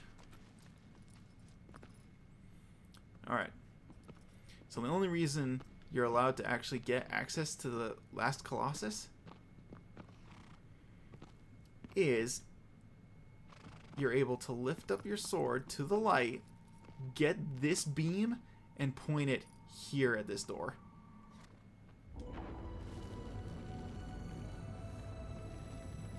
Try to come through here at any point during the game. The beam won't focus on that spot.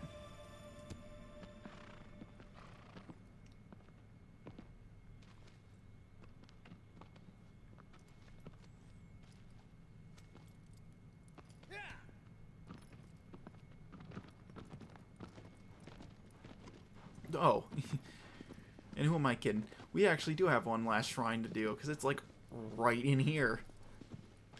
It's right there. Because, one, you must remember,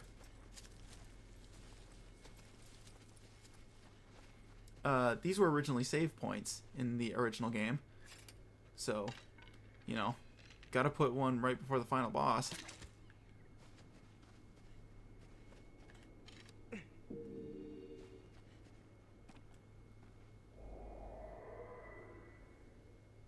I can only imagine how abhorrible that Colossus was. Yeah, it's pretty adorable. A, I'm adorable. B, I'm so beautiful. You can still find pictures of it on the interwebs and on the Team Eco Wiki. I thought it, from what we've seen of it, I think it's a pretty cool design. Come on. Got a gap here. Need a running start. Yeah!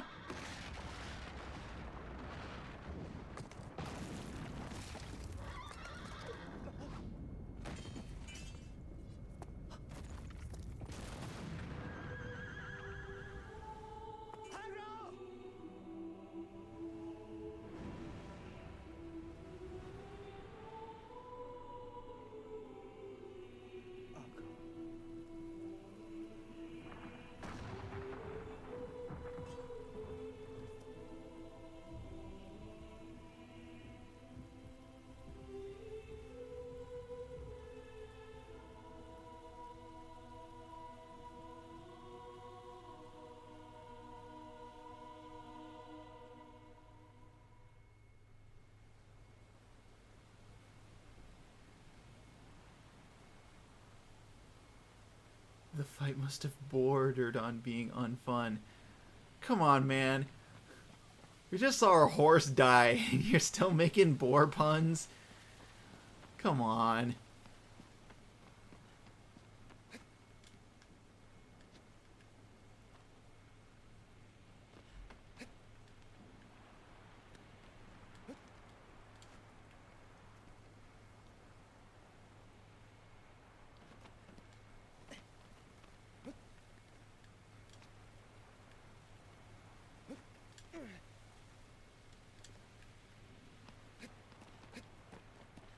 Horse, more like boars. Ugh.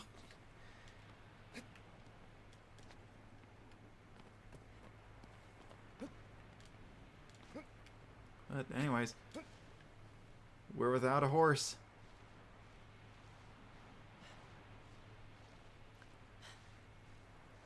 We're a rider with no horse.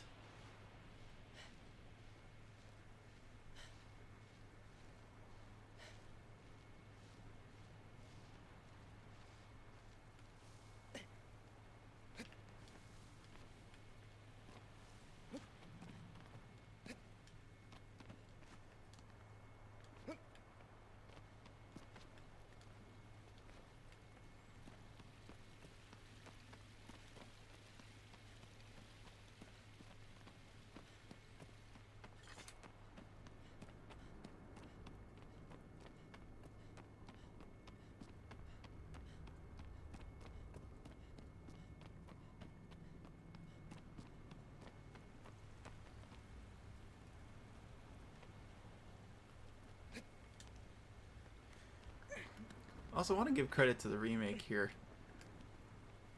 They actually changed the lighting in this scene so that way it actually reflects being like a stormy evening. Because in the original game, it was like a bright sunny day out and it was raining.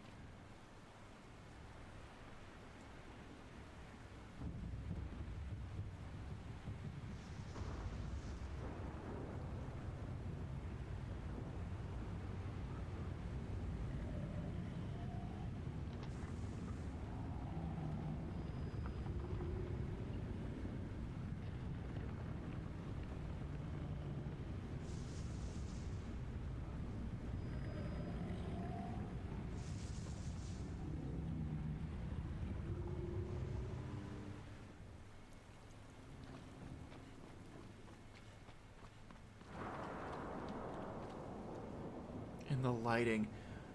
The fact you can see light reflecting off of the Colossus' face from its arm. Ah.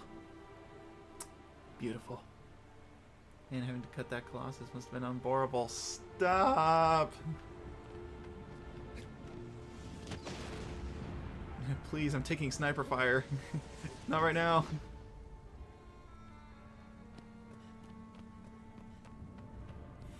Anyways. nickname for this one was Evis, with the fan name being Valis.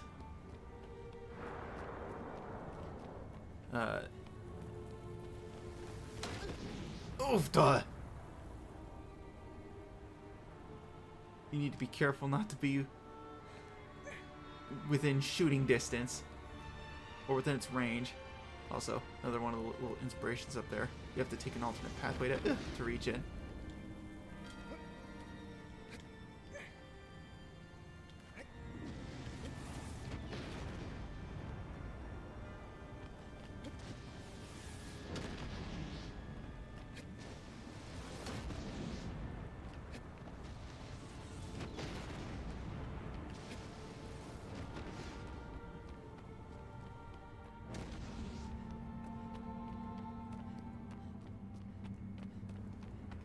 Alright, we're in the clear.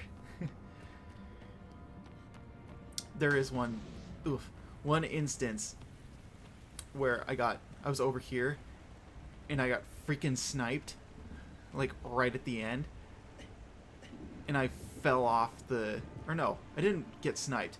I slipped and I fell off the edge here. No, I did get sniped. I got sniped right here at the corner and I fell off because I wasn't careful.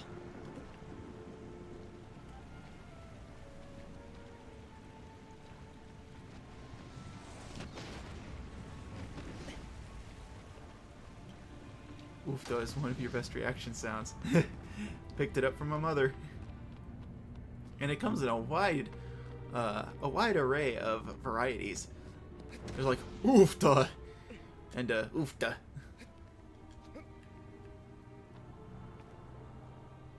But we're gonna slowly make our way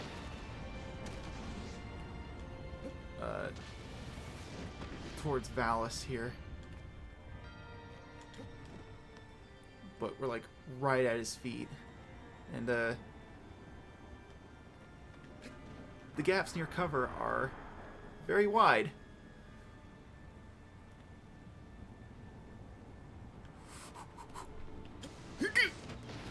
Oh.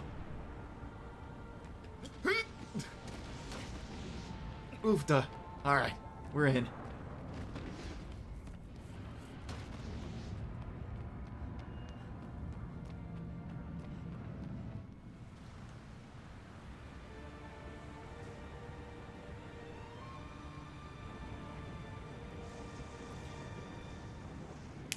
Valis. We are now at its feet.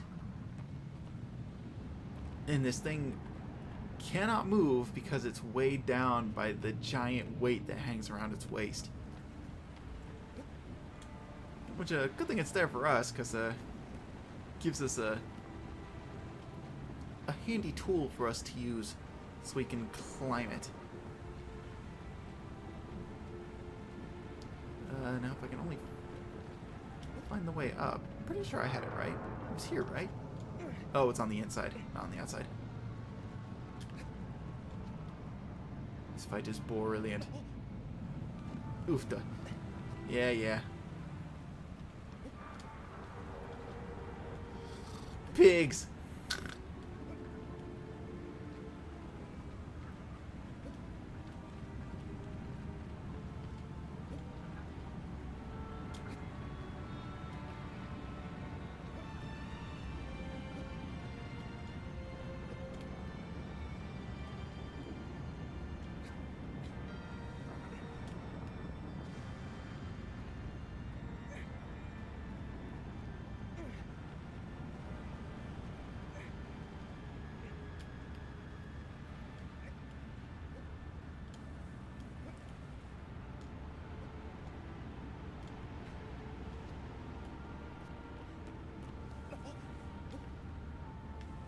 Ooh.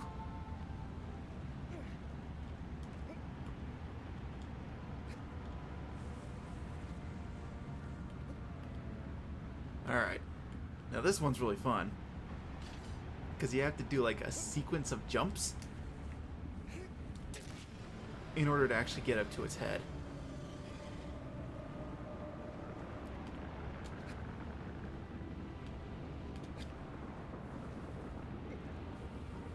so you have to jump up to its hand.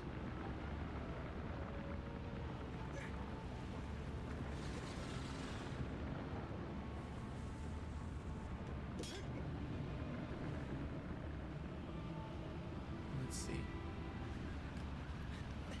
Then you run up its arm.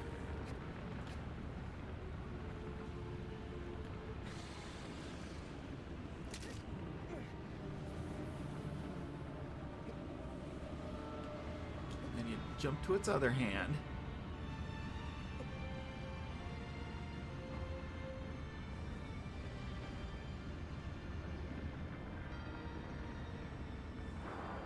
And I think I'm forgetting another...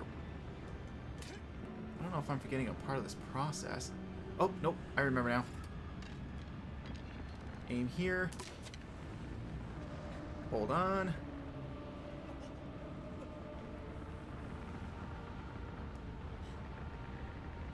Then, woo! Alright. We're in it to win it now.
There we go.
Zodoid building fella. You'd think you'd see him in the distance.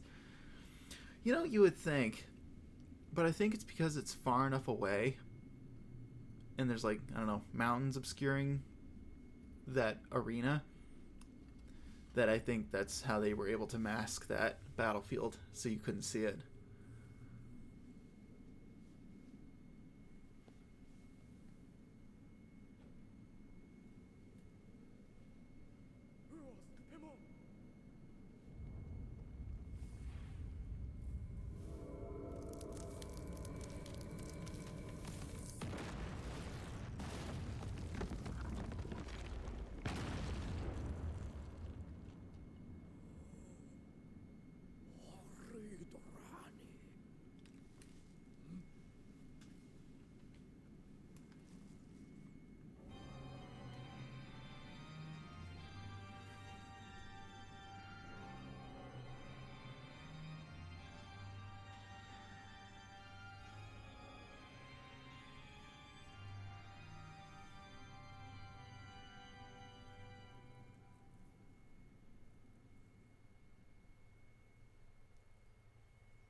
And there you get a little peek into how Wander ended up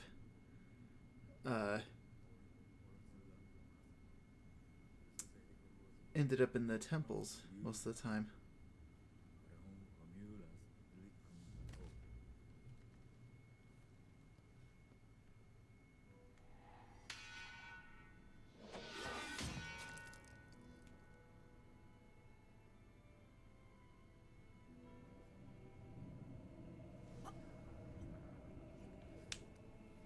Shame he died. He would have been a cool moving house. Well, I mean, he was weighed down by all that stuff, so I don't think he'd be able to do too much moving.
Right.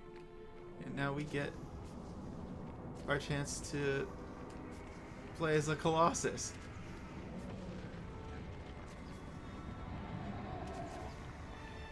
And as you would expect, it is incredibly unwieldy.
I remember not being able to hit shit as Dorman.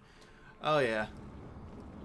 I've only gotten like lucky in hitting Iman and his guards like a few times.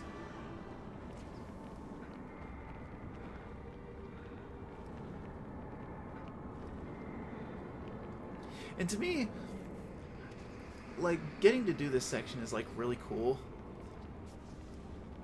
And getting to like execute these like demon attacks and stuff.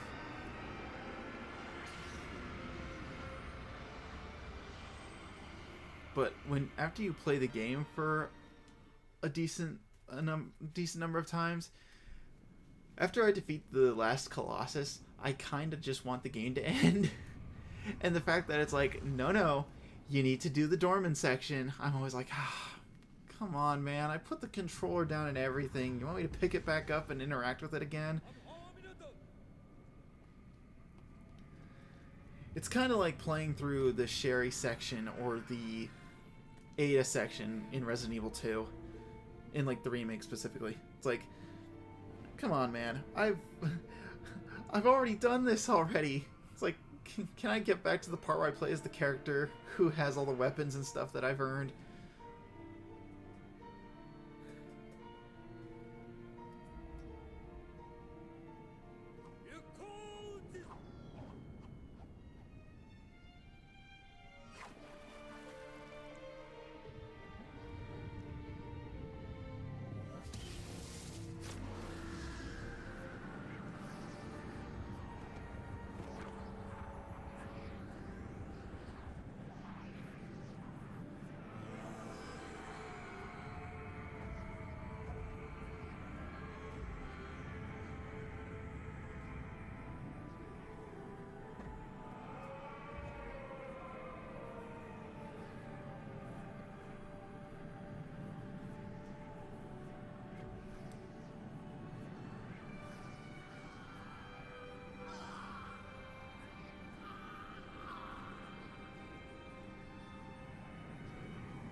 Oh, no. I almost got it. No. Come on. No. If you, like, do bunny hops, you can, like... Oh, come on.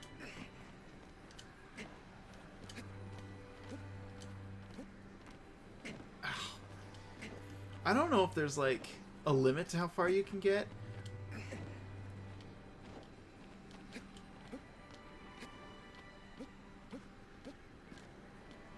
But I know that you can, if you do this right, I think you can actually get all the way up to the altar. I think.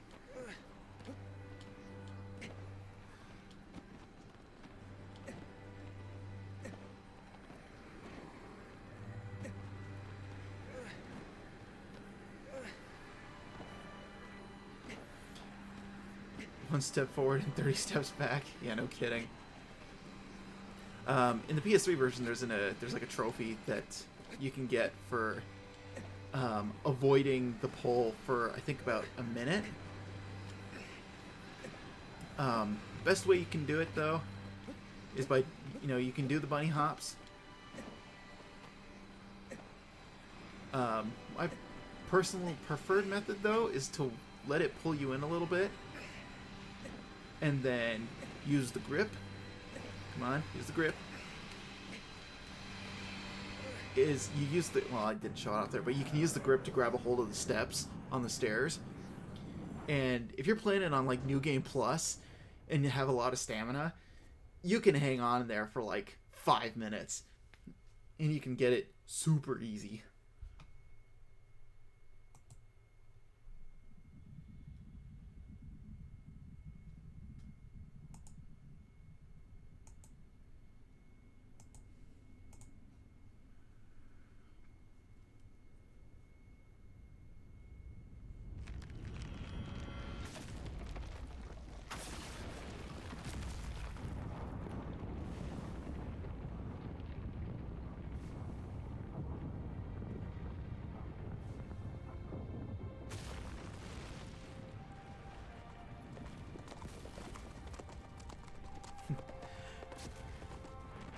Hope none of your horses trip, because that'd be a very sad day.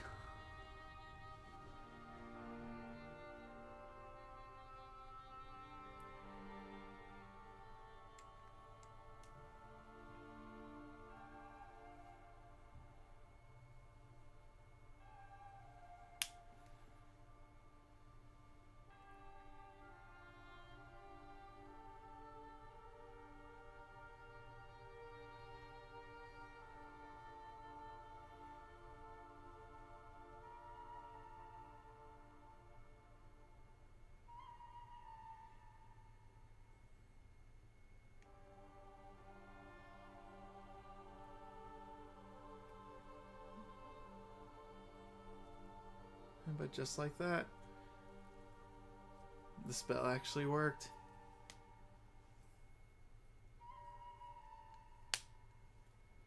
And Mona was brought back from the dead.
Aggro lives!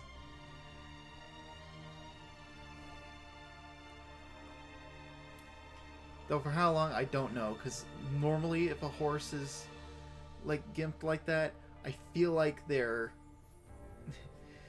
the chances of them surviving are very slim. No.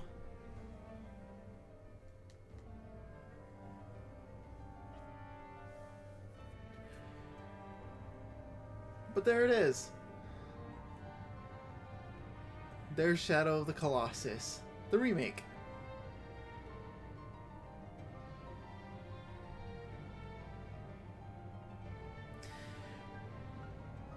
There it is, yeah. Nomad Colossus and the 79 Steps to Enlightenment. There are 79 of them in the game, and yeah, you collect all the enlightenments, and then you get a cool reward for it.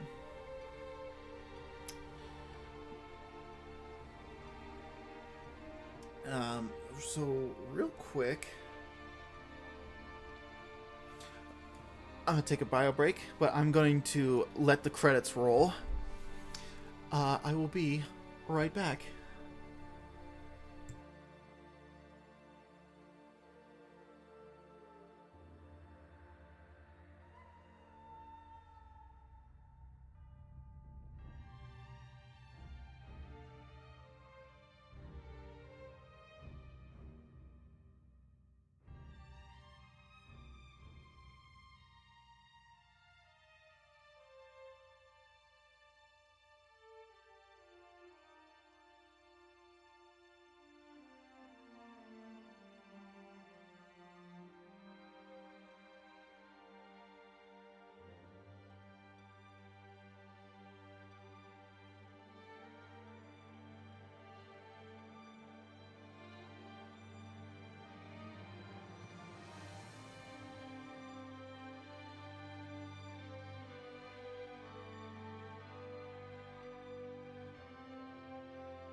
What a brilliant game and watching experience this has been.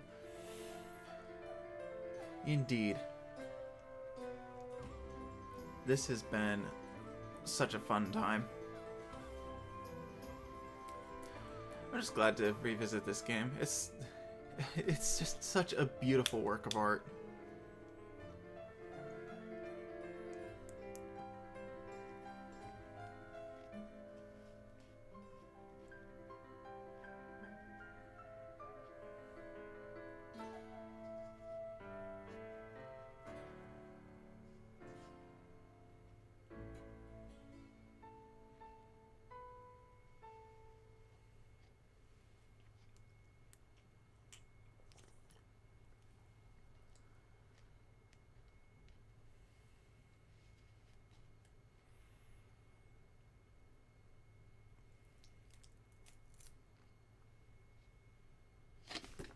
Oof, almost dropped my water bottle.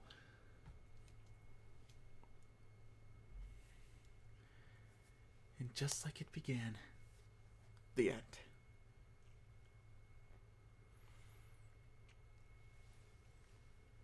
But there we go.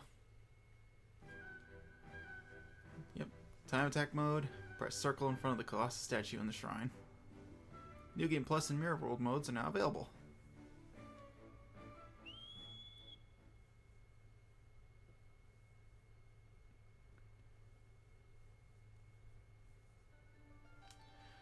Alright.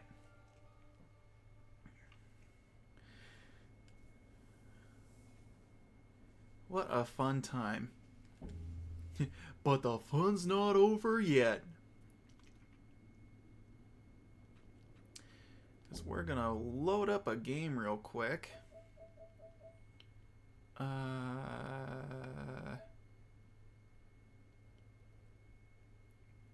believe it's this one. Yeah, this one that I booted up. Before I started this playthrough. Just to get a feel for the game again and see how I felt. And also to make sure that I actually still had all my items. Because saving in this game is weird and it doesn't feel good.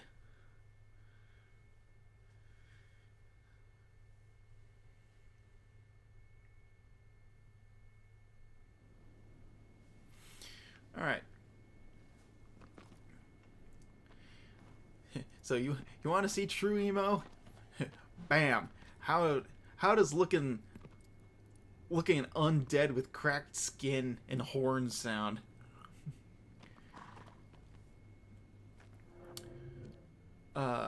Anyways,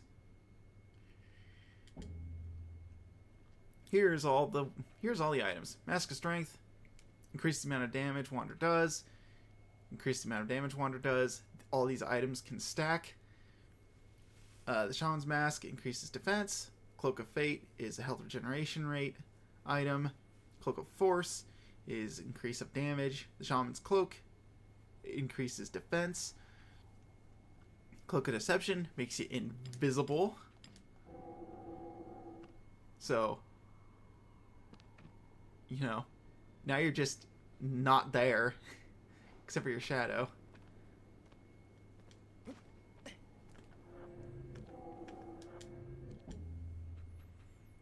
But we'll just take that off. We're going to keep all the weapons on. And here are the skins for aggro. You have the Spotted Steed, which was a pre-order bonus, or not a pre-order bonus, Deluxe Edition bonus. The White Steed, which I believe is a hard mode time attack reward. You can ride a white horse. Very pretty. You get the Brown Steed, which I think is a normal. I think it's a normal time attack reward. It's either normal or hard. I can't remember. Homestuck reference here. Yeah. And the Crested skin. This skin was in the PS3 version. If you it was in the PS3 version and the PS2 version if you had an eco save file, if I recall correctly. You had that save file. The diamond changed to the I in eco, and it was basically a mark there. Weapon wise, you get the standard sword. You get the sun sword. So no matter where you're standing, you always get the best beam of light possible to point out where the colossi are. Damage wise, it's the exact same as the normal sword. Doesn't really do much. Aside from that, Queen sword, same deal. It has its own energy, so it can create its own beam. It can deal major damage to a Colossus, and is a nod to the weapon that you use against the Dark Queen in Eco.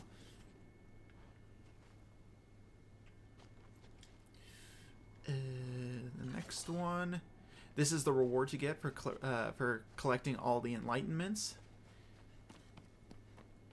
You once you collect all of them, you go over to, let's see, there's a panel on the wall somewhere. Also, this is the route. This right here. You climb up this wall to ascend to the top of the temple, and you can get to the end area up there, and you can get to the garden where Mono is. Collecting all the enlightenments. Here's the panel.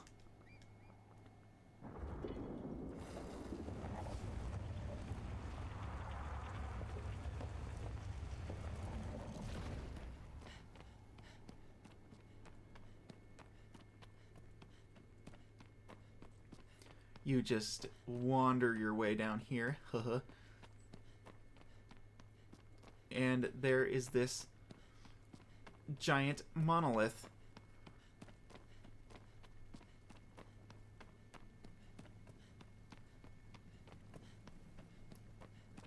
that has the sword embedded in it.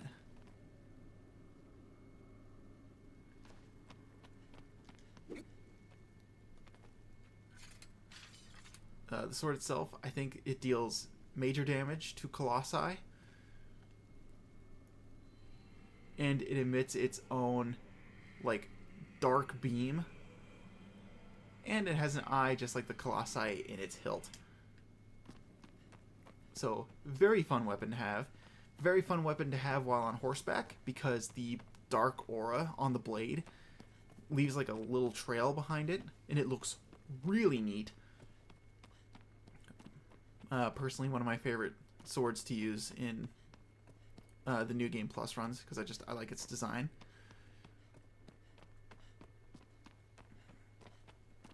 Whee! I don't know if this thing actually closes after that. Oh yeah, there's my cloth of desperation. No. Doesn't close. That's okay.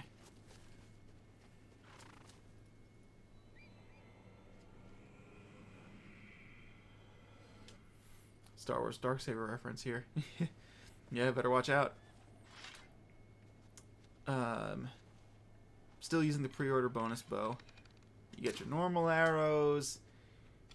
A reward for normal time attack clears. You get the whistling arrow. Basically what it says on the tin. It's an arrow that whistles. It attracts the attention of Colossi. In the original game, it was more of a whistle. It was more like a instead of the hoo tone that it has. Flash arrows. Basically bomb arrows.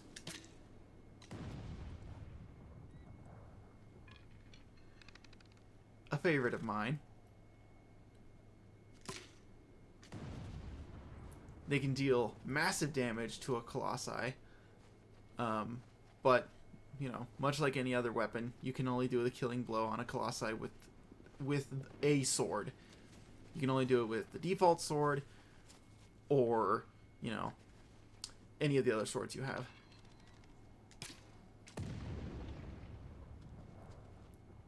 Very fun weapon to have. Those ruins should be decimated. Oh, yeah. The Harpoon of Thunder. Basically just the bow, but stronger. Again, deals massive damage if you manage to actually hit with it. No, excuse me.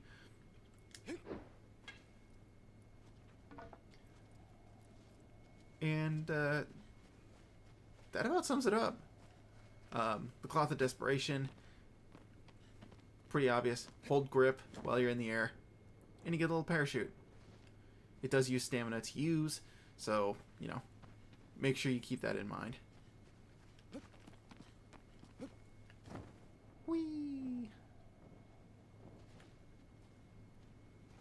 So there you have it. And climbing all the way to the top of the ruins of the temple, you can get yourself to the garden, which contains fruit trees that produce a fruit that will decrease your stamina and your health.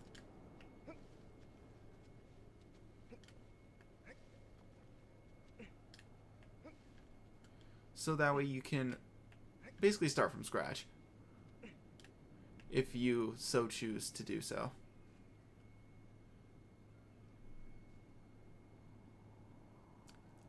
I don't really know if this is the way you're supposed to go. I don't think. I might be climbing from the wrong place. Either way.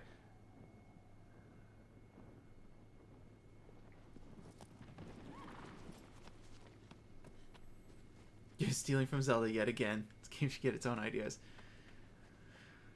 Well, I mean, probably. But I don't know. I guess I'm just of the camp where it's like, take an idea, but just put your own unique spin on it. But I think the wall you need to climb up is actually over here. I'm pretty sure.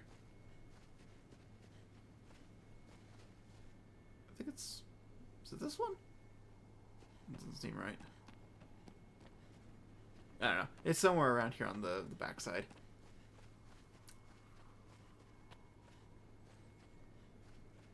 This game is terrible. 0 out of 10.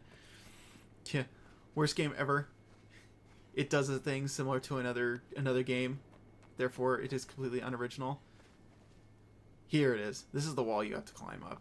You climb up this side, go all the way to the top. Then you shimmy to the right or the left, and you basically kind of zigzag your way up there.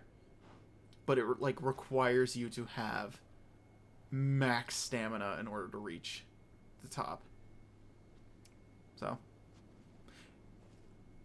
yeah, that about sums it up. So, yeah.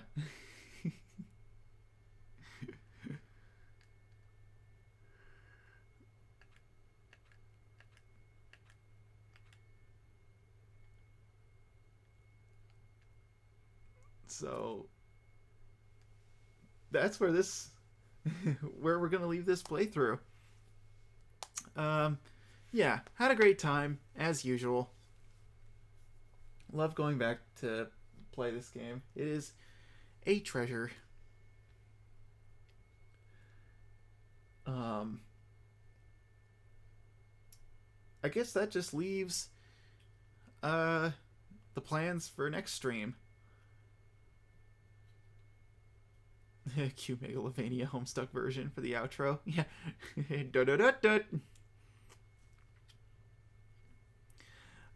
That just leaves the plans for next stream. Don't know when the next one's going to be. It might be on Tuesday. It's probably not going to be tomorrow, because I just did 2 streams in a day. That's nuts. I've got other things to do, man. So probably not tomorrow. It might be Tuesday. I think that'll give me enough time to, like, have a day just to myself. And hopefully I don't have any stupid bunko nightmares waking me up at 5 in the morning after going to sleep at like midnight.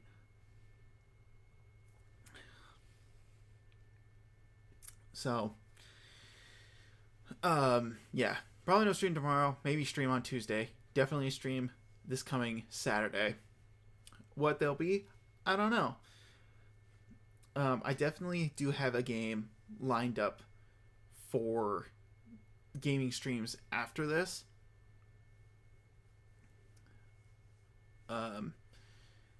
So when that will be, again, I don't know. There'll be an art stream in there somewhere. It might be what the next stream is. Who knows? But that is a tentative plan.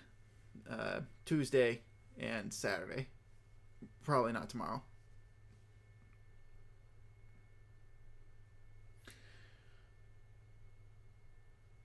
So yeah, that's all I gotta say about that. I'm ready to stretch, get something to eat, and maybe take care of some house chores too while I'm at it. And I'm just so happy. I'm on day 3 of my vacation. I don't have to go to work tomorrow. I'm just so happy. Whenever it happens, look forward to talking way too much about an eel. Hope we get some good sleep tonight. Yes, hopefully so. Eels, May. Eels, Mom. Eels, honey. That was a game that I kind of wanted to stream again, is Night in the Woods. I considered doing it again for this year, but I don't know. We're near the end of November, and Night in the Woods is pretty story heavy, so it's like there's a lot of talking involved. So, and I already played it last year when I first started streaming, about around there. So, kind of Night in the Woods out. Probably, maybe we'll do it next year. Who knows? But yeah, the eels bit is a reference to that game. Anyways, I'm all good here. Thank you so much for joining me. It was a fun time. I hope you have a pleasant rest of your evening.